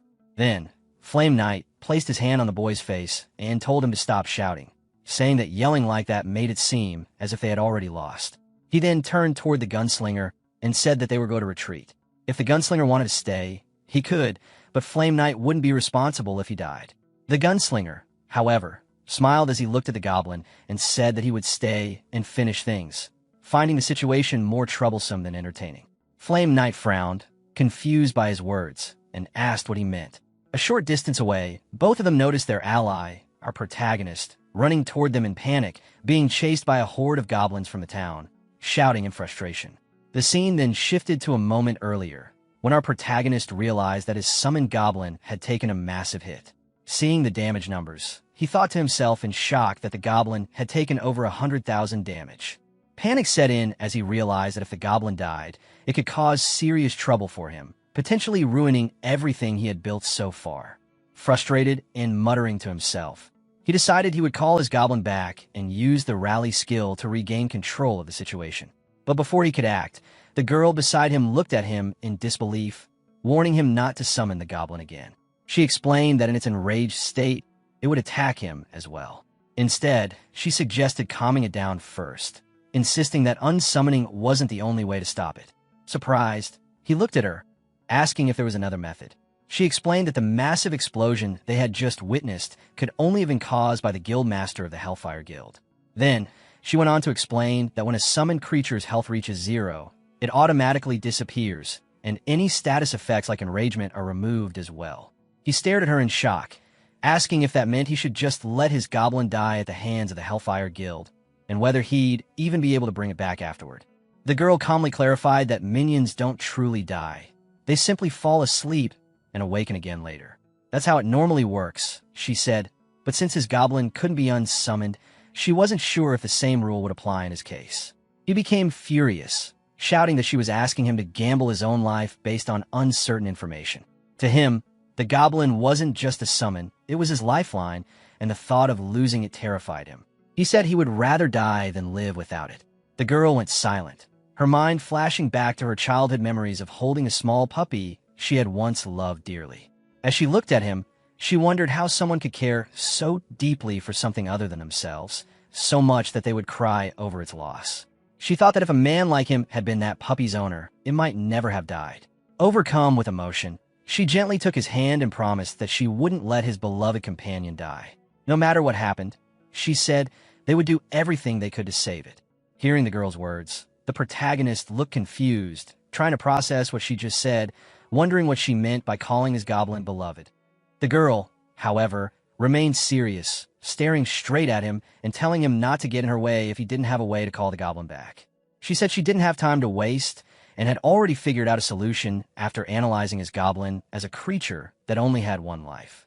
She explained that an enraged monster was similar to a pet that had been left in the wild for too long, and the best way to reach its hurt heart was through food. The protagonist stared at her, taken aback, repeating the word in disbelief. Food. She nodded, saying that while it wouldn't be easy, she believed it would work if he put his emotions into it. Internally, he couldn't help but think that her words made no sense. What she was saying sounded ridiculous. He wasn't trying to comfort his goblin, he wanted to knock some sense into it. But then, as he thought back, he remembered that he had once used his goblin feeding skill to lure the creature away during a fight, and it had chased the food with wild excitement. Suddenly, it hit him that he hadn't fed the goblin even once since that day. Realizing this, he quickly activated his goblin summoner skill, goblin feeding, and summoned a piece of goblin food into his hand. Sweat ran down his face as he looked at it, thinking that this might be his only chance to bring the goblin back to its senses. With determination, he started running toward the goblin, holding the food tightly. From behind him, the girl called out, telling him that if he had food, he could just summon it back. Before she could finish, a group of goblins suddenly rushed past her, and her eyes widened in shock as she realized all the goblins surrounding the town were now charging straight toward him. The protagonist also noticed the goblins closing in on him. Glancing down at the food in his hand, a system notification appeared before him, describing it as a goblin special sausage, a legendary item said to be so good that even a divorced goblin's wife would return for it. Furious, he ran faster, cursing at the situation, shouting in frustration as the horde chased after him. Back in the present, Flame Knight saw the protagonist sprinting toward them with the goblins in pursuit. Sweat trickled down his face as he muttered in disbelief, wondering why they were all coming their way. Before he could react further, the gunslinger smiled, logging out of the game while saying that the goblins must have smelled something nice and that they needed to get out of there quickly. As soon as he vanished, the protagonist dashed past Flame Knight. Seeing that, Flame Knight grabbed the boy beside him and tossed him into the air, saying with confidence that he'd see him later, addressing him as the Vice Guild Master. Just as Flame Knight threw the boy into the air, the old goblin charged forward and collided with him, killing him instantly. Meanwhile, the protagonist stood face to face with his own goblin, staring at it intensely. He spoke firmly, questioning if it intended to leave him without his permission. Then, looking down at the item in his hand, he mentioned that it was the goblin's favorite sausage and told it to eat quickly since there was no time to waste. As soon as the goblin saw the food, its eyes widened and drool began to pour from its mouth, saliva dripping uncontrollably as hunger consumed it. The protagonist's eyes widened in surprise. Realizing that this might be the effect of its enraged state, it was acting more like a wild beast than usual. Sweat rolled down his face as he nervously extended his hand, trying to calm it. Forcing a shaky smile, he spoke gently, coaxing the goblin to eat, hoping to bring it back to its senses with the food. Just as the goblin leaned forward to take a bite from his hand, a massive wave of other goblins crashed into them, interrupting the moment and preventing the goblin from eating the food. After the massive goblin rampage, the area was left in complete chaos. Players stood around amid the destruction, exhausted and furious. The protagonist, still seething, cursed under his breath as frustration boiled inside him. In his mind, he couldn't stop thinking about how ridiculous the situation had become, angry at the goblins, at himself, and at everything that had gone wrong. He thought about how greedy and selfish the goblins were, calling them worthless and admitting that Shin had been right all along. There were simply too many of them to handle. Overwhelmed and cynical, he shouted out loud that it was fine if some of them died. In front of him, all the goblins gathered together, and on top of the pile stood his summoned goblin, gripping tightly. Then, in an instant, the ground beneath them vanished. All the goblins dropped into a massive pit that suddenly opened below.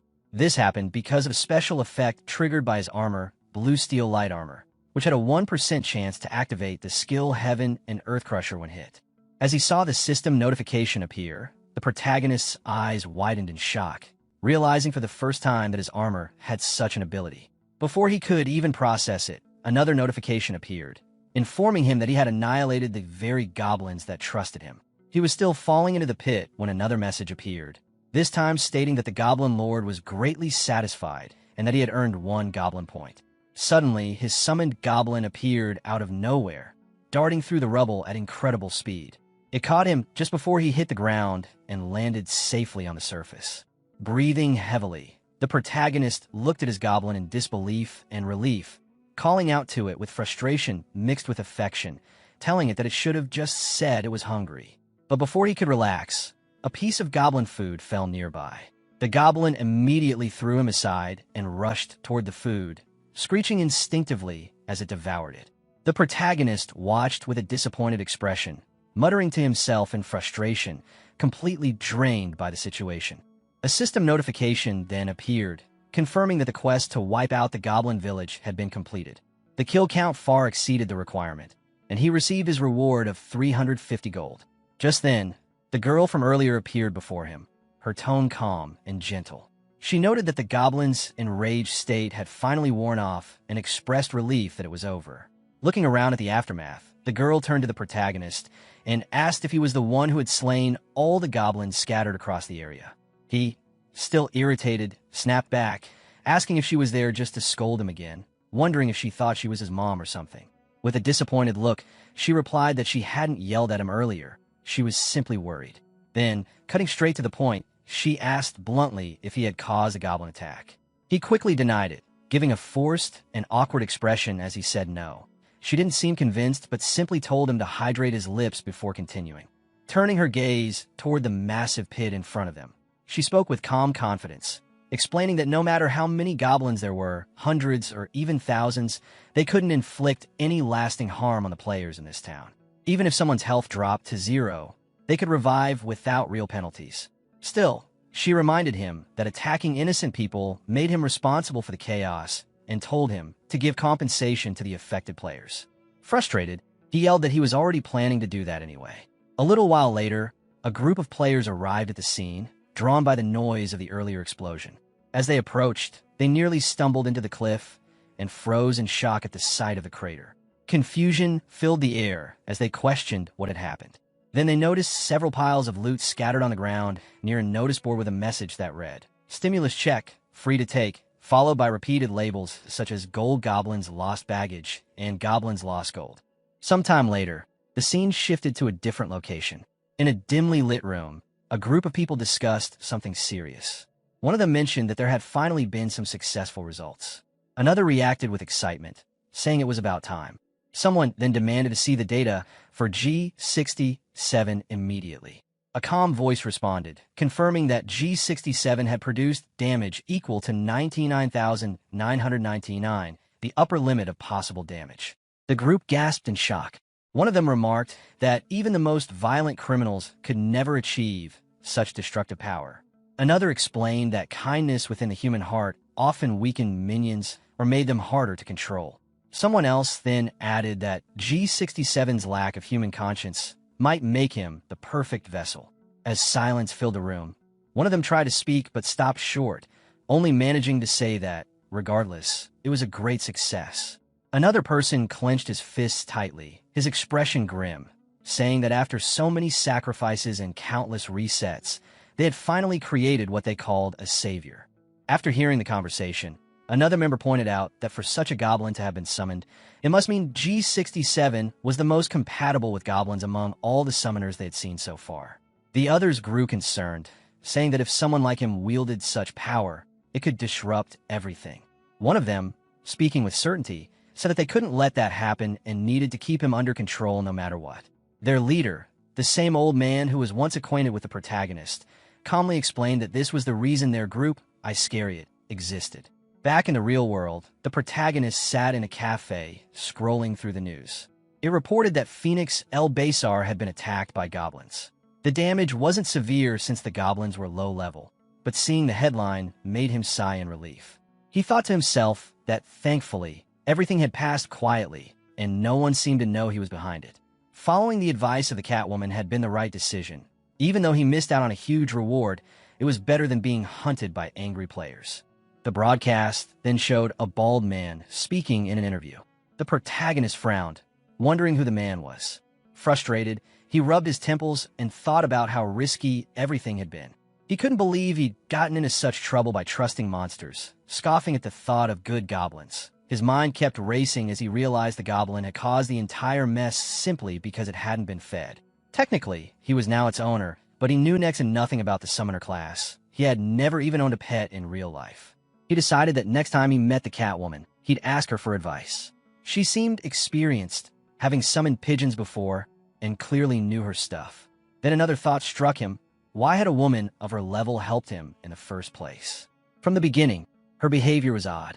She had called him adorable, said he was cute, and even asked for his name. The memory made him pause, and with a calm smirk, he muttered to himself that she was cute too. Maybe he should date her someday. As he sat lost in thought, the old man from Iscariot appeared silently beside him, watching without saying a word. When the protagonist noticed him, he froze for a moment before blurting out a curse in shock.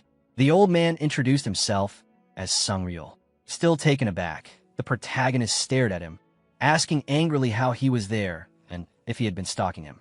Ignoring the question, Sungryul simply observed that the protagonist's face looked troubled. This only irritated him more, and he repeated his question, demanding to know if the old man had been following him. Sungryul remained unfazed and said he had made the right choice coming there. Frustrated, the protagonist clenched his fists and threatened to slap him, asking what he could possibly know about his situation. The old man finally replied that it was because of the goblin. Sweating nervously, the protagonist admitted it was true, but immediately demanded to know how he even knew about it, then added that his concern was because of the goblin. Sungryul explained that a major bug had been found affecting summonable minions in the summoner class, and that developers planned to patch it soon. At first, the protagonist couldn't believe it. Then he checked and found an official announcement confirming an upcoming bug fix. Other players nearby treated it like a routine update, but for him, it was huge news. Panic set in. His goblin was unusually powerful right now. If the patch fixed the exploit that made it strong, that strength would vanish. He had 1 week before the patch. The thought hit him hard. He needed to make $2 million within that time, no matter what. Back in the game, NPC Shin, blunt and unsympathetic, told him not to be proud of slaying 30 goblins. A quest completion notice appeared, but the protagonist was too focused on his deadline. He demanded the next quest from Shin, but a system restriction prevented him from receiving new quests until he reached level 40. Enraged and stressed, he snapped in frustration at the barrier. Skim Chulsuz opened his status screen, frowning as he saw the numbers. He had only climbed one level despite slaughtering 10,000 goblins. Frustration built up as he realized how slowly his progress had become. Deciding it was better to pick up a proper quest for both efficiency and bonus rewards, he headed to the Adventurers Guild. Once inside, he browsed the quest board, but most of the good missions were already taken. Then one particular quest caught his eye, a quest titled Demon's Mask, located in the underground cave of the Lost Ruin, listed for level 36 with a reward of 10,000 gold. Converting the value in his head, he realized that was about $1,000 in real-world money. It was the highest level quest left, and he decided to take it. Just as he reached for the paper, a familiar voice suddenly shouted across the guild. It was High Warning, panicking at the sight of him. She loudly called him the insane, perverted bastard, reminding everyone about an old incident between them. The outburst drew stares from nearby adventurers. Annoyed, Skimchulsus turned toward her, irritated at how she was making him look. But High Warning didn't stop. She exaggerated her story, accusing him of behaving like a lunatic who ogled quest papers, making everyone laugh and whisper. Before the tension could rise further, a magician named Okeda Ray stepped in. She was calm and composed, introducing herself as a level 32 magician. She tried to defuse the situation gently, addressing him in a light tone and asking him to come along with her to avoid more chaos. High Warning grew furious at OK.Ray, shouting at her for trying to take the quest she had already claimed. She insisted she had seen it first, but OK.Ray calmly pointed out the fine print on the paper that High Warning had missed, showing that the quest required a 3-person party to enter the cave of the Lost Ruins. Skimchulsus read the details and was immediately irritated, realizing he couldn't take the quest alone. He complained internally, frustrated that he would have to work with others. Looking at the two women beside him, he judged them quickly. High Warning, though loud, seemed somewhat useful, while OK.Ray looked too old to keep up. OK.Ray, pretending to be hurt, teased him gently, saying it couldn't be helped if he didn't want to team up with an old lady, but questioned if he would really be fine without her. High Warning, not wanting to seem weak, boasted that plenty of others would gladly party up with her, but her confidence quickly faded as she realized who Skimchulsus actually was. Remembering his reputation, she panicked at the thought of teaming up with him.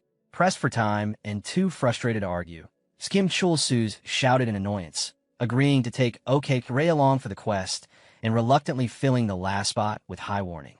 The system confirmed their new team formation, listing their names and levels. High Warning sighed in disbelief, questioning how she ended up stuck with him again. Later, inside the dungeon, the group's pace was painfully slow. Skimchulsus grew impatient, yelling about how long it was taking to clear the quest. High Warning defended himself, pointing out the multiple fury bears blocking their way, each one around level 35 to 36, making it impossible to advance any faster. Skimchulsus smirked at the enemies ahead, clearly unimpressed.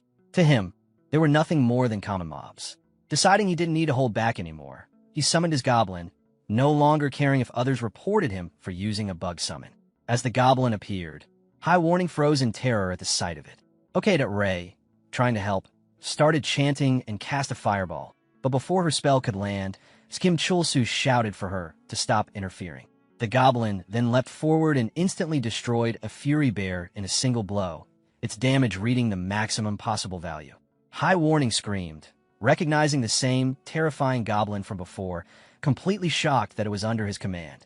Skimchulsus proudly declared that the monster was his summon, explaining that he was the one who could control it and that no one else should get in his way. As they continued deeper into the dungeon, he casually asked OK.Ray how she ended up playing Heaven's Door. She explained that she started because of her husband, who had been deeply into the game. High Warning found that romantic, but OK.Ray didn't seem to understand the word at all, leaving her a bit confused. High Warning, still curious, asked more about her husband and his class, but before OK.Ray could answer, the boss of the dungeon revealed itself, a terrifying creature known as the Demon's Mask. It wasn't a literal mask, but a monstrous being with immense power. As the group prepared for battle, OK.Ray calmly began walking toward it despite the others warning her to stay back. A flashback revealed her life in the real world. She was an elderly woman living quietly with her husband, who spent his time inside a Heaven's Door VR pod. She often tried to talk to him, bringing him snacks and complaining about how bored she was, but he rarely responded, too immersed in the game. His in-game name was shown to be Wackium LV. 17. The memory then shifted to the time she first logged into the game. Her new account, OK.RayLV1, joined the world for the first time. She had borrowed a friend's VR machine just so she could spend time with her husband in the game. They joked around as she admired the virtual world, and he teased her for her clumsy username. Back in the present, OK.Ray stared at the demon's masked monster and noticed its name, Alupper Warrior, LV39. The realization struck her. It was her husband's character. Quietly, she spoke to it, apologizing and saying that it would be helping out some old people this time. Looking at the old lady walking toward the boss monster, High Warning yelled that it was dangerous, but the old lady just stood there and said she was sorry that they'd be helping out some old people. She activated her magic, and a loud explosion appeared inside the boss monster, the Darkness Bomb skill. Seeing it, the protagonist was shocked, exclaiming how strong the grandma was. In the next moment, Ray bypassed the protagonist at high speed, and the mask the boss monster was wearing suddenly appeared in his face. High Warning watched, confused, wondering if the grandma had taken a monster down. She then saw the older lady picking up a warrior from the dust, and the names and levels appeared above their heads. Ray, Magician, LV.32, and Iloverkiko Creo, Warrior, LV.39. At that moment, she realized that the boss monster had been the warrior she had been helping. The old lady, weakly, repeated that they'd be helping some old people. High Warning thought about what she meant by that. Meanwhile, the goblin laughed and jumped around. High Warning looked at it, asking what was up, but then noticed the protagonist wearing the mask, his status showing Demon's Mask LV.36, Skimchulsu's LV.38. Angrily, she cursed the situation. Suddenly, she ran away, with the protagonist chasing her. She complained loudly as she ran, clearly annoyed. The protagonist caught up and tapped her on the back, but she immediately kicked him in the face, yelling that he should get the mask away from her. The mask came off him, and High Warning thought about how it floated to the closest fallen user. The protagonist, kneeling, muttered in frustration about the mask. He looked back at High Warning, shouting at her for running away instead of helping. Then he noticed she was wearing the mask, leaving him silent. She moved quickly, pinning him against the wall, making him flustered. He tried to speak awkwardly, saying they were friends, but she punched him in the stomach. At the same time, the goblin appeared, and the protagonist held it up as a shield against High Warning's attack. In his mind, he realized the mask controlled its wearer, explaining why he hadn't been able to act earlier. He then shouted at the goblin to attack the mask she was wearing. The goblin let out a fierce cry and charged forward, striking the mask directly. The impact shattered it, sending High Warning flying backward as the broken pieces scattered. Before anyone could react, the mask floated off again and latched onto OK.Ray's husband. Realizing what was happening, he panicked, but the goblin quickly intercepted and blocked the mask's advance. However, the situation worsened when the mask forcefully attached itself to the goblin instead. The goblin's appearance changed instantly. Its face twisted, and its presence turned menacing.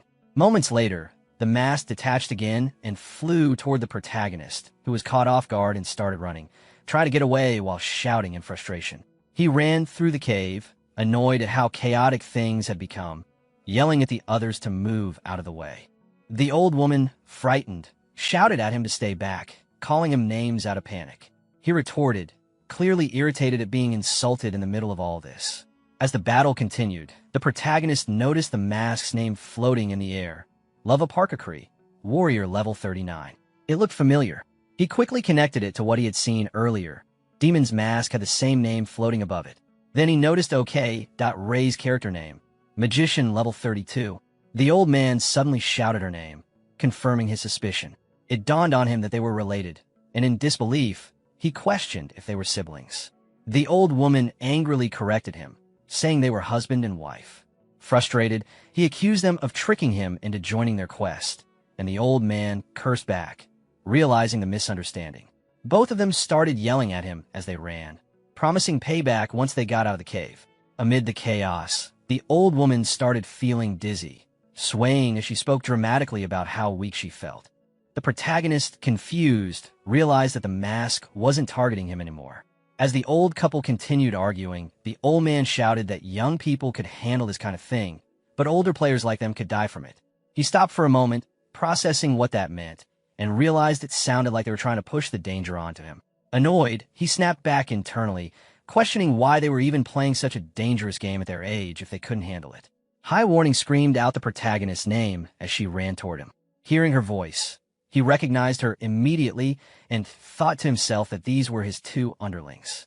He was surprised they were still alive after being hit by the goblin earlier. She quickly explained that party members don't take actual damage unless player kill mode is turned on, calling him an idiot for not knowing that. He then asked how she managed to run so fast, wondering if she had put all her stat points into agility. She confirmed it casually. The protagonist explained that the old lady had tricked them. Instead of putting the mask on her husband, she tried to put it on them. He had attempted to run away to take revenge, but the situation had flipped when the mask ended up attaching to her instead. High Warning then asked if he had ever secretly wanted to be a goblin, pointing out how strong it was. He admitted that sometimes he thought about it, since the goblin didn't always listen to his commands and was incredibly powerful on its own. He said it might actually be easier if he were the goblin himself, then asked why she wanted to know. She curiously asked what she looked like when she wore the mask earlier. He bluntly replied that she looked insane, before correcting himself and describing how her body had suddenly become large and muscular, giving her a frightening appearance. She realized something from that, and said she suspected the mask might turn its wearer into the version of themselves they wished to be.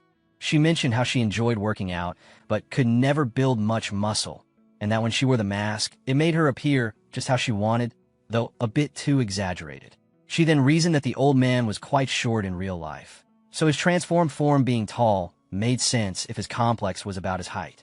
The protagonist agreed, and she looked determined, saying she would save them soon. As she glanced toward the fallen figure of OK.Ray, it became clear that the old woman's deepest wish wasn't power or youth. She simply wanted to have a child. The scene shifts to a flashback of OK.Ray's real life. She sits quietly beside her husband in a doctor's office, her face filled with disappointment as the doctor tells them she isn't pregnant again and gently suggests that they consider giving up. The next moment cuts to a peaceful park surrounded by dandelions drifting through the breeze. The couple sits together on a bench, her husband holding a small flower, trying to lighten her mood. He smiles and tells her to brighten up, but she hides her face in her hands, tears falling. Concerned, he softly teases her for crying again, trying to make her laugh. He reassures her that some people just have a hard time conceiving, and none of it is her fault. He pulls her into a gentle hug, speaking with warmth, telling her that they can still live happily together, just the two of them, and that it doesn't matter if they never have children. She looks up at him in surprise as he adds playfully that he'll be her son someday, and she can be his daughter another day. She can't help but laugh through her tears as he continues to joke, poking her cheek and calling her a kid for crying so easily. Back in the game world, the peaceful moment shatters. The knight, now in battle, yells OK. Ray's name as the demon mask monster rushes toward him at blinding speed. The protagonist, realizing the danger, decides they should retreat while there's still time, thinking that the monster is far too fast to defeat. But High Warning stops him, refusing to run. She insists that they can't abandon the old couple, explaining that when she wore the mask earlier, she could feel how it suppressed her will, trapping her inside, unable to act or speak freely. High Warning realizes that they're trapped inside the dungeon and can't log out, comparing the experience to being stuck in sleep paralysis, completely aware but unable to move. She explains that she couldn't do anything back then, and the anxiety that it would never end must have been what the old man had been enduring all this time. Determined, she decides they must save the two people still trapped. She urges the protagonist to intervene to save the affected players. Kim Chul-soo's expression changes, sweat forming as excitement takes over. The thought of rare rewards ignites his determination. He calls his goblin companion and grabs his cursed robe once again, preparing for battle. The goblin, however, looks terrified. Kim Chul-soo readies a whip, a weapon made from bloodworm leather that carries a powerful curse, capable of greatly boosting summoned creatures' abilities at the cost of their sanity. The curse also risks causing random status abnormalities to the user. Confident in his luck, Kim Chul-soo decides to gamble, believing he can handle the consequences as long as he doesn't lose consciousness. Once the whip activates, his status weakens temporarily, leaving him more vulnerable to attacks, but he grins mischievously, calling a jackpot. He then orders his goblin to attack the old woman wearing the mask, promising a sausage as a reward. When the goblin hesitates, he lashes it again to provoke movement, but the creature unexpectedly turns on him instead. Shocked, Kim Chul-soo struggles to restrain it. The system then triggers a skill called Goblin Throwing, causing him to hurl the goblin directly toward the couple. The goblin lands and charges ahead, while Kim Chul-soo moves swiftly, kicking the masked woman in the face to break the connection between her and the demon's mask. The old man shouts her name in panic as the mask releases control. She regains consciousness, dizzy but alive, just as the system prevents party members from harming one another. The woman warns her husband not to come closer before the mask reattaches itself to his face instead. The girl immediately intervenes, pushing the man away and shouting for him to escape with his wife. The couple flees, supporting each other as they retreat deeper into the cave. Kim Chul-soo, fired up, faces the demon's mask, acknowledging it as a rare, unique monster and preparing to end the fight. The mask reanimates, taking control of the girl's body. The goblin engages in combat, but fails to harm her. Each of her counterattacks hits cleanly, but the berserk goblin remains unharmed. Kim Chul-soo is stunned to see the goblin's toughness, its defense holding even against her powerful strikes. Despite being relieved that the goblin isn't taking damage, he senses something odd. Even though it's in berserk mode, it can't land a single hit. Her speed and movements are precise, though lacking in damage output, while his goblin remains unyielding. Frustration builds as Kim Chul-soo's strategy backfires, leaving him panting and shouting in disbelief at how the situation turned out. Meanwhile, the couple notices the cave beginning to collapse. The husband shields his wife, expressing remorse for forgetting his promise to always protect her. He apologizes for letting her face such danger, and they cling to each other as the chaos unfolds. Later, Kim Chul-soo regains consciousness beneath the rubble, cursing in frustration. The girl locates him and calls out, but he yells back angrily, blaming her for the mess. She spots his trapped hand and urges him to move it. When he gestures back, she scolds him in disbelief, telling him that the demon's mask is right beneath his hand and instructing him to finish it off. Kim Chul-soo, still irritated but smirking, mocks the situation and then strikes the mask with his hand, dealing a small amount of damage. Unexpectedly, the mask explodes upon impact. Both are surprised by how little effort it took to defeat. The girl levels up several times, realizing the monster was more like a tag-based challenge than a full fight. Kim Chul-soo also levels up, though his attention immediately shifts to the loot. Frantically, he searches for his reward, shouting for his super great prize. Then, a new mask appears before him, marked as an exclusive, unsellable summoning item called Demon's Mask. Seeing the notification, he rushes to grab it before anyone else can.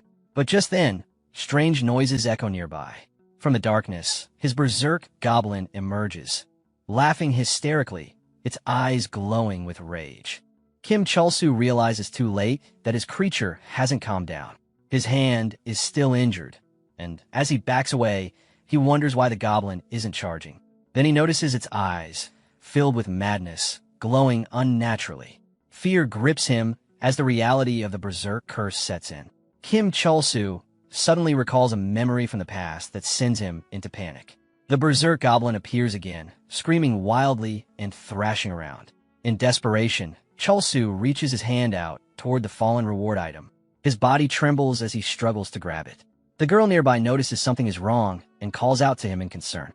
As she looks closer, she realizes the goblin has attacked Chul-soo directly, landing a hit that deals massive damage. The impact shakes the area, and rubble falls around them. Despite the chaos, the old couple sees an opening. The path ahead has cleared thanks to Chul-soo's struggle. With relief flooding their faces, they cling to each other, thankful to still be alive, believing divine luck must have saved them.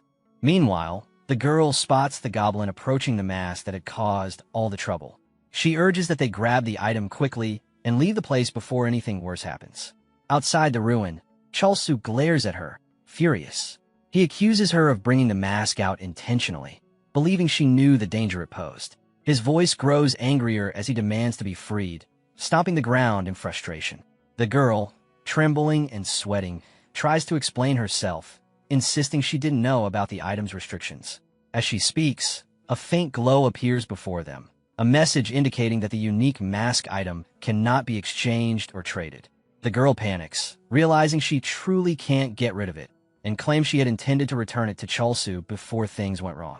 But Chalsu doesn't believe her. His anger builds as he swears that once the goblin's enraged state ends, he'll summon it back and make her pay.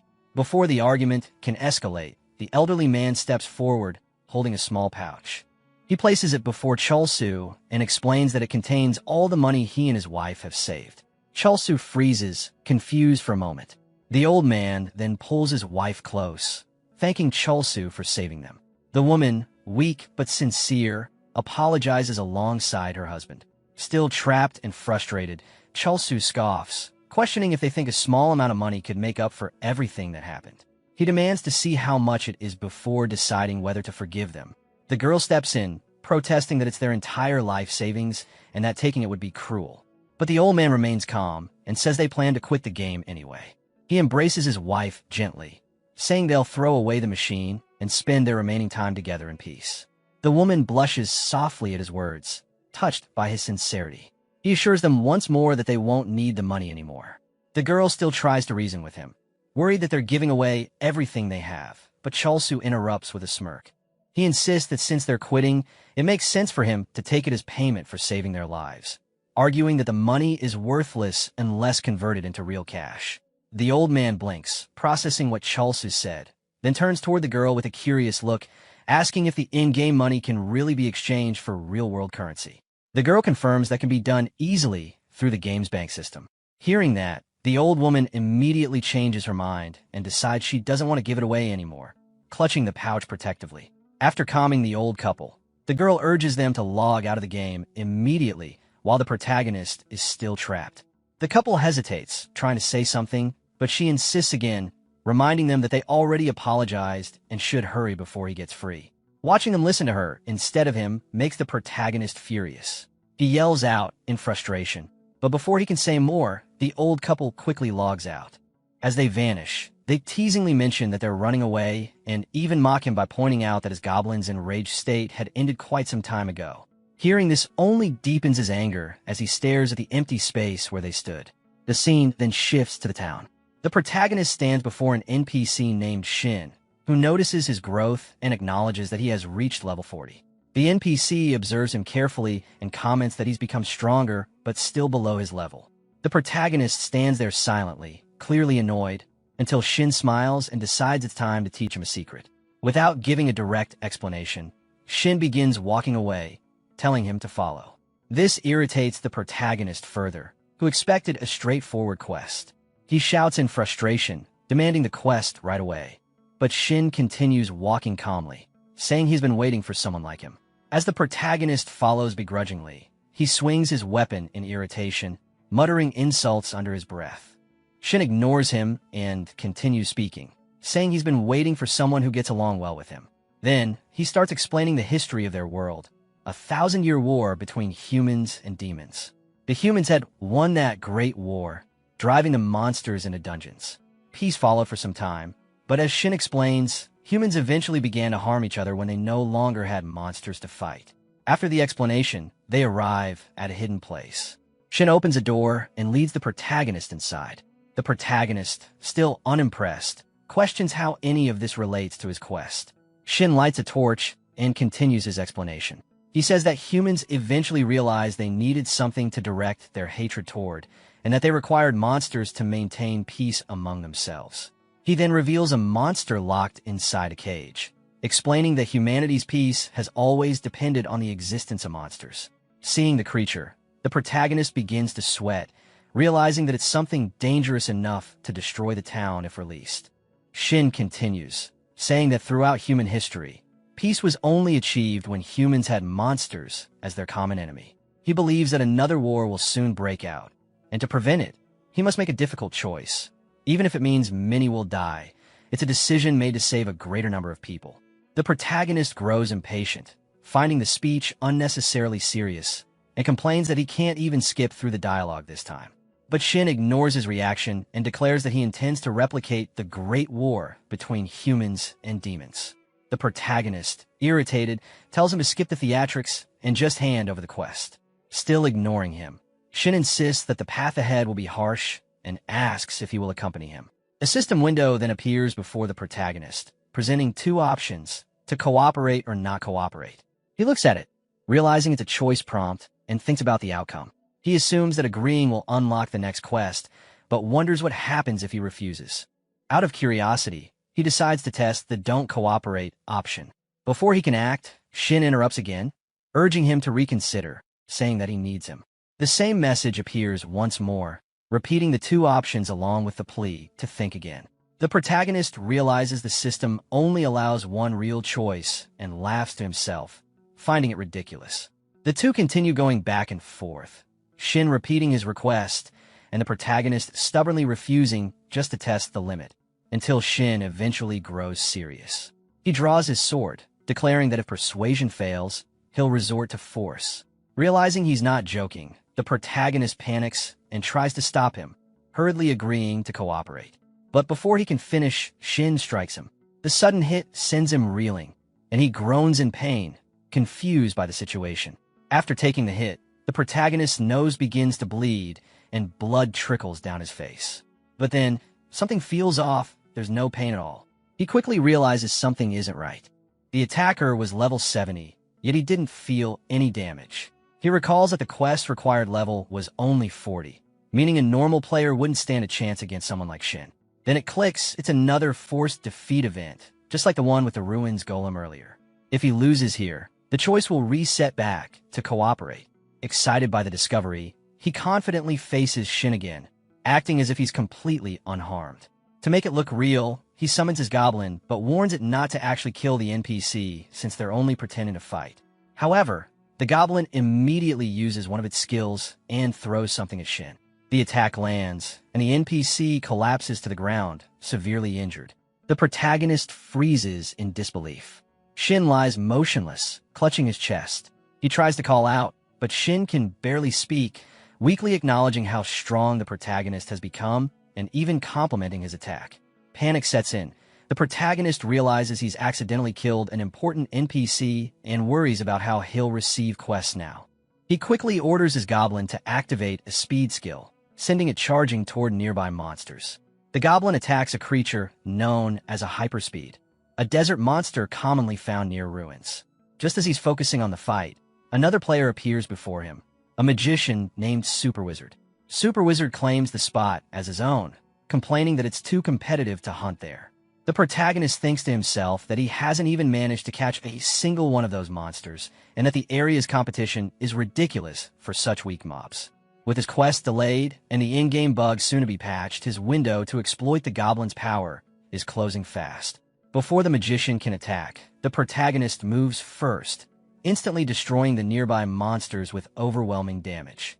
Shocked, Super Wizard turns to see who did it, only to find the protagonist glaring back with a dark, threatening look as his player kill mode activates. The magician immediately panics and backs off, pretending to surrender. After clearing the area, the protagonist's level rises from 41 to 44. Despite his progress, he feels nothing but frustration. He's wiped out every monster in the zone for days and barely earned any money. Killing weak mobs doesn't make real cash. He thinks about his situation, how getting the Goblin was supposed to change his life, but now everything feels just as hopeless. He reflects on how there's an order to things, even in dangerous dungeons. Despite having a minion strong enough to one-shot enemies, he's stuck farming low-tier monsters, wasting time in an area that gives him nothing. Then a system notice appears, announcing a bug fix for the Summoner class's minions. The timing couldn't be worse. He realizes he's about to lose his only advantage without having achieved anything, feeling like the entire world is against him. Frustrated, he mutters to himself that someone must be cursing him, trying to ruin everything on purpose. As he rants, a system notification appears, PK mode activated. Confused, he wonders what's happening, and before he can react, a rock hits him in the head. The scene then cuts to an earlier moment. The old man, the same one who saved him before, finishes bandaging his wounds. Looking down at the protagonist, he sighs heavily, his face a mix of exhaustion and mild annoyance. The man mutters that he's not the protagonist's babysitter, clearly tired of cleaning up after his recklessness. Kim Chol-soo slowly regained consciousness, his mind hazy from the blow that had knocked him out. As his vision cleared, he saw the same old man he had encountered before in the game's chaotic world standing over him. The man's arms were crossed, and his expression carried a mix of irritation and familiarity. Kim immediately recognized him, recalling how their last meeting had ended with trouble because of his own reckless actions. The old man reminded him that he had healed him and saved his life, saying Kim should be grateful instead of acting cold. He pointed out how ridiculous it was that Kim fainted in a place like this and asked if he had been in a fight. As Kim sat up, the memories started to come back, the surprise attack, the sharp pain in his head, and the confusion right before he lost consciousness. Touching the spot where he had been struck, he realized that it wasn't just an accident. Someone had deliberately attacked him. He began piecing it together in his mind. The way the hit came from behind, the sudden darkness, and the system noticed that it flashed just before he fainted. It dawned on him that someone had actually piked him. The thought made his blood boil. He stood up suddenly, rage flooding through him as he cursed the unknown attacker and swore to get revenge. His fists trembled as he declared that he needed to repay this debt. The old man, however, remained calm. He asked how Kim planned to find the culprit when he had no idea who it was. He questioned whether Kim had made any enemies recently, reminding him that it was impossible to steal items or money in this game. So the attacker must have had some personal reason, perhaps even a grudge. That word stuck in Kim's mind. He thought of Han Kamun, recalling their last corporate clash, and wondered if it could be him. But the old man quickly dismissed that idea, explaining that someone of Han Kamun's level wouldn't waste time personally attacking a player like him. He advised Kim to forget about revenge if he couldn't name anyone specific, pointing out that sometimes life just threw random misfortunes, a bump from a stranger, or even bird droppings landing on your shoulder. His calm reasoning only made Kim more frustrated, and he shouted in anger, feeling like everyone and everything was out to get him. The old man didn't react to the outburst. Instead, he told Kim to focus on what he needed to do next. The question caught Kim off guard, and when he asked what he meant, the old man reminded him about the upcoming patch day. That single reminder hit Kim hard. He instantly remembered the announcement, the update that would soon change everything. His Goblin summon. The key to his success was going to be nerfed. The thought of losing his biggest advantage struck deep, and his anger quickly shifted to panic. His mind raced as he realized he didn't have much time left. The Goblin wouldn't remain usable for long, and he still needed to earn enough money, $2 million, to secure his future. His priorities shifted in that moment. Revenge could wait. What mattered now was finding a new quest and making as much money as possible before the patch arrived. Sweat trickled down his face as he turned toward the old man, mentioning that he had killed Shin. The old man, unbothered, assured him that it was nothing to worry about. NPCs that died because of a player's actions would always respawn in the same location. His calm response gave Kim a sense of relief, confirming that he hadn't permanently broken the world's mechanics. Now clear-headed and determined, Kim understood what needed to be done.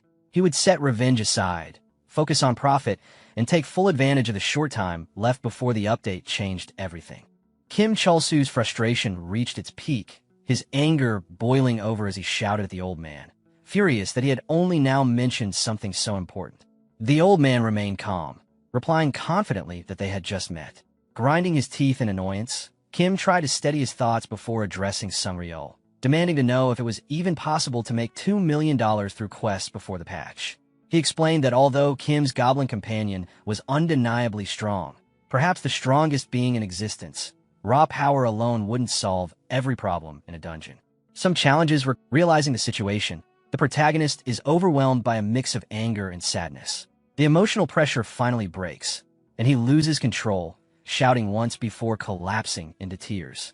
As he cries, frustration floods his mind. He remembers how he had sensed this outcome from the moment the patch notes were released. Deep down, he already knew things would end badly. His thoughts drift back to the moment he obtained the goblin. At the time, he brushed off any concern, convincing himself that if it was a bug, he could exploit it by rushing into high-level dungeons before it was fixed. He believed that gaining a bug mob would give him an advantage before the system corrected itself. Returning to the present, reality hits him harder. Despite all his effort, he never even reached the high-level dungeons.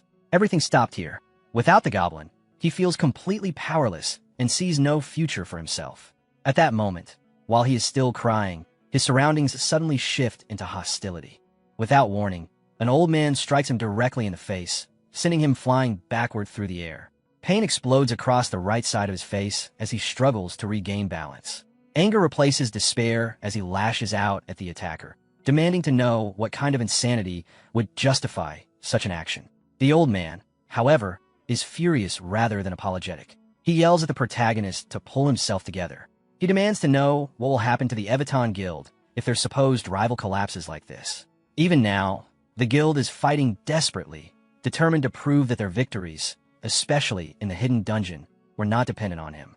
The old man explains that the guild is pushing themselves to win specifically because they refuse to rely on the protagonist. They grind their teeth and struggle forward because they want to surpass him. He makes it clear that the protagonist is someone others constantly worry about, someone everyone wants to outperform. That is what makes him a rival. After a brief pause, the old man speaks again, this time seriously. He emphasizes that it was never about the goblin.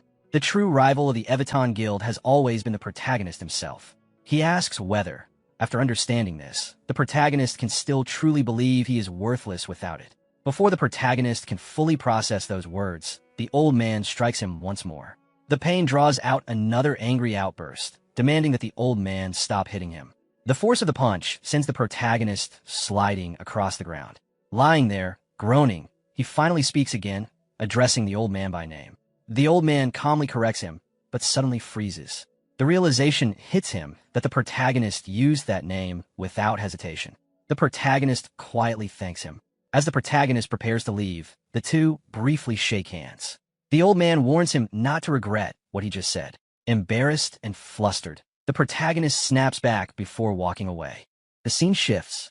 A white-haired girl appears, streaming live with a bright smile. She cheerfully introduces herself and explains that she is attempting a Don't Get Hit by Monsters challenge in Heaven's Door. Mid-thought, she mutters frustration about the difficulty of doing a no-hit challenge as a mage, especially against fast enemies, before catching herself. Feigning innocence, she quickly pretends she said nothing inappropriate, maintaining her cheerful persona. She raises her magic staff, smiling again as she explains the challenge in detail. The mission involves facing the notoriously fast hyperspeed monsters, with 10,000 donation points riding on success. Failure is not an option. Suddenly, a man seated behind her speaks up. He warns her that if she is hunting, she has come to the wrong place. This land is known only for death. The figure is revealed to be a high-level magician known as Super Wizard. Unfazed, the girl marches forward into the barren desert. Looking around, she smiles as she notices the complete absence of monsters. She remarks on how peaceful the area seems, though her frustration over the endangered 10,000 donation points lingers beneath the surface. Resting beside a stone, the Super Wizard explains the situation calmly. He says that there are no monsters and no users left in this area because of what happened here. In the past, this place was a peaceful hunting ground that many users frequented. People shared resources, cooperated, and hunted together. Those days were genuinely enjoyable. However, everything changed the day a certain individual appeared.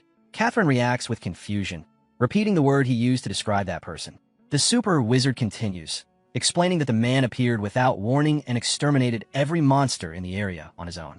As he finishes speaking, the monsters that were previously wiped out begin to respawn across the land. Watching them return, Catherine speaks to herself, acknowledging that monsters naturally respawn over time. However, as she takes in their presence more carefully, she realizes that their scale and number are far greater than she initially expected.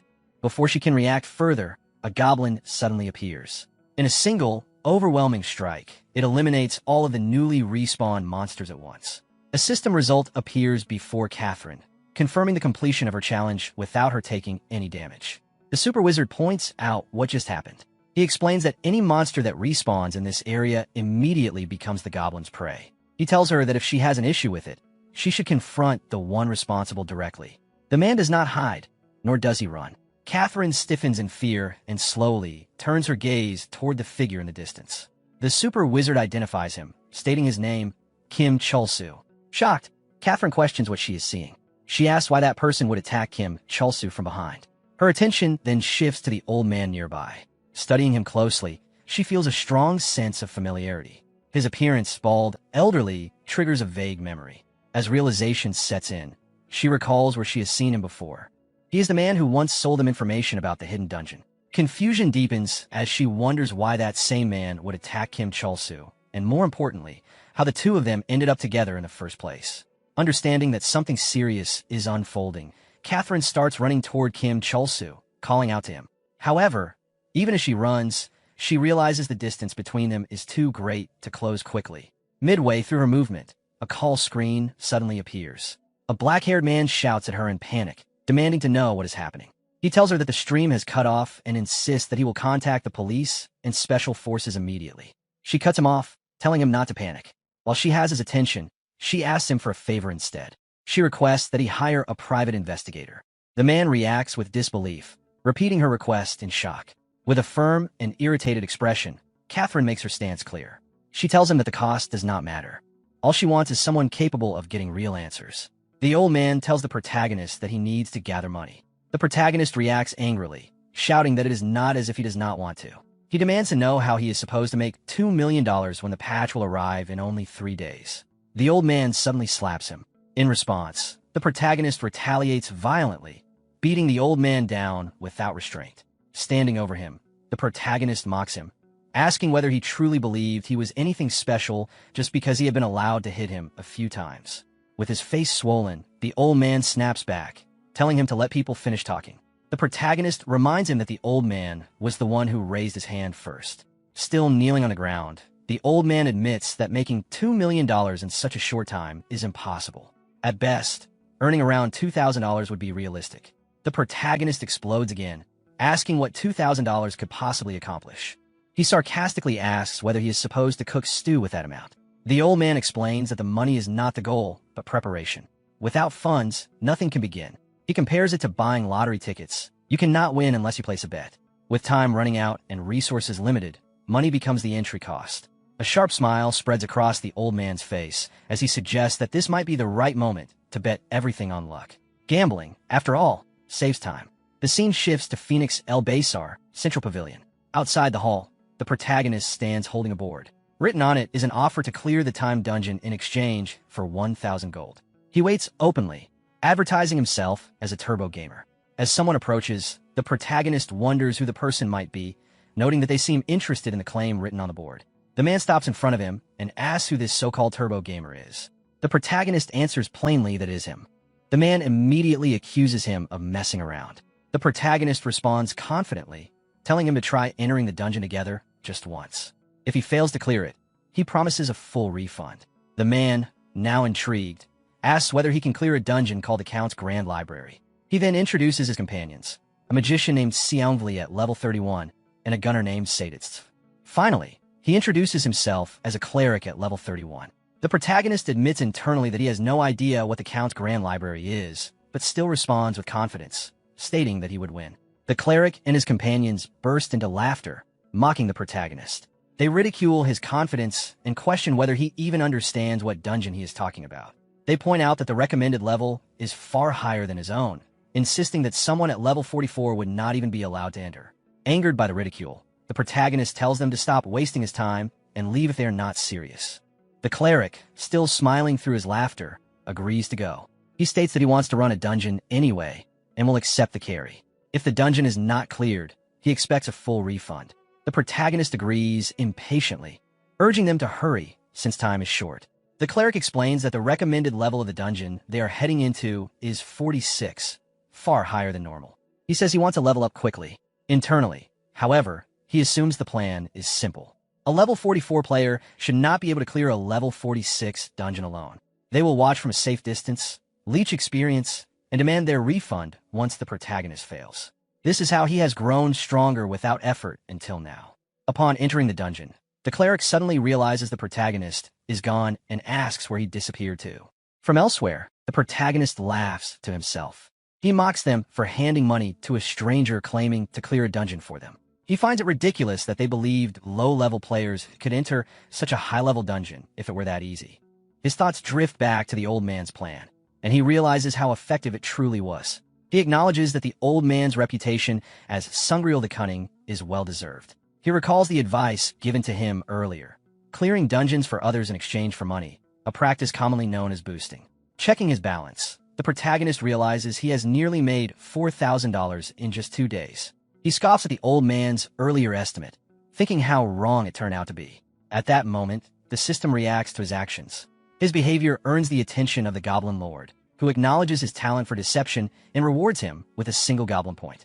The protagonist is annoyed rather than pleased. He complains that the goblin is about to become useless anyway and questions what value a single point has now. Frustrated, he dismisses it entirely. When he interacts with the system, the goblin suddenly appears in front of him. Irritated, the protagonist tells it to go away. The scene shifts to the city streets at night. A man steps out of a building, coughing and muttering that nothing has gone right today. As the protagonist passes by, the two bump into each other. The man turns angrily and demands an apology. The protagonist ignores him and continues walking. Watching him leave, the man mutters that something is wrong with him. He assumes the behavior must be the result of gambling gone too far. The scene shifts again. Inside a gambling house, the protagonist stands at the counter. Without hesitation, he submits all the money he has and tells the attendant to put everything in. The place is known as Benairo's Gotcha Shop. Benairo greets the protagonist casually, noting that he has never seen him before. He explains that each gotcha pull costs 100 gold and begins introducing the prizes available for the day. He announces the first place reward, a legendary gauntlet once wielded by Vega. The item belonged to a monster from the Great Human, Monster War, revered for its lion-like courage and overwhelming power. The weapon is known as the Gauntlet of the Lion King. Next, he introduces the second place prize, the legendary Shooting Star Boots. Their effect converts standard dashes into short-range teleportation, a fitting ability for an item bearing such a name. Finally, he reveals the third place prize, the legendary Guardian Ring, an item that grants its wearer a body as resilient as iron, blessed by the Guardian God. Overwhelmed by excitement, the protagonist reacts immediately. Without hesitation, he declares that he will spend all 34,000 gold he has on pulls. Nearby, a man sitting at the bar reacts in disbelief, questioning the amount. His short-haired companion finds the situation entertaining and turns to watch. Laughing openly, the short-haired man mocks the protagonist, pointing out that he is betting everything at once without restraint. He emphasizes the absurdity of throwing away 34,000 gold in one go. The protagonist snaps back, irritated by the attention and questioning why they're interfering at all. The short-haired man turns to Benairo, repeating the amount aloud, clearly enjoying the spectacle. Benairo calmly acknowledges the bet and prepares to begin. He takes out his cards, pauses briefly, then forcefully places them on the table with practiced precision. The protagonist is momentarily stunned by the display. Recognizing the technique, he realizes that Benairo has initiated a 10 times pull.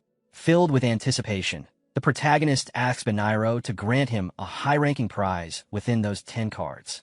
Before he can flip them, the companion suddenly stops him. Annoyed, the protagonist demands to know why he is being interrupted, insisting that it is his money. The man tells him to calm down, pointing out that everyone in the room is watching. Members of the crowd begin to react, offering encouragement and urging him to succeed. The companion warns the protagonist not to ruin the excitement by flipping all the cards at once. The short-haired man then draws attention to Benairo's posture. He explains that Benairo's signature stance is not arrogance, but a way to conceal his expression. According to him, Benairo already knows what cards have been drawn, and his subtle reactions give everything away. The more valuable the prize, the harder it is for him to suppress his response. He points out that Benairo is visibly tense, more than he has ever seen before. This suggests that the card the protagonist is about to pull is promising, something everyone present has noticed. The pressure overwhelms the protagonist. The tension builds until he shouts, unable to contain himself. He flips the first card. Immediately afterward, he turns toward the short-haired man, questioning the claims about twitching. The man awkwardly tries to brush it off, insisting that it is all part of the entertainment. The crowd reacts again, reminding the protagonist that this is only the beginning. They point out that he has barely spent any of his total gold yet. Regaining his composure, the protagonist agrees internally. He still has plenty of gold left. In a sudden decision, he unfolds all the remaining cards at once. When none of them turn out to be worthwhile, his frustration explodes. Without pausing, he slams another bag of money onto the counter and demands 10 more pulls. Once again, he reveals all the cards at once. Again, nothing of value appears. His anger escalates. He continues throwing more money down, repeatedly demanding additional pulls, each time growing louder and more unhinged. Finally, losing control completely, he grabs Benairo by the hair and shouts at him. Moments later, he forces himself to calm down. Taking stock of his situation, he realizes he has only 10,000 gold left. Doubt creeps in as he wonders whether this system even works, or if the entire thing is nothing more than a scam. The short-haired man places a hand on his shoulder and reminds him of what he said earlier about superstition. When luck runs bad, sometimes it is better to let someone else take over. The protagonist shoves him away, telling him to leave. Still, the thought lingers. He considers the possibility that his own luck might truly be the problem. If so, He needs to break the cycle of failure somehow. At that moment, someone from the crowd brings the goblin forward. Seeing it, the protagonist reacts in disbelief. He questions whether the gacha really included something like a goblin as a possible prize. Grabbing the goblin, he challenges it sarcastically, daring it to try pulling instead. The goblin clumsily scatters the cards everywhere, sending them across the floor. Annoyed and regretful, the protagonist shouts that he never should have involved it. As the cards lie scattered on the ground, the short-haired man's companion notices something unusual. One card, in particular, seems different, enough to explain the expression Benairo had been trying so hard to hide. The protagonist freezes. Drawn by curiosity, he steps closer to the fallen card. Staring at it, realization begins to set in. He wonders whether this could finally be his first real jackpot. Staring at the card on the ground, the protagonist mutters to himself, wondering if this could really be his first jackpot. He notices Benairo's reaction immediately. Sweat is running down his face, and he is whistling awkwardly as if nothing unusual has happened. The act is far too obvious. The short-haired man remarks that luck must finally be on the protagonist's side, noting that this is only the third time he has ever seen Benairo react like that. Irritated by the noise, the protagonist snaps at him to shut up. Forcing himself to focus, the protagonist recalls Sungril's words. According to him, pulling the gauntlet of the Lion King would be enough to sell for more than all his debts combined. As everyone around him holds their breath, the protagonist lowers himself toward the floor to pick up the card. In his mind, anything less than first place is meaningless. Second or third place would not change anything. What he needs is the top reward.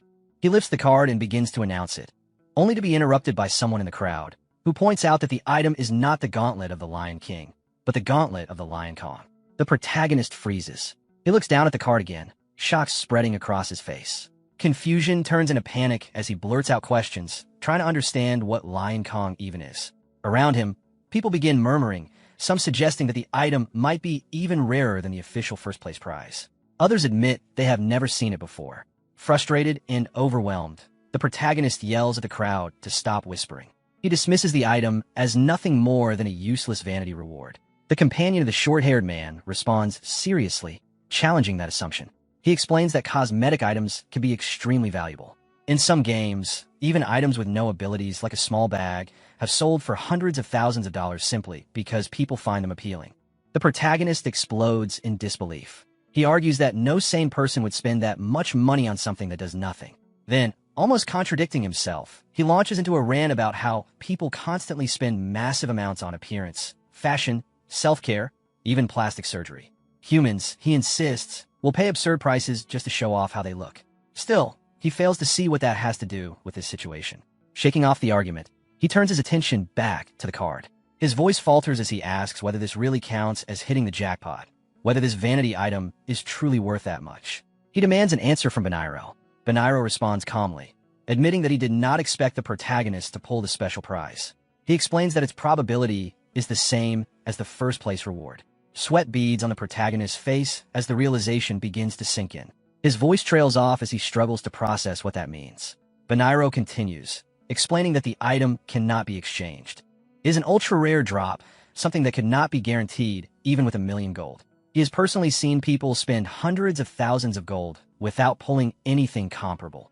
By all measures, the protagonist should be proud. Instead, rage explodes.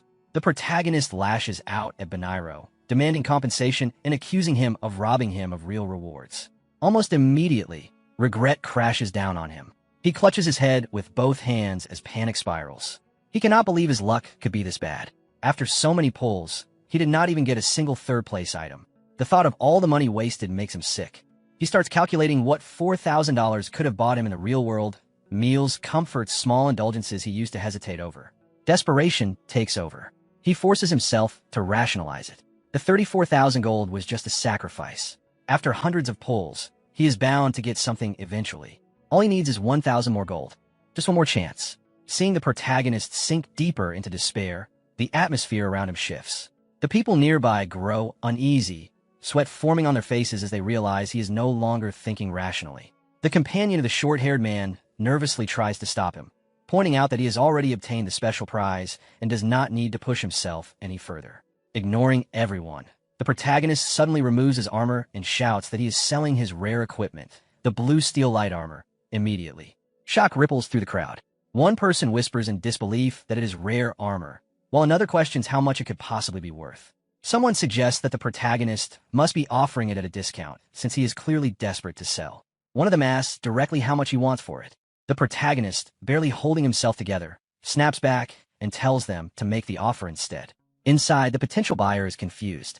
It feels absurd that the buyer is being forced to name the price. Then, from behind the crowd, a long-haired man calmly speaks up and offers 1 million gold. The room falls silent. Several people react at once, stunned by the number. Others turn to look at the man, wondering who he is. The protagonist freezes. 1 million gold. He struggles to process what he just heard. Checking the value information, his thoughts spiral. He realizes that if someone is willing to offer that much just to buy it quickly, the armor may actually be worth far more. The long-haired man steps closer and simply asks what is wrong. He is identified as Kim Jo, level 29, known by the nickname Nice Guy. Kim explains that he is willing to buy the armor at whatever price the protagonist wants. He says that he offered a high price because he genuinely wants the item. The protagonist hesitates internally, unsure whether this is too good to be true. Still, he agrees. The two confirm the trade. Suddenly, realization hits the protagonist. What appears on a trade screen is not gold. Panic surges. He lashes out, accusing Kim of wasting his time and trying to trick him. Kim responds calmly, clicking his tongue and explaining that the item he offered is the beating heart of the dragon, an extremely rare material. The entire crowd reacts in shock. People recognize it immediately as a rare drop from the red dragon Lormus. Murmurs spread as they question how someone could possess something so valuable. The protagonist's confusion deepens. A red dragon, a rare drop. Judging by the reactions alone, the item is clearly worth a fortune. Kim explains further that, strictly speaking, he would be taking a loss by trading this material for the armor. However, his time is extremely valuable to him. He considers the trade payment for the time it would take him to convert the material into gold himself. The protagonist thinks for a moment, then agrees. He tells Kim to proceed with the trade. Suddenly, the trade is canceled. The protagonist freezes in shock. Kim immediately apologizes, explaining that he pressed the wrong option and suggesting they try again. As the trade window reopens, the protagonist's heart pounds. His thoughts race as he urges Kim internally to hurry. He is already imagining selling the armor for 1 million gold and starting over from scratch. The moment Kim places the item back into the trade window, the protagonist instantly accepts. He thanks Kim eagerly, relieved that the deal is done. Kim responds with a faint, unreadable smile and thanks him in return. Without another word, Kim logs out of the game. Watching him disappear, the protagonist wonders briefly why he logged out so suddenly. Shrugging it off, he decides not to dwell on it. The protagonist dismisses it, saying that it is none of his business. He then shifts his attention back to the display. As he takes a closer look, his expression freezes. Shock spreads across his face as he quietly questions what he is seeing. Someone nearby laughs and points out that the item looks like a strawberry. Another person mocks him openly, saying he was scammed. A third comments casually that this place is full of people who lost money, making it the perfect hunting ground for scammers. That is why, they add, everyone should think carefully before pressing any buttons. One by one, the crowd begins to leave the bar.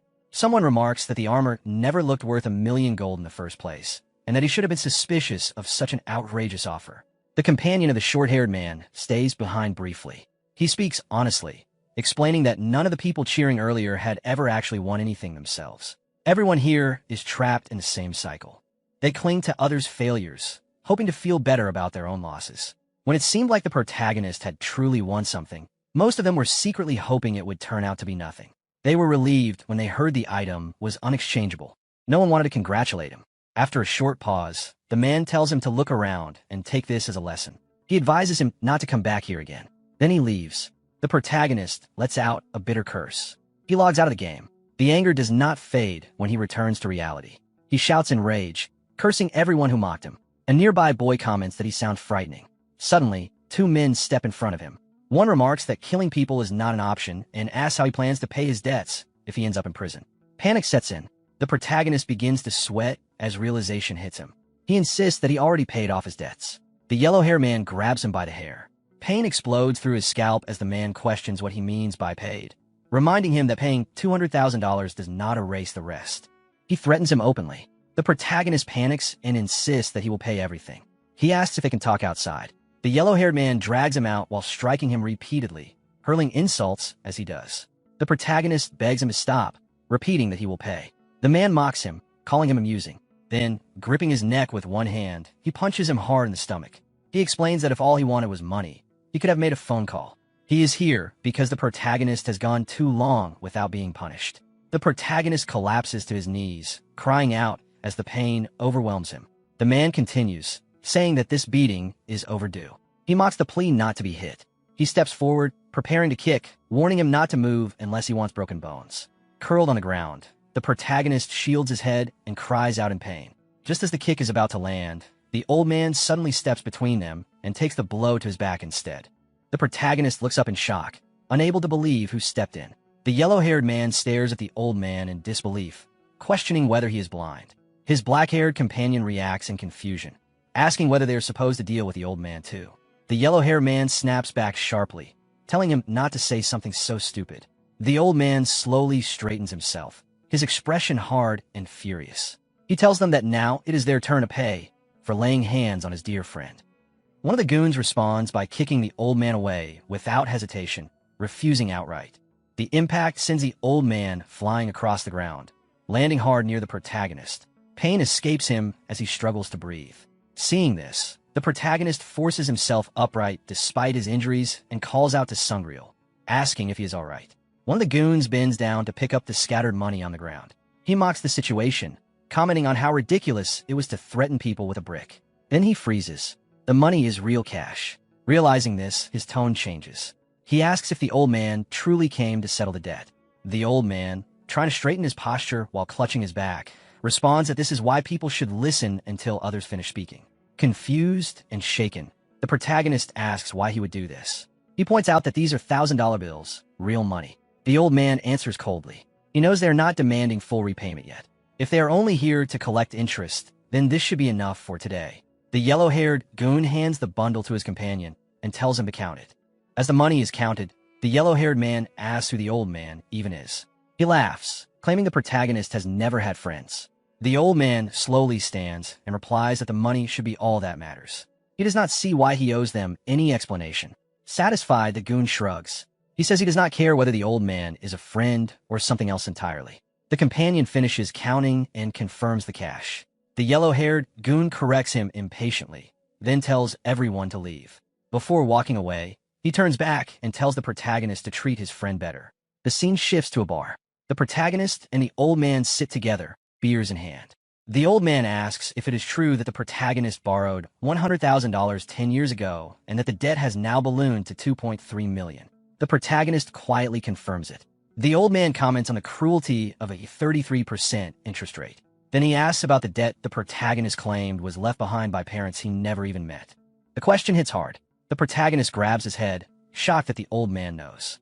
He admits that he lied. He explains that if people knew the truth, that the debt was entirely his fault, he would seem completely pathetic for turning to loan sharks. The old man asks whether he ever tried asking his parents for help. The protagonist snaps immediately. He shouts that his parents are irrelevant. He then admits the truth. He is an orphan. He explains how much he was bullied for it, how being orphaned felt like a debt heavier than any amount of money could ever be.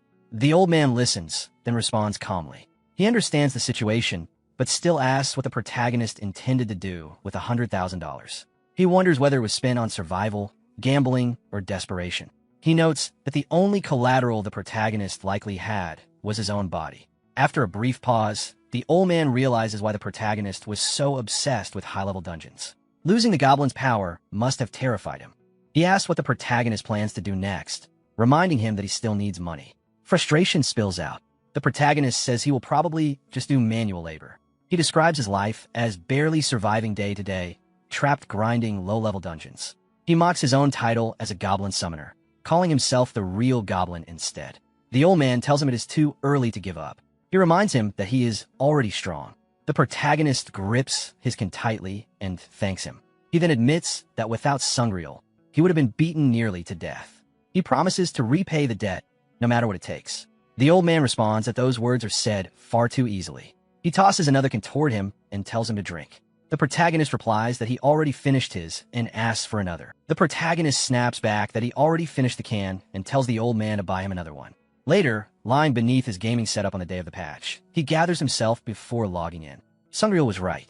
His level is 44 now. He has advanced far beyond the days when he mined ores just to survive. Giving up simply because he lost the Goblin would be too early. Whether he likes it or not, he has grown stronger. Inside the game, the Goblin grins at him with its usual expression, letting out its familiar sound. The protagonist studies it quietly and notes that it seems exactly the same as ever. The Goblin mocks him in return, questioning why he is laughing when he is now nothing more than a low-level mob himself. Nearby players suddenly burst into laughter, pointing at the protagonist's partially naked state. One loudly calls attention to him, while another reacts with disgust, laughing and questioning what he is doing. Hearing them, the protagonist immediately understands why they are laughing and curses under his breath. Without hesitation, he equips another piece of armor from his inventory, relieved that he did not sell it earlier. It is nothing more than rag armor, usable from level 3 and offering almost no defense. The Goblin reacts loudly to the change. Clenching his fist, the protagonist steels himself. From now on, he cannot rely on being carried by the Goblin anymore. This will be a fight based entirely on his own strength. If he wants to survive, he has to use everything he has. He opens his status window, intending to allocate his stats, but irritation slips out as he stares at the numbers. Before, the Goblin handled all the combat. He never needed to worry about how much damage he would personally take. Looking closer, the problem becomes painfully clear. His health stat is sitting at 2. He realizes just how much he relied on the Goblin and questions whether he can even be considered a level 44 character like this. He decides to raise his health first, then invest points in his strength for close-quarters combat. The distribution is not terrible. It resembles an assassin-type stat line, and his agility is already quite high. Now all he needs is a weapon that actually fits his current stats. Reality crashes down on him again. Sweat forms as he remembers that he blew all his money on gacha. He does not even have enough gold left to buy something as simple as a stick. The protagonist eventually arrives at the Adventurers Guild. Stopping in front of the building, he mutters to himself that after playing Heaven's Door for so long, he is still surprised by the kinds of things he keeps discovering. Inside the guild, 2 players are already present. One is Roy, a level 48 magician.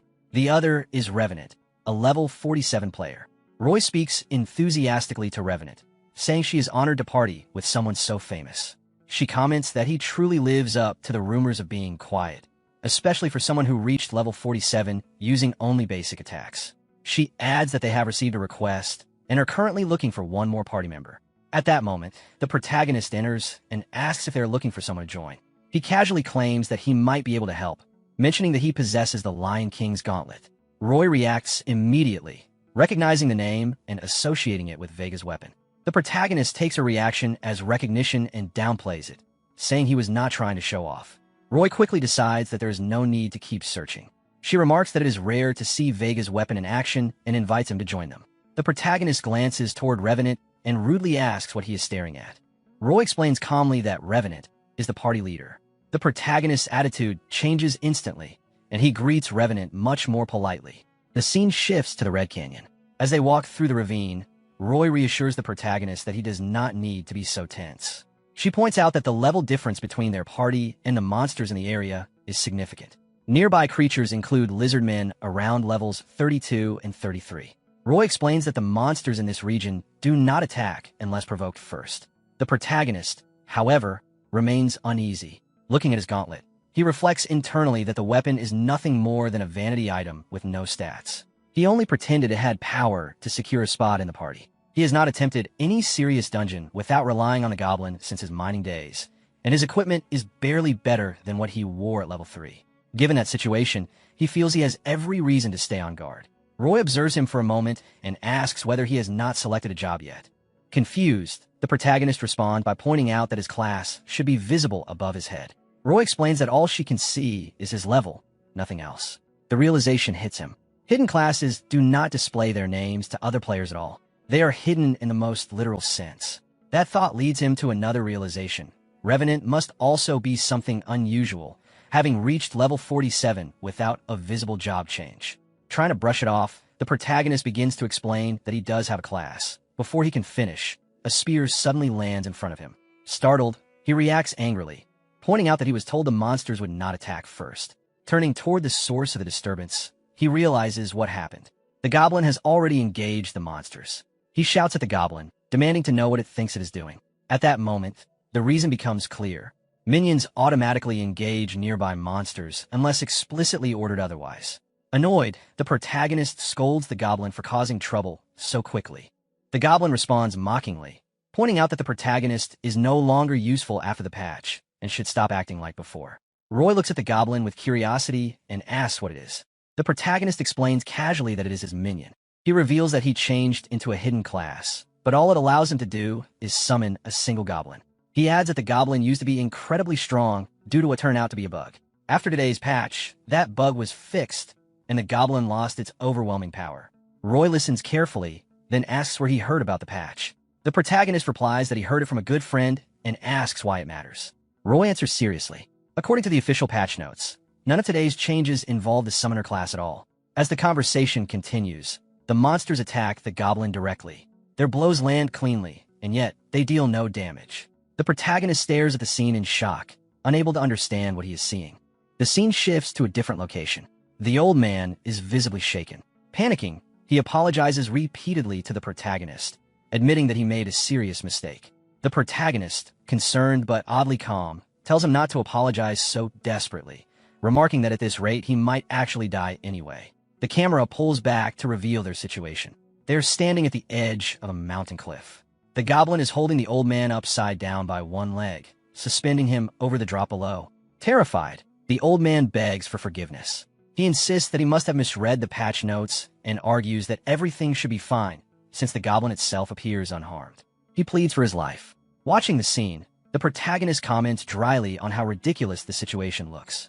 The old man, still panicking, argues that if anyone should die, it should be him, considering how much time the protagonist lost because of his mistake. He insists that even throwing him off the cliff 100 times would not be enough punishment. Suddenly, the goblin pulls him back up and drops him onto the ground. The old man cries out in pain, clutching his back. The protagonist reaches out a hand to help him up. He says that he knows the old man never intended any harm. Since his friend is sincerely apologizing, he has no choice but to accept it, even if it frustrates him. The old man is surprised by the word friend. He claims that he was merely hanging around and could not help but notice the protagonist constantly embarrassing himself. Without warning, the protagonist grabs the old man again and casually tells the goblin to hang him off the cliff once more. The goblin reacts immediately, full of enthusiasm. The protagonist panics and quickly tells it to stop, clarifying that he was joking. The scene shifts again. The old man sits indoors, sipping tea while watching the protagonist from across the room. In his thoughts, he speaks the protagonist's name. Kim Chulsu has come to trust him completely. Now that trust can be used, he plans to exploit the goblin's power for Heaven's Door. The mood shifts sharply. The old man rushes into an operating room, calling out to the doctor as he looks at the protagonist lying unconscious on a hospital bed. He urgently asks whether he is okay. The doctor asks if the old man is his guardian. The old man answers without hesitation that he is. The doctor explains that the protagonist was extremely lucky. Despite being hit by a car, he suffered only minor injuries. It had hit his head, but the scans showed no abnormalities.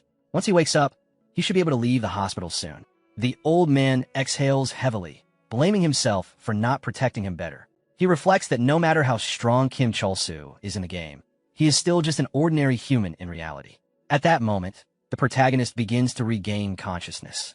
Disoriented, he mutters in confusion, wondering where he is. The old man reacts instantly, shocked and relieved that he is awake. The protagonist looks at him and asks who he is. The scene shifts forward in time. After being discharged from the hospital, the protagonist listens as the old man explains the situation. Calmly, the protagonist summarizes what he understands, that he and the old man were close friends, that the adorable monster beside them is his minion, and that he simply cannot remember any of it. He thanks the old man sincerely for taking care of him. Watching him, the old man realizes the severity of the situation. Memory loss alone would have been manageable, annoying but fixable, but this is worse. Smiling gently, the protagonist reaches down and tries to pet the goblin, asking cheerfully whether it likes being rubbed. The old man stiffens. The goblin reacts negatively. The old man realizes this is not just memory loss. The protagonist's personality has completely changed. Even the goblin is responding differently. Kim Chulsu is no longer the same person. Suddenly, a large man bumps into the protagonist. Angrily, the man demands to know where he is looking. The protagonist immediately apologizes with a polite smile and asks whether the man is hurt. The man hesitates, completely disarmed, and backs off awkwardly, telling him to be more careful next time. Watching the exchange, the old man mutters in disbelief. Somehow, Kim Chul-soo has become a genuinely kind person. The scene shifts once more back to the barren desert. The protagonist, the old man, and the goblin stand before a massive scorpion monster. The old man points toward the creature and instructs the protagonist to order the goblin to attack. The protagonist recoils, refusing. He says he cannot bring himself to send such a cute creature to fight something so large. The old man reassures him. Even if he does not remember, the goblin has defeated countless enemies just as powerful. The protagonist is stunned by that claim. Reluctantly, he calls out to the goblin and asks it to attack. The goblin approaches slowly and strikes the monster. The damage is minimal. The old man's thoughts spiral into disbelief. This goblin summoner, once the strongest, the savior who was meant to fulfill Iscariot's dreams, has truly fallen. Suddenly, the scorpion monster launches a counterattack toward the goblin. Without thinking, the protagonist rushes forward and shields it with his own body, taking the blow himself. The goblin turns toward him, stunned, and asks whether he is okay.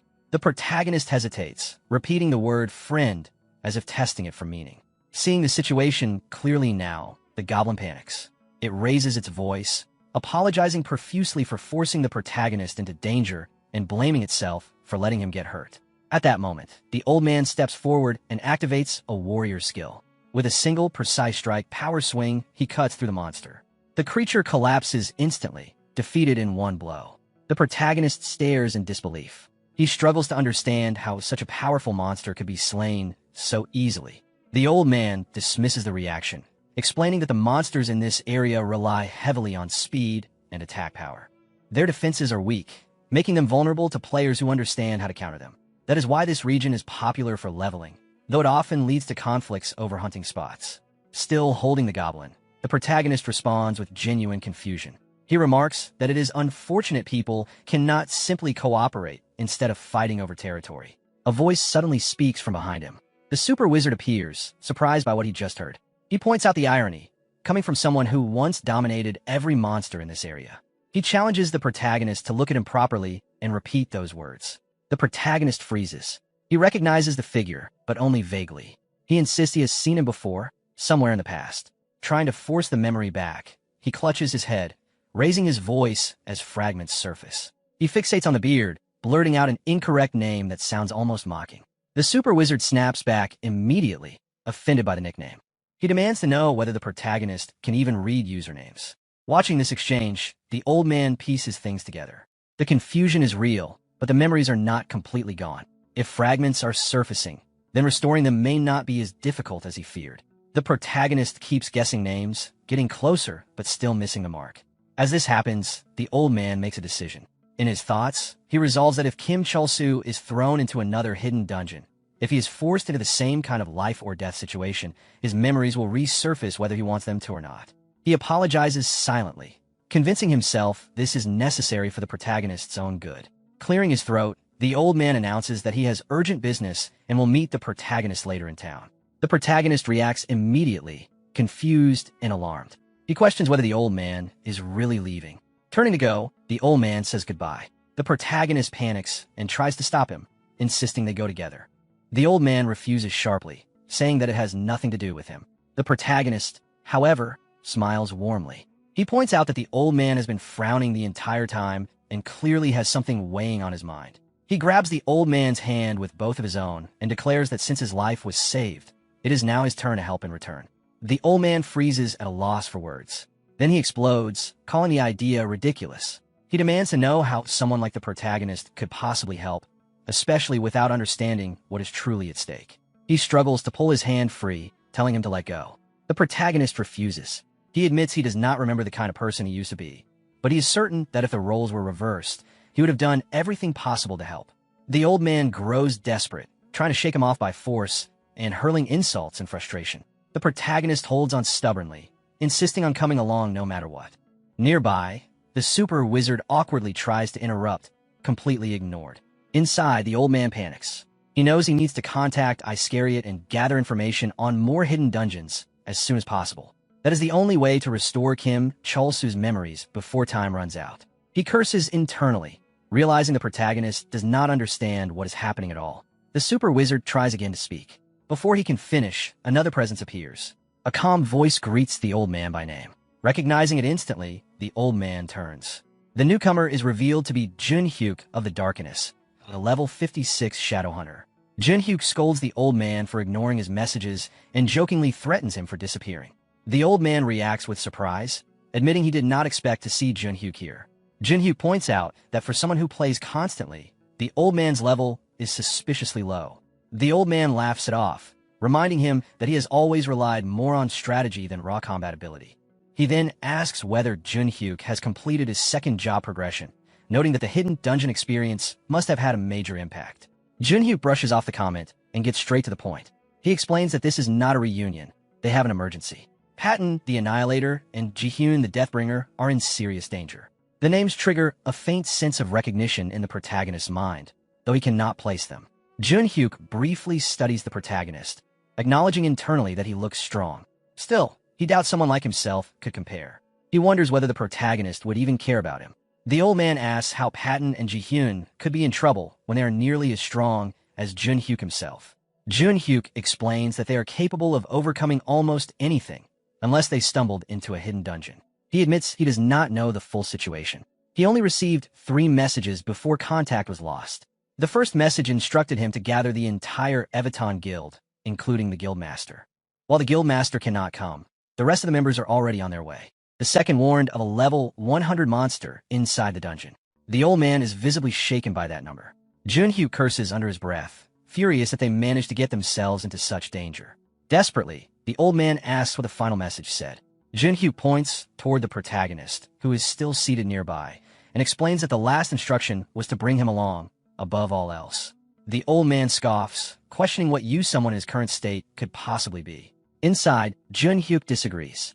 Ji-hyun made the right decision. She witnessed Kim Chul-soo's power firsthand. Even if Jun-hyuk's words sound harsh, he knows there is expectation behind them. After all, Kim Chul-soo is the reason they have grown as strong as they are. But looking at him now, in his current condition, Kim Chul-soo is completely useless. The cursed armor finally moves past the room, and Ji-hyun exhales in relief, noting that it is gone. Patton, however, has lost his patience. He points out that they have already been trapped for 2 days and questions whether she truly believes they will get out alive. Gripping his sword, he argues that waiting to starve makes no sense and that fighting might allow at least one of them to escape. Ji-hyun immediately rejects the idea, saying that fighting guarantees death. She refuses to accept a situation where one of them has to die and insists that help will come if they wait. She believes that if he comes, they will survive. The protagonist quietly realizes who she is referring to. Jun-hyuk stares at him, unsettled, wondering whether this really is the same person. A bad feeling sets in. The old man quickly leans in and speaks in a low voice, explaining that the protagonist used to be friends with Jun-hyuk and that acting distant would feel unnatural. The protagonist is genuinely confused, wondering how he could have been friends with someone so intimidating. The old man urges him to approach and talk like a normal friend would. The protagonist repeats the words uncertainly, then walks up and greets Jun-hyuk in his usual blunt manner. Internally, the old man panics, realizing the approach is far too aggressive, but to his shock, Jun-hyuk accepts it without hesitation. The old man can hardly believe it. At that moment, the goblin suddenly appears behind Jun-hyuk. Jun-hyuk notices and reacts instinctively. The old man stiffens as sweat forms on his face. The goblin should not be here. Jun-hyuk cannot find out about it yet. Jun-hyuk turns to the old man and asks whether this is the same goblin from before.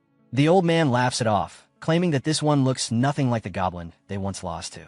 He says it looks weak, barely holding together, and mocks the idea that they were ever defeated by something like this. Jun-hyuk hesitates, admitting that he might simply be on edge. As time passes, more people gather around. Jun-hyuk steps forward and thanks everyone for coming. An assassin from the crowd questions why the Guildmaster is absent again, identifying himself as Min-sung the Speedmaster and pointing out that this is an urgent situation. Jun-hyuk explains that he did contact the Guildmaster, but they should not expect him to appear. This mission will be handled by those present. He explains that Ji-hyun the Deathbringer and Patton the Annihilator stepped into a trap while returning from a dungeon and are now trapped underground. He suspects Patton is at fault, since with their skills they should have escaped easily. However, a level 100 monster is blocking the way. This makes the mission extremely dangerous, and some of them could genuinely die. He repeats that although this is a game, the situation is different this time, and anyone who wants to leave should do so now. A woman suddenly steps forward, calling out Ji-hyun and Patton by name. She introduces herself as Susie the Brute and states simply that they are her friends and she will rescue them. Nearby, another man supports an injured companion and remarks that he owes Patton one. The injured man responds bluntly, saying that without help, Jun-hyuk is nothing more than a half-functioning vice leader, and questions why he did not ask for assistance earlier. Watching the group, the old man speaks up, agreeing with what was said. He points out that no matter how strong they are, the opponent is level 100, and a direct fight is fundamentally unrealistic. Their objective is not combat, but rescue. If their goal is to distract the monster, having more people involved would be far more effective. As he says this, he thinks to himself that the situation is perfect. If Chulsu ends up being chased by a level 100 monster, his memories are bound to resurface. The protagonist immediately protests, asking why he has to go there at all. The old man studies him quietly, wondering why he is reacting this way. He had been kind and cooperative until now. For a brief moment, the thought crosses his mind that Chulsu may already be recovering his memories. Jun-hyuk speaks next, stating that there is no reason for him to risk his life over another guild's problems. Simply knowing that someone inside is waiting for his help is not enough justification to throw himself in a certain death. As he speaks, the old man's thoughts race. Everything is lining up. This is the moment he has been waiting for, the revival of the Demon King. Looking directly at Jun-hyuk, the protagonist suddenly steels himself and announces that he is ready, urging them to move forward together. Jun-hyuk scoffs at them, calling them idiots, but thanks them for not giving up. He raises his voice and gives the command for the Eviton Guild to move out.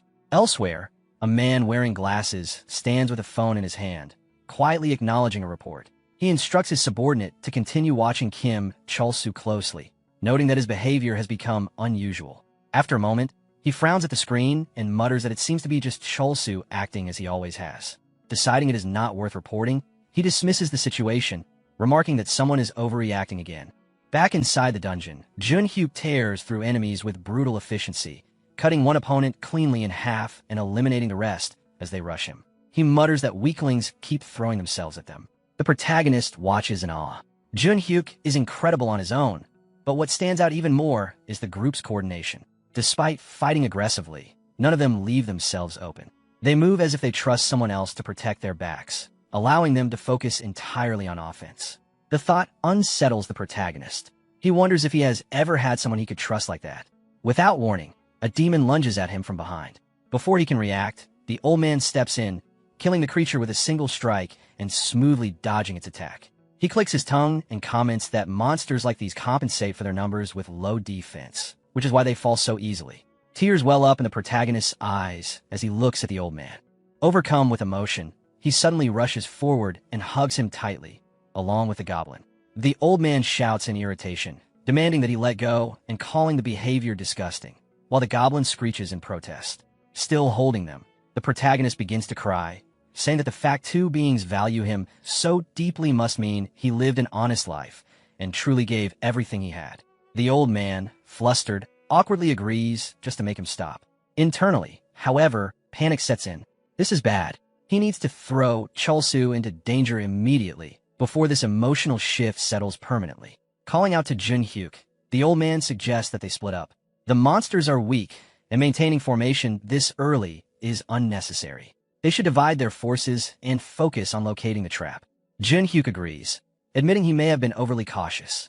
Time is too precious to waste out of fear. He orders them to split into 3 groups and search for Ji-hyun and Patton, instructing everyone to report immediately if they find anything suspicious and to avoid entering deeper areas alone.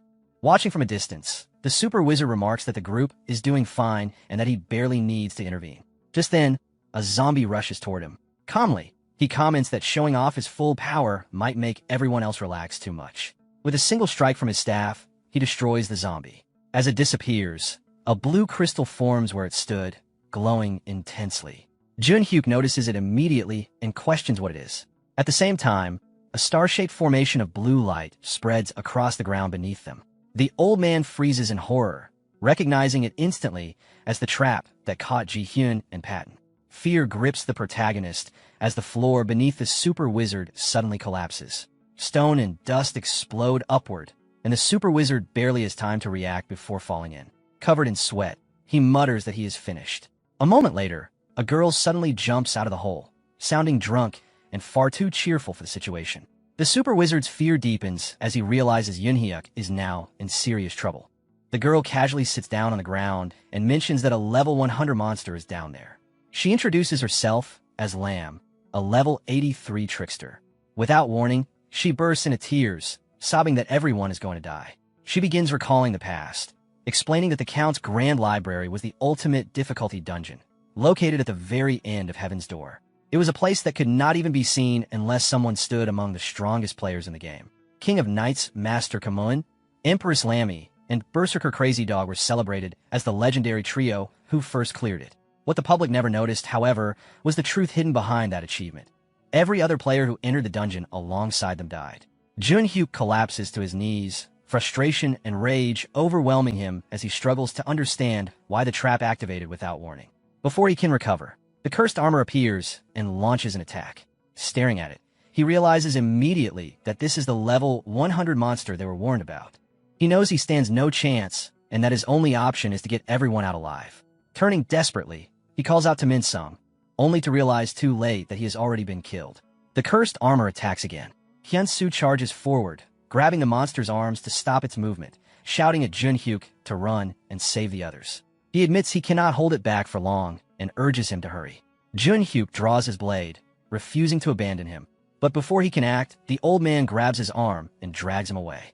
Junhyuk shouts in shock, demanding to be released and insisting that Suzy will die if they retreat. The old man yells back that Suzy is already dead. The words hit hard. The old man tells him bluntly that trying to fight that monster is not bravery, but suicide.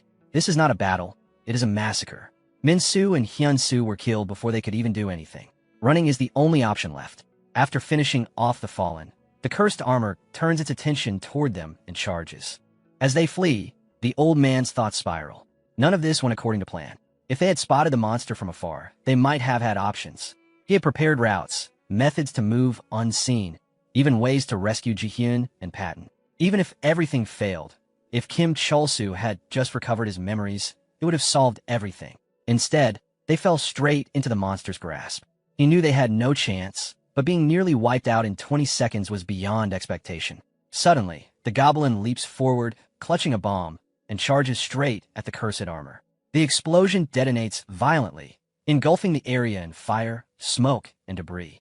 Junhyuk shields himself from the blast, gritting his teeth in pain. The old man, doing the same, stares in disbelief and wonders aloud if that was the goblin. The protagonist shouts urgently, telling the old man that now is their chance and that they need to run while the monster cannot find them. The old man looks at him in shock, realizing that Kim Cholsu is still alive. Snapping out of it, he agrees and tells Junhyuk to run, saying there is no time left. Junhyuk clicks his tongue in frustration, but follows as they escape to another area to hide. Behind them, the cursed armor regenerates and lets out a roar. As they run, the protagonist reflects on what he did. He had some points left, so he bought what he could. Giving the goblin a bomb would cause an explosion, killing it and preventing it from being resummoned for 10 minutes. He knows they would have been in serious trouble if he had hesitated even a moment. He does not like the idea of the goblin getting hurt, but it was the only option. Turning his thoughts toward Junhyuk, he decides that this outcome is still better than a person dying. Junhyuk finally stops, grief crashing down on him. He says quietly that it is over, that Jihyun and Patton are probably already dead. He blames himself, calling himself stupid for getting everyone killed. Clutching his head, he says that he is a murderer and that he should have died back there instead. Watching him, the old man feels the weight of the situation. The assassin squad was Junhyuk's family. The Evaton Guild itself was built by them. Seeing his friends die right in front of him has shattered him completely. The old man wonders whether it is even possible to save someone in this state, in a situation this dire. More than that, a darker question surfaces, whether any of them will manage to escape alive at all. The old man steps closer to Junhyuk and speaks calmly, telling him that there is no time to drown in despair. They do not know when the monster will return, and they need to keep moving. Junhyuk looks at him and asks if he knows why the guild master ended up the way she did. He recalls how one day she told him that everyone who entered a dungeon with her had died, and that only 3 people made it out alive. At the time, he did not believe her. He thought the concept of retiring in the game was a lie. After all, how could someone die just because they died in a game? He had never been afraid in dungeons before. To him, it was just a game. The pain felt like nothing more than an advanced sensory experience, impressive technology, something meant to be enjoyed. That belief shattered during a previous boss raid. when he felt fear for the first time. The pain went beyond entertainment. In that moment, Yin Hyuk of Darkness died. From then on, he believed that if he ever encountered a monster with an even higher level, he might truly die. That fear drove him to level up obsessively, trying to reduce the gap between himself and the monsters so he could avoid any damage that might lead to retirement. But the higher he climbed, the more he wondered if he was only digging himself into a deeper hole. In truth, he planned to quit after rescuing Ji-hyun and Patton. If he wanted to avoid getting hurt, quitting the game entirely made more sense than risking his life to grow stronger.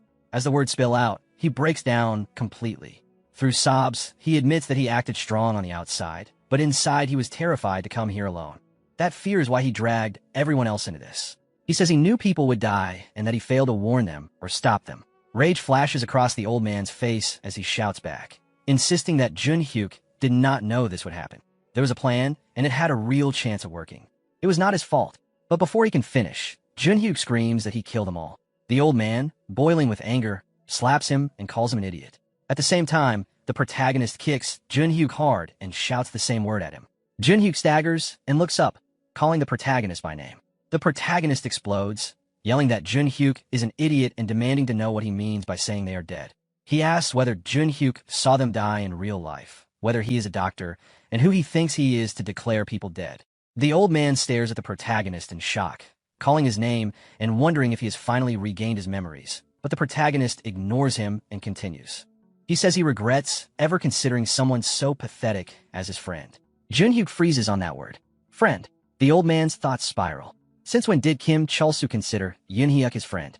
A memory flashes through his mind. Jun-hyuk once asking where Chul-soo planned to go next, and Chul-soo replying without hesitation that he would go far away from them.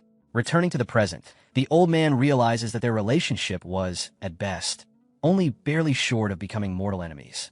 Grabbing Jun-hyuk by the collar, the protagonist shouts that this is a game and people do not die from gaming. He demands to know whether Jun-hyuk has ever actually seen someone get retired. He argues that it could all be a lie and tells him not to trust anything he has not seen with his own eyes. It is too early to mourn. There are people waiting for Jun-hyuk outside, and that is what he should focus on. Everything else can wait until they make it out alive. With that, he throws Jun-hyuk aside. Jun-hyuk turns to the old man and asks what he thinks, whether retirement is really a lie.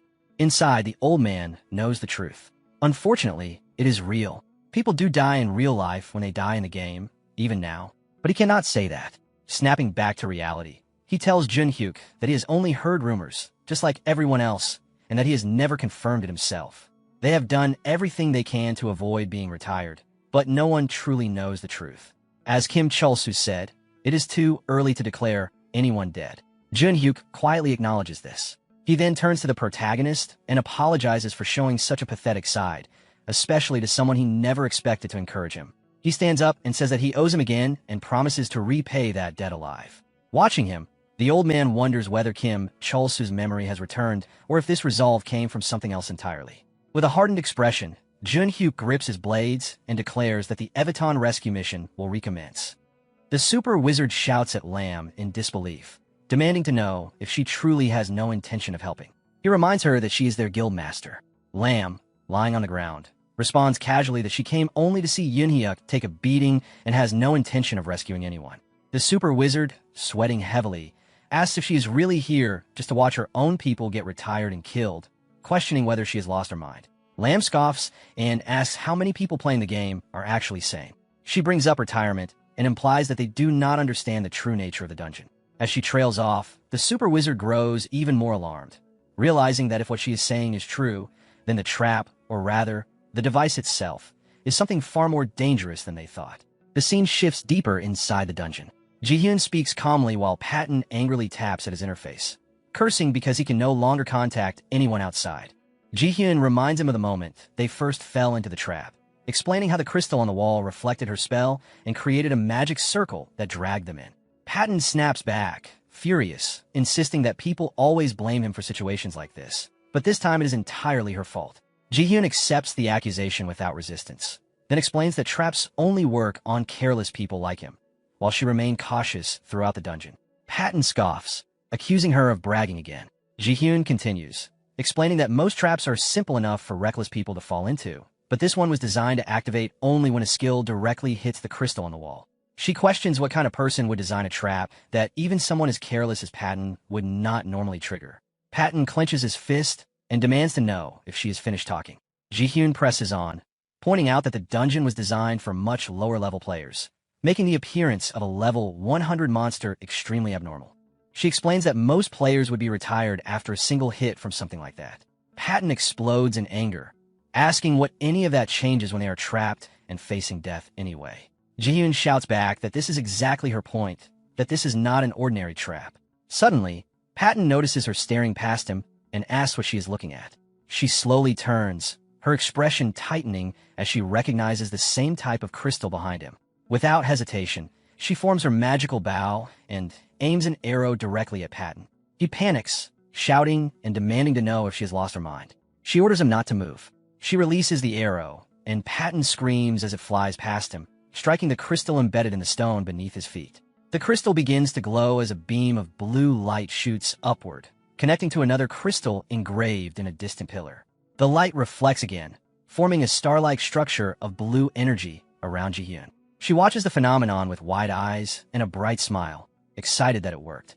She believes this mechanism should allow them to return to where they came from. However, a pop-up screen appears in front of her, causing her expression to shift to confusion. Patton checks his own screen and reads the words Altar of Light, immediately growing angry. He demands to know what this means, shouting that he thought they could escape. Ji-hyun studies the interface and realizes that the altar requires 3 people to activate. She explains that another person is needed inside the circle.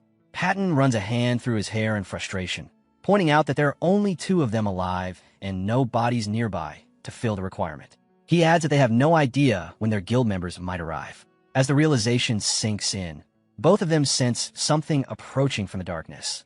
Ji-hyun instantly forms her bow again and aims toward the source of movement. Moments later, a familiar face emerges from the shadows. Ji-hyun's tension melts into excitement as she calls out, recognizing Hyun-soo. Patton's face breaks into a wide smile as well, shouting that he knew Hyun-soo would come and admitting that he truly thought he would die waiting there. In the next moment, the cursed armor appears directly in front of them, holding Hyun-soo's severed head in its hand.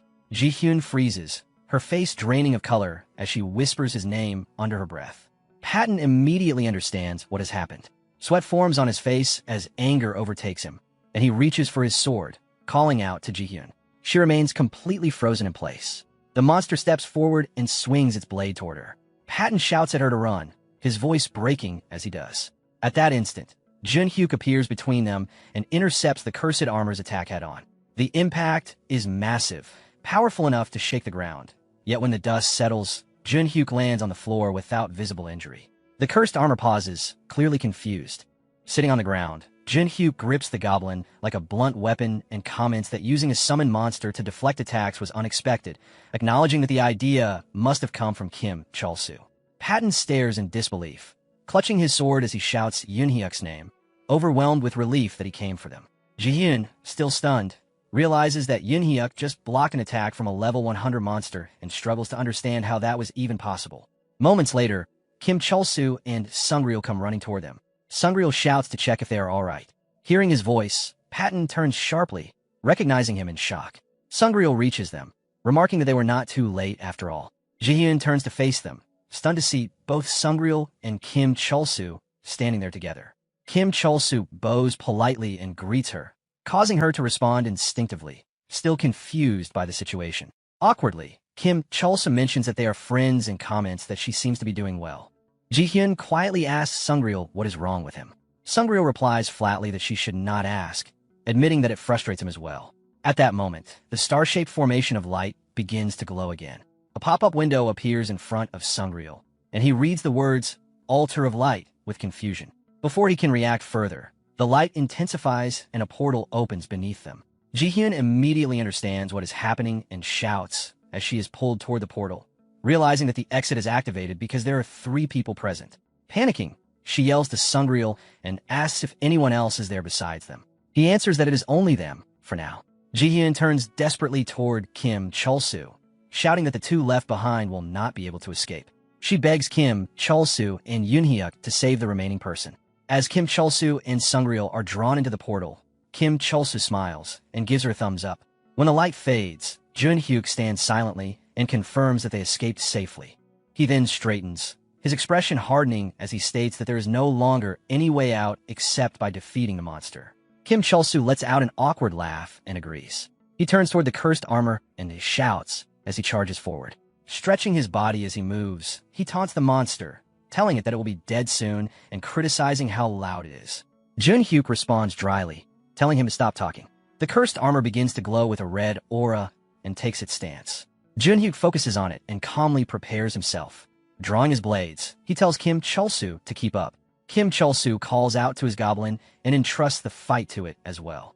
Jun-hyuk leaps high into the air, blades raised, shouting that he will survive no matter what as he closes in on the monster. The scene shifts back to the past, when Jun-hyuk, the old man, and Kim Chul-soo were running through the dungeon to rescue Ji-hyun and Patton. As they moved forward at full speed, Kim Chul-soo spoke while struggling to keep his breath steady. Something about the situation did not sit right with him. He pointed out that normally, when players approach a monster with a significantly higher level, the system gives a clear warning beforehand. The old man reacted immediately, surprised by that observation. He asked how Kim Chul-soo knew such a thing and whether he had memories of encountering monsters like that before. Kim Chul-soo answered honestly that he could not remember the details, only a red system window warning him to leave because the situation was dangerous. Still running, the old man pressed him for more information, asking whether he had fled back then, what monster it was, and what level it had been. Kim Chul-soo admitted that he remembered nothing beyond the warning itself. However, he reasoned that if the monster they were facing truly was level 100, the same kind of warning should have appeared. Given that most monsters in the dungeon were around level 50, even a sudden level 60 or 70 would have been unusual, let alone level 100. As he recalled their recent encounter with the cursed armor, Kim Chul-soo continued analyzing the situation while running. He suggested that the monster's displayed level might be some kind of trick. If that were the case, there would be no actual risk of retirement. Their companions should still be alive, and there would be no real reason to fear the monster itself. Jun-hyuk turned his attention toward Kim Chul-soo as they ran, acknowledging that his reasoning made sense. Still, he pointed out that it was a gamble. He asked whether Kim Chul-soo would be willing to take that risk himself. Kim Chul-soo responded calmly, saying that he did not fully know what he would do now, but asked Jun-hyuk what he thought his past self would have done. Jun-hyuk answered without hesitation that the Kim Chul-soo he knew would have risked everything. The scene returns to the present. Jun-hyuk launches himself toward the cursed armor to attack, but the monster immediately counters with a defensive strike. The blow lands heavily, and Jun-hyuk cries out in pain as he is struck midair. Despite his confidence earlier, fear grips him as he realizes how overwhelming a level 100 monster truly is. While still airborne, Jun-hyuk activates his Shadow Hunter skill. Twisting his body mid-flight, he follows up with Shadow Guillotine, aiming directly for the cursed armor's neck. The strike lands, but the result is shocking. The monster does not react at all. Jun-hyuk realizes instantly that his attack had no effect.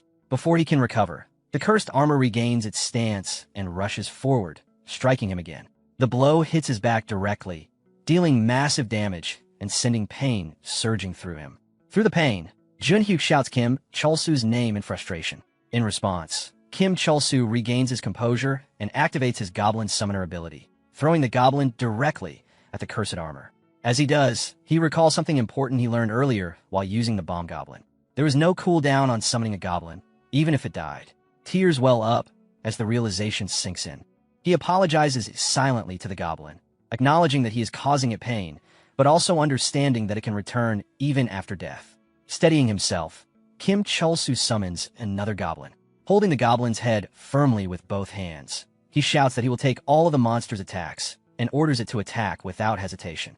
Jun-hyuk lands on the ground and watches the situation unfold, conflicted. From his perspective, Kim Chul-soo speaks as if it is simple, but Jun-hyuk knows firsthand how terrifying the monster is. Even if Kim Chul-soo absorbs the attacks, Jun-hyuk's own attacks are doing nothing. He begins to think that retreat may be the only option and wonders whether Kim Chul-soo is already running.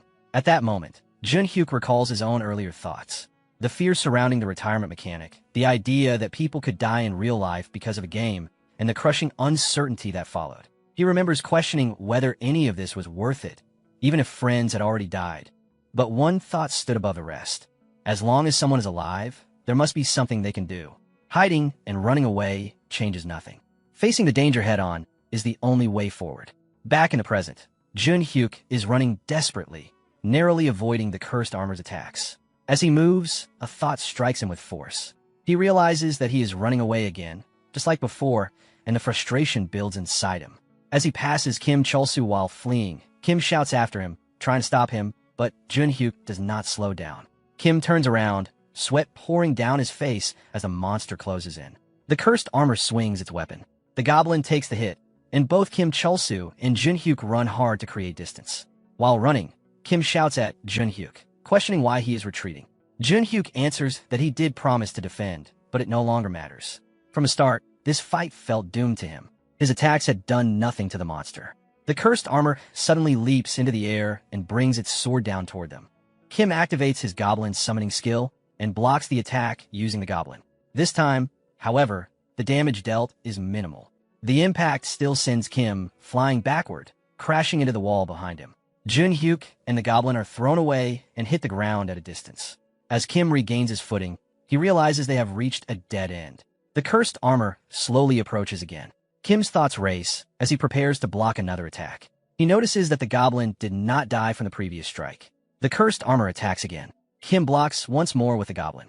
The goblin laughs, and Kim finally understands what is happening. A goblin should never be strong enough to withstand a true level 100 attack. That means the monster itself is weak, so weak that it cannot even defeat a goblin. Junhyuk, still on the ground and struggling to recover, processes what he just witnessed. The fear that once paralyzed him fades rapidly. He realizes that the monster had never truly been overwhelming. His own fear had made it seem untouchable. His attacks had failed before because he never fought with full conviction. As he pushes himself upright, memories resurface. He remembers hesitating, holding back, and convincing himself that victory was impossible so he could justify running away. Now he understands the truth. He was not outmatched. The monster was weak, and his fear had been weaker than even a goblin. Junhyuk stands fully and tells Kim Chulsu not to interfere anymore. This fight is his to finish. Kim watches him carefully, sweating as he realizes Junhyuk has chosen to face the monster only after recognizing its weakness. Junhyuk launches himself into the air and charges the monster, declaring that he will end it in a single strike. The monster counters with its sword. Junhyuk meets the blow head-on, confident that a blade incapable of killing a goblin should be easy to parry. Their clash confirms it. The monster's attack is weak. Junhyuk realizes the truth completely, but before he can capitalize on it, the monster strikes again and slams him into the ground. Kim rushes forward in concern, holding the goblin tightly, but Junhyuk refuses help. As he rises again, Junhyuk admits the truth to himself. The monster is not strong. His own weak heart had made him weaker than even a goblin. Anger surges through him, and he declares that regardless of whether the enemy claims to be level 100 or even higher, he will defeat it. Both Junhyuk and the cursed armor charge at each other. Their swords collide repeatedly as the fight intensifies. Junhyuk attacks relentlessly, driven by resolve rather than fear. He understands now that closed doors do not open on their own. He must break them himself. This fight is his repentance. He recognizes that he lived in a violent world, but mocked fear instead of understanding it, especially his own. Now, he fights to open that door and confront everything he ran from. Kim watches in shock as the battle unfolds. With each strike, something strange becomes clear. The monster's level is dropping. Kim notices it decreasing steadily as Junhyuk continues to land blows. Junhyuk roars and attacks again and again. The monster begins to tremble. Its weapon slips from its grasp. Fear overtakes it, and it turns to flee. Junhyuk chases it immediately, calling out the irony of the monster running after hunting them relentlessly. Kim shouts encouragement from behind. As the monster attempts to escape, Junhyuk activates his assassin skill, launches himself high into the air, and delivers a powerful strike to the monster's back. The blow deals massive damage, shattering the cursed armor into fragments.